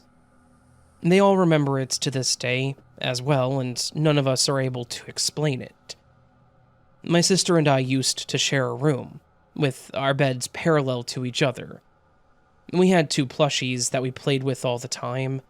Hers was Tweety, the yellow bird from that old cartoon, and mine was Jerry, from Tom and Jerry. In this game of ours, the goal was to toss our plushies into the opposite bed.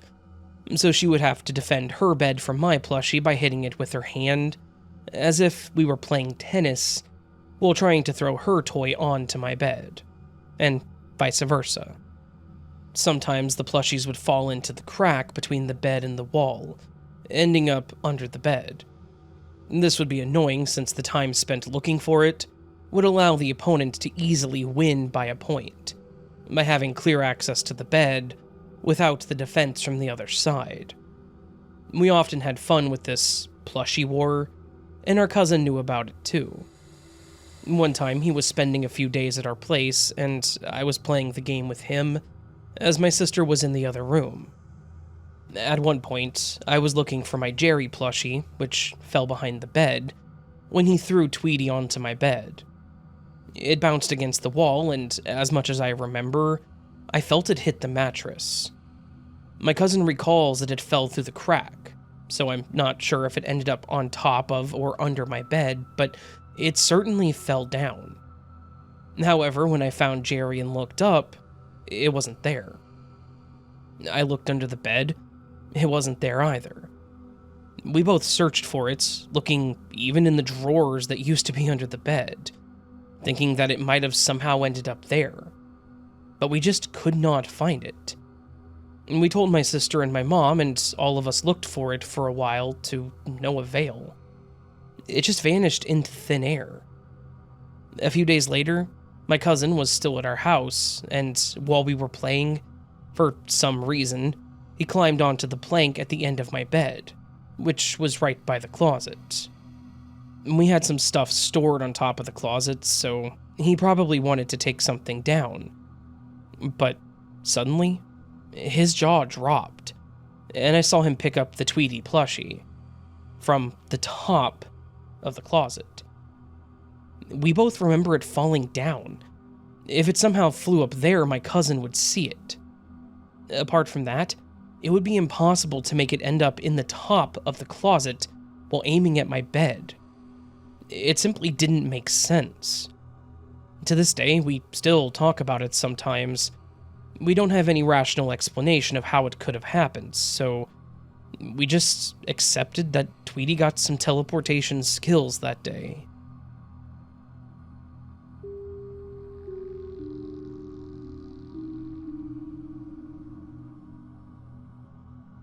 First off, let me just say that I'm a big fan of your show.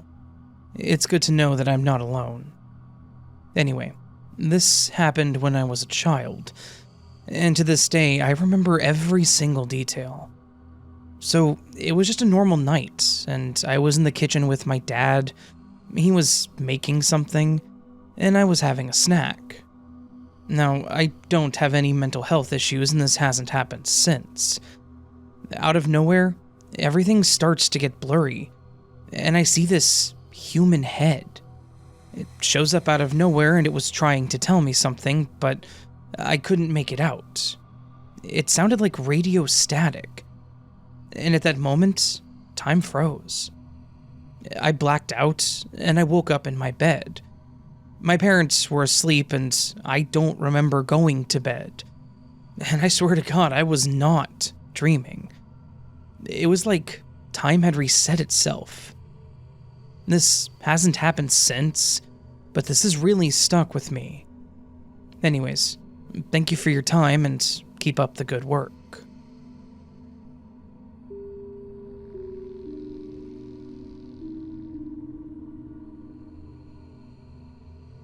Hi, Raven.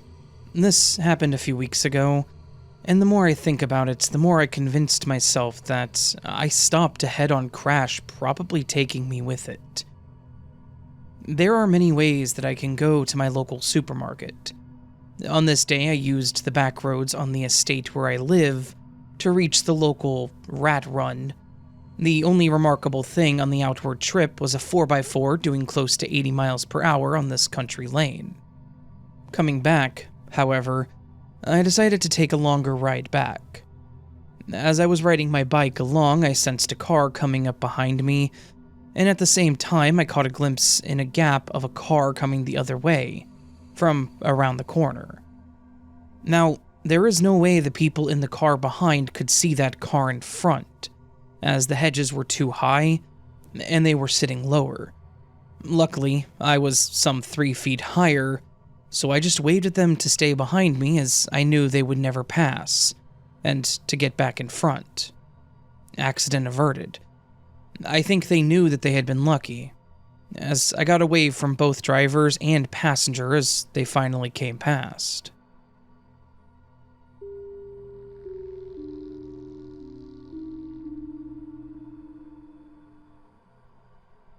I work for the biggest coffee shop chain in the world. You know the one I'm talking about. I work late afternoons and nights. We close at 9 p.m. every night, and this story took place around 8 p.m., just before Christmas. We have 3 people working at night since they tend to be slower.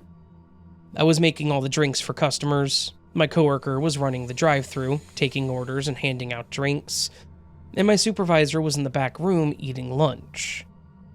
We all wear headsets, so that way we can hear customers' orders and communicate with each other. My supervisor wears her headset while on lunch or break, so that way she knows if we need help. We had a fair few customers in the drive-thru, maybe 4 or 5 in line. Every car is just ordering 1 or 2 drinks, until one car orders 5 large hot chocolates. I audibly groaned at this because it takes a while to make 5 drinks. My coworker finished handing out the drinks to the car before the hot chocolate car, and went to take the order of the next. He went back over to take the money of the hot chocolate car, but when he said the total, the people in the car at the window were totally confused. They had only ordered 1 drink. At this point, we were all confused. Neither me nor my coworker saw the hot chocolate car drive away. I confirmed with my coworker that he did indeed hear those hot chocolates being ordered, and that I was not crazy. My supervisor wasn't really listening too well, and she did not hear the hot chocolates being ordered. I don't understand how someone could order 5 drinks, not come to the window, and somehow drive off without either of us seeing them. There's no way to get out of the drive-thru line once you're in it, unless you back out. There were cars on either side of this person, so they were literally trapped with no way out. I keep thinking about this, and I cannot think of a logical answer, since they did not have enough time to leave the drive after the car in front of them drove off. If any of you have a logical explanation, please, let me know.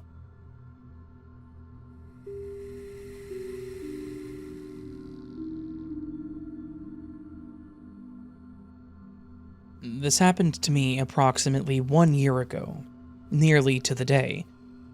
I was working a closing shift at PetSmart. It was mid-afternoon and I was cleaning out the bins for a new animal shipment in the back room when my phone fell from my hands and onto the floor.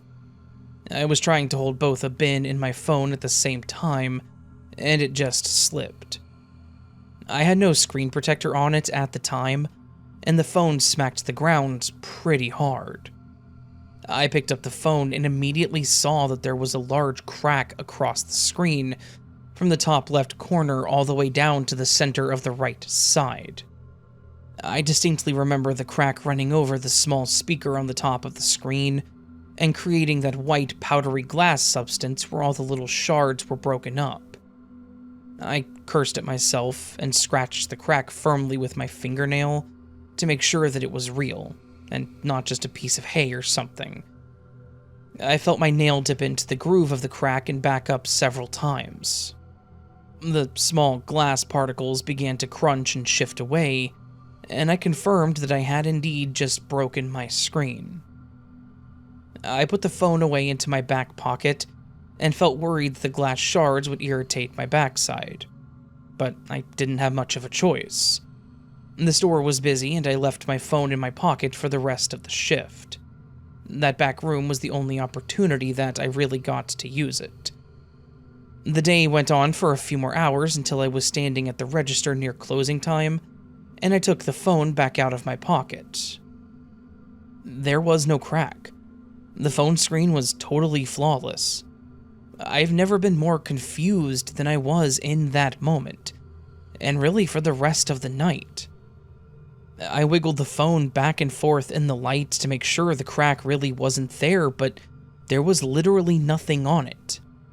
Next day, still no crack.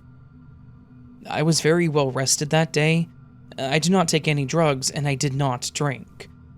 I have thought about this so many times since then. I really have no explanation for this, but sharing it feels nice.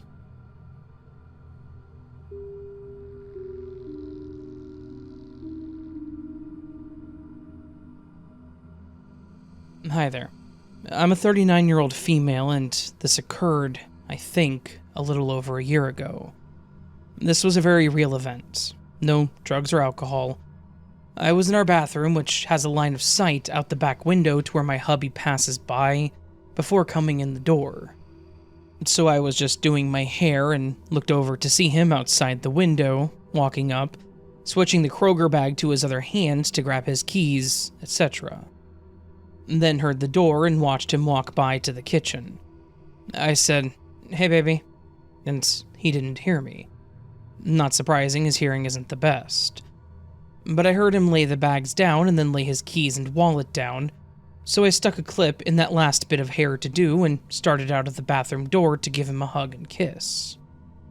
Well, here it is. Instantly when I walked out of the doorway of the bathroom, everything was completely different. All the lights were out, and they had certainly been on a moment prior. Totally weirded out. I felt shaky and whatnot. But I guess managed to walk a few steps to look toward the kitchen, only to see my husband wasn't even there. Then, before I even had time to attempt to process what the hell just happened, I saw through our kitchen window. His headlights were coming down the driveway.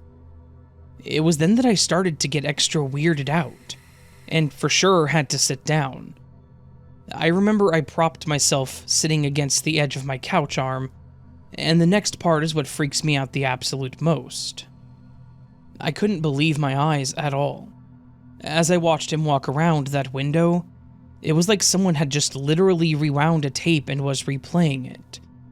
The exact same motions, the exact same sounds, all the way through, including him setting the keys and bags down. The only thing I could think at that point is how crazy I would actually sound if I told anyone this. Except I told my husband right when he got there. So I just want to know if anyone has any ideas of what happened. I'm open to hear about it. It's the single most unbelievable, existential type thing that's happened in my life. And I will never forget it.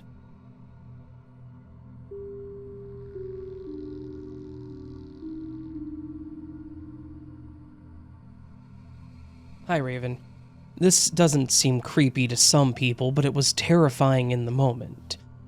My glitch in the Matrix story is, when I went to a wrestling match, I brought $5 in my student ID. I went and enjoyed the game. I didn't have to pay, as someone paid for me. This is important later in the story. I went and enjoyed the match. On the way home, I realized that I didn't have my $5 and student ID. I get home, go straight to my closet to put my shoes in, and sitting on the floor is the $5 and my student ID. I look up, and I hear the side door slam. I was home alone. My dog started barking, and I stepped out of my room. As soon as I went out, the lights went out, and I screamed and ran outside. It was dark by now. When I came outside after about 5 minutes, I went back inside. I left the stuff in my closet. I came back in through the front door, and the money and the ID was now on my couch. I threw them out in the garbage outside, and then it stopped happening. I was terrified, but whenever I tell people this, they don't believe me.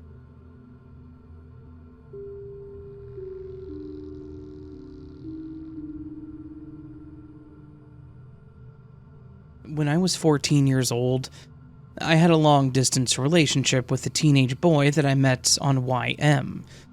You know, Dumb teenage stuff.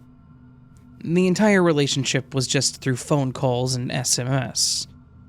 We decided to meet up once in the mall and he gave me a photo of him. So when I went home and went to sleep, I kissed the picture. But I put it inside of my wallet's picture pocket and fell asleep hugging it. When I woke up, my wallet was still on my chest. The first thing I did was to say good morning to the picture, however it was gone. It was missing. I clearly remembered putting that picture inside of my wallet, because I very clearly even said, "I'll keep you right here." I panicked so badly.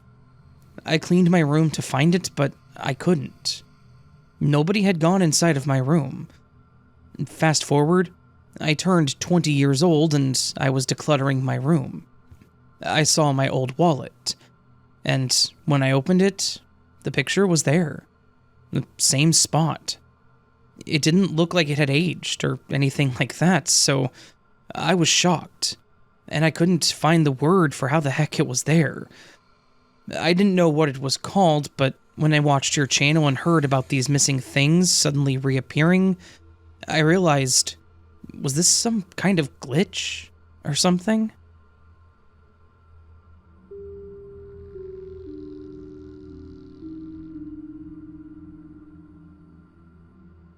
In June of 2018, my daughter and I walked up the road a quarter of a mile to the local Waffle House for breakfast.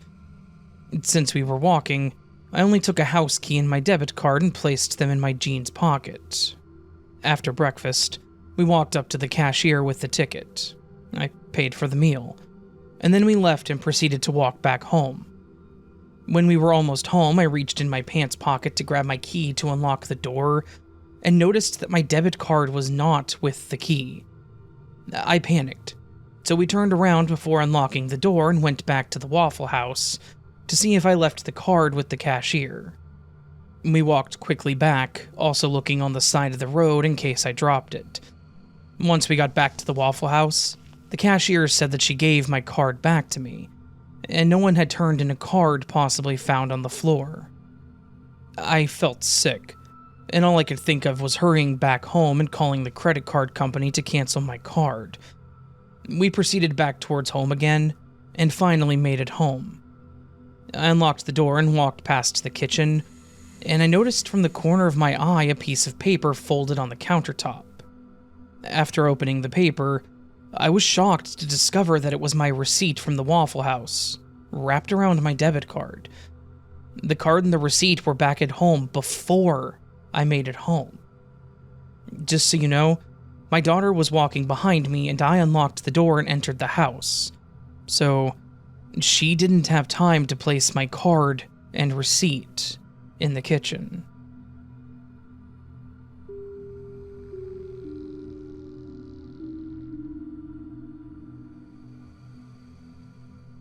Our kitchen is kind of small, cramped, but I love kitchen gadgets, so to make room for all of them, I gutted the counters and moved all my small kitchen appliances from the countertops into our pantry.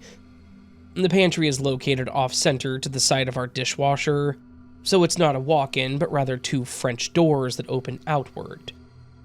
Last week, we decided to get rid of our Ninja blender because the plastic cracked, and we invested in a Vitamix anyway.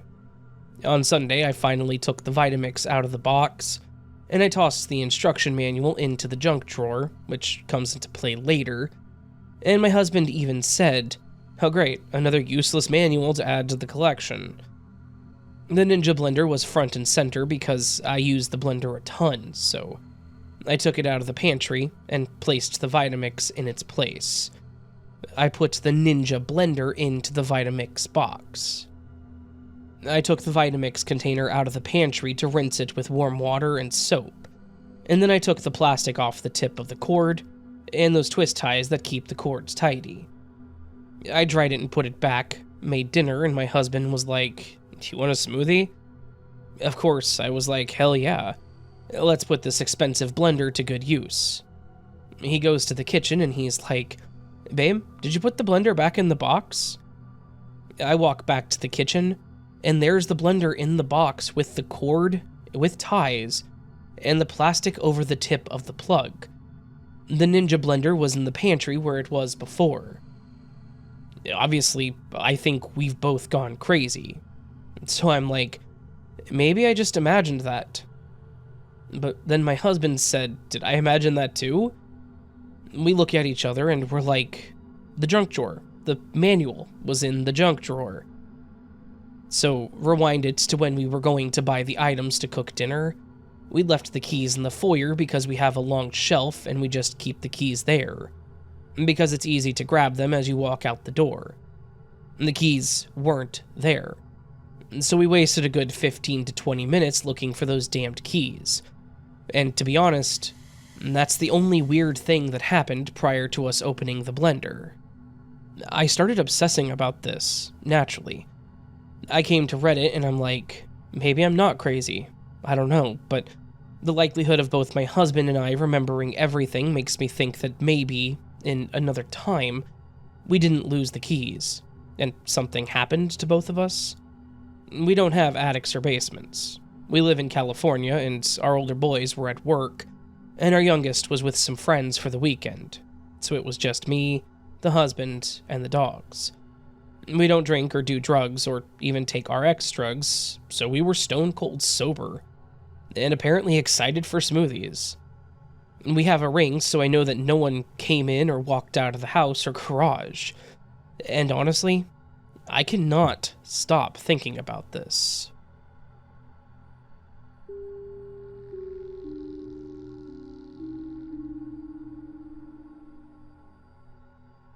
So, I was driving down my road towards my house, and I see my neighbor spraying the road in front of his house, which is right after mine. I really didn't think much of it, figured maybe he spilled something and was spraying off whatever he spilled. I pulled into my driveway, as I usually walk in front of my car, jump on my porch, and open the door. But this time I was walking around the back of my car, and when I look up, my neighbor is now spraying off his car that's now in the road where he was spraying before. I figured that his girlfriend must have just pulled up right when I was pulling in, and that's why I didn't see her drive up. There was just a couple of seconds from the time that I parked to when I saw the car, so naturally I was expecting to see the driver somewhere, either in the car or walking out. But she never walks into view, so I start walking over there. In my guts, I had this feeling that something just wasn't right. It was like I knew that the car didn't just pull up, and was there the whole time. But it wasn't there, or I would have seen it, right? So I walk up to my neighbor and say, "This is a dumb question, but was your car here the whole time, or did it just pull up now?" He looks at me a little funny and says, "No, it's been here for the past 30 minutes. I've been washing it." I tell him that when I pulled up, this car was not parked here. I say, "You were spraying the road, and there was no car." Not wanting to sound any more crazy than I already did, I just turned and walked away. I've known this guy my whole life, so he just laughs, not realizing that I'm freaking out inside. My heart is racing like I just saw a ghost or something. I seem to experience this type of glitch pretty often, but it's always something small, like my lighter or something on the counter that I could have overlooked. Although it's been getting more clear that things are gone 1 second, and then back the next. There's still the possibility that I just didn't notice it. I never really know for sure. This time though, I know for absolute certainty that car was 100% not there. The road had a big circle of soapy bubbles, and he was spraying in the center, as if there was a car there, but I just couldn't see it. The neighbors next to him have a big trailer parked in the road, and I remember I could see nothing but pavement from where I was all the way down to that trailer. No car in between. I think deep down, we all know that the world we live in is just too amazing for us to have it all figured out. So experiencing something like this, it just kinda confirms something I already knew. And even though this has happened, it's almost as if it never happened. I still have 1,000,001 questions. Thanks for reading my true story, and I hope you all enjoyed the glitch of my life.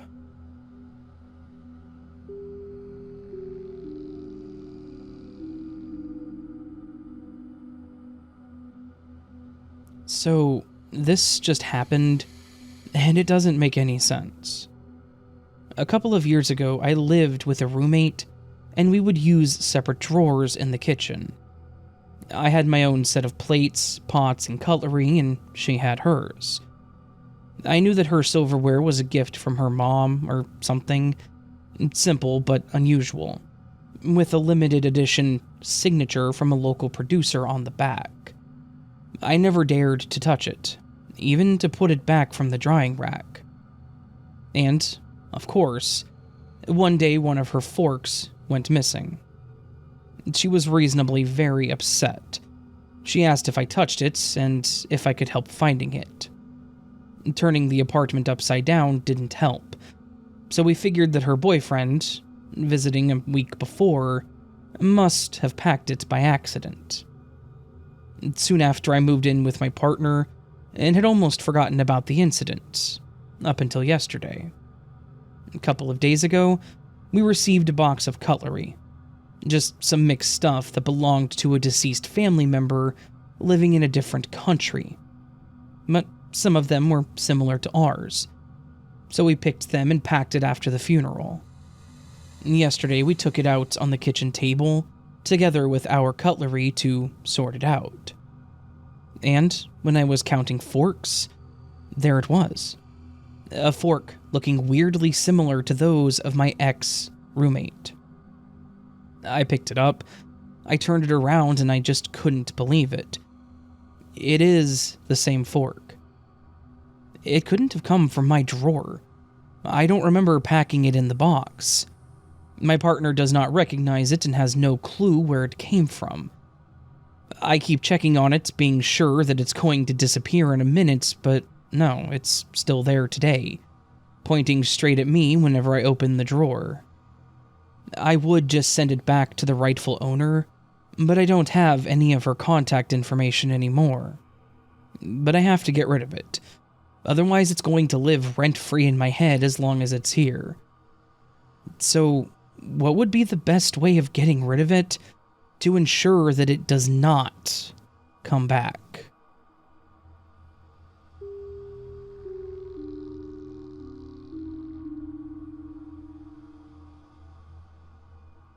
I've had a few glitches that have left me feeling unsettled. A favorite necklace that I lost for 5 months and looked everywhere for turned up on top of my jewelry bag with no explanation. I lost 2 pairs of tweezers in a week, and 2 entirely different pairs of tweezers turn up in my house. Anyways, this stuffed cat experience is by far the weirdest. So, as a child, I was obsessed with cats. One of my first stuffed animals was a little gray cat named Oliver. He started out so luscious and fuzzy, but I loved him so much that over the years he took quite the beating. His fuzz is now completely tamped down. His once black marble eyes are now all scratched up. Basically, he's a stuffed animal that has been well loved for almost 25 years. So, anyways, this summer we travel across the country to visit my husband's family. My sister-in-law, 11, is getting some toys out of her room for all the kids to play with when I see Oliver. Immediately I was like, what? No way! I have a stuffed cat just like this. To which both my mother-in-law and sister-in-law gave me a strange look. And my mother-in-law said, "Yeah, you're the one who gave it to us." Instantly, I had this super weird feeling. I did not give it to them. First of all, Oliver had tremendous sentimental value to me. He was like my favorite toy for years. I would never give him away. Secondly, he is so grungy and yucky. If I was giving a gift to my sister-in-law, I would have given her something new. Thirdly, I was sure that Oliver was still back home, which I confirmed when we got home a few days later. He was sitting in my daughter's room, looking just as ragged as usual. So, basically, Oliver duplicated himself, and I gave him away to my sister-in-law in a parallel dimension.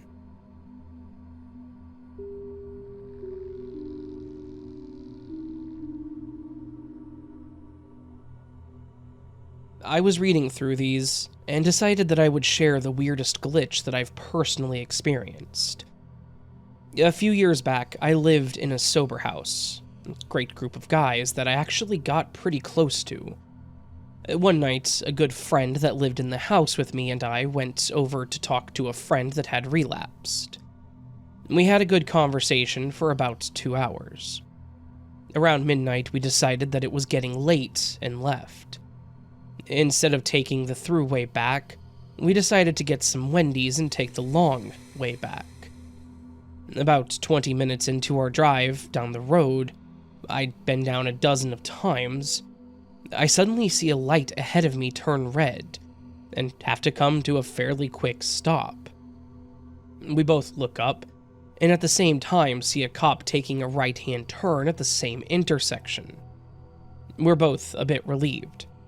Neither of us were deep enough into sobriety to shake that innate addict fear of cops. We're sitting there chuckling to ourselves, and after 30 seconds, we're both looking up at the lights and chatting. A minute goes by, and then 2, and the light is still red, which, by this point, we both make a comment on how long it's been red. Immediately after this, there's suddenly headlights coming through my rear window, and I don't mean they slowly faded in. They were just there. A large SUV suddenly swerves and lays on the horn and hollering something out his window. My friend and I immediately comment something like, "Look at this a-hole blowing a red and blaming us." And as we both looked up, we realize there is no red light. Not only is there no red light, there's no light at all. Ahead of us is an empty intersection, 4 stop signs, and nothing else. We were both so creeped out. We looked at each other and he said, "What the hell?" And his face was white. We got home after that without incident and never talked about it again. This was almost 4 years ago, and I've never forgotten it.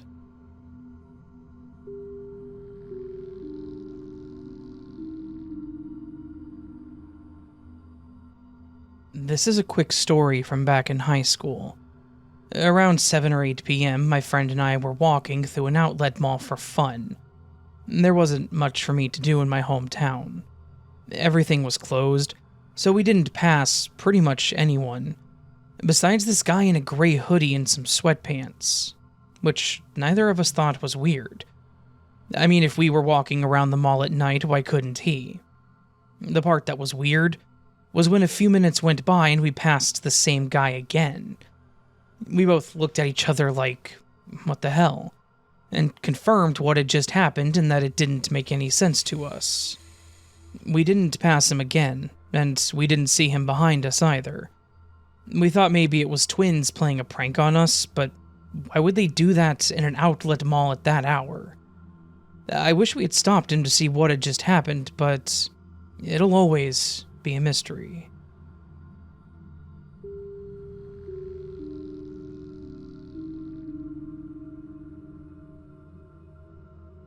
I've been listening to you for quite some time now, and had never experienced a glitch of my own until this past summer. I wrote this shortly after it all happened, but wasn't sure if this was an actual glitch. I've finally decided to see what others think of this. Just before Independence Day of 2023, my fiancé and I were at a local shopping center when I received a notification on my phone that I had a new voice message. I was puzzled because my phone had no missed calls, so I decided to go ahead and listen to the message right then. What I heard was 2 people talking amongst themselves, in what sounded like a crowded place. I brought this to my fiance's attention and let him listen too. We both brushed it off as a spam call and went about our shopping. As we were approaching a clearance display about 15 minutes later, my fiance and I overheard an older couple, maybe early 70s, having the exact conversation that was left in my voicemail.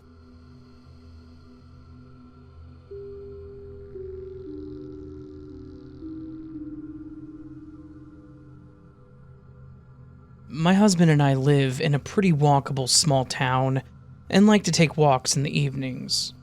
We also will walk the town square for special events and festivals, and we always follow the same path, or close to the same. There is one section of the walk where there is a huge oak tree growing between the road and the sidewalk. The roots have torn up the sidewalk and made it super jagged. The first few times, I almost tripped walking on it.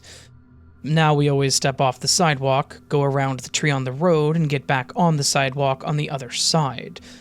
We've done this walk a dozen times. We went on vacation and haven't taken our walks in about 2 to 3 weeks. Today, we started up again. We get to the big oak tree and I step into the road to go around. My husband asks what I'm doing. I remind him about the torn up sidewalk.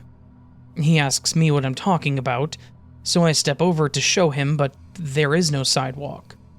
The sidewalk ends neatly before the tree and doesn't resume until about 500 feet up on the other side of the intersection. There's mature grass, snow, and leaves, but no sign of a sidewalk or a sidewalk that has been recently removed. I say that I remember there being a torn up section of sidewalk in this spot, and that it continued all the way to the street. My husband swears there never has been. He swears that it always just ends there. I feel insane. We've walked that path hundreds of times over the past few years. It's one of the largest trees in town, so there's no mistaking it for a different street. And it's also right by our house.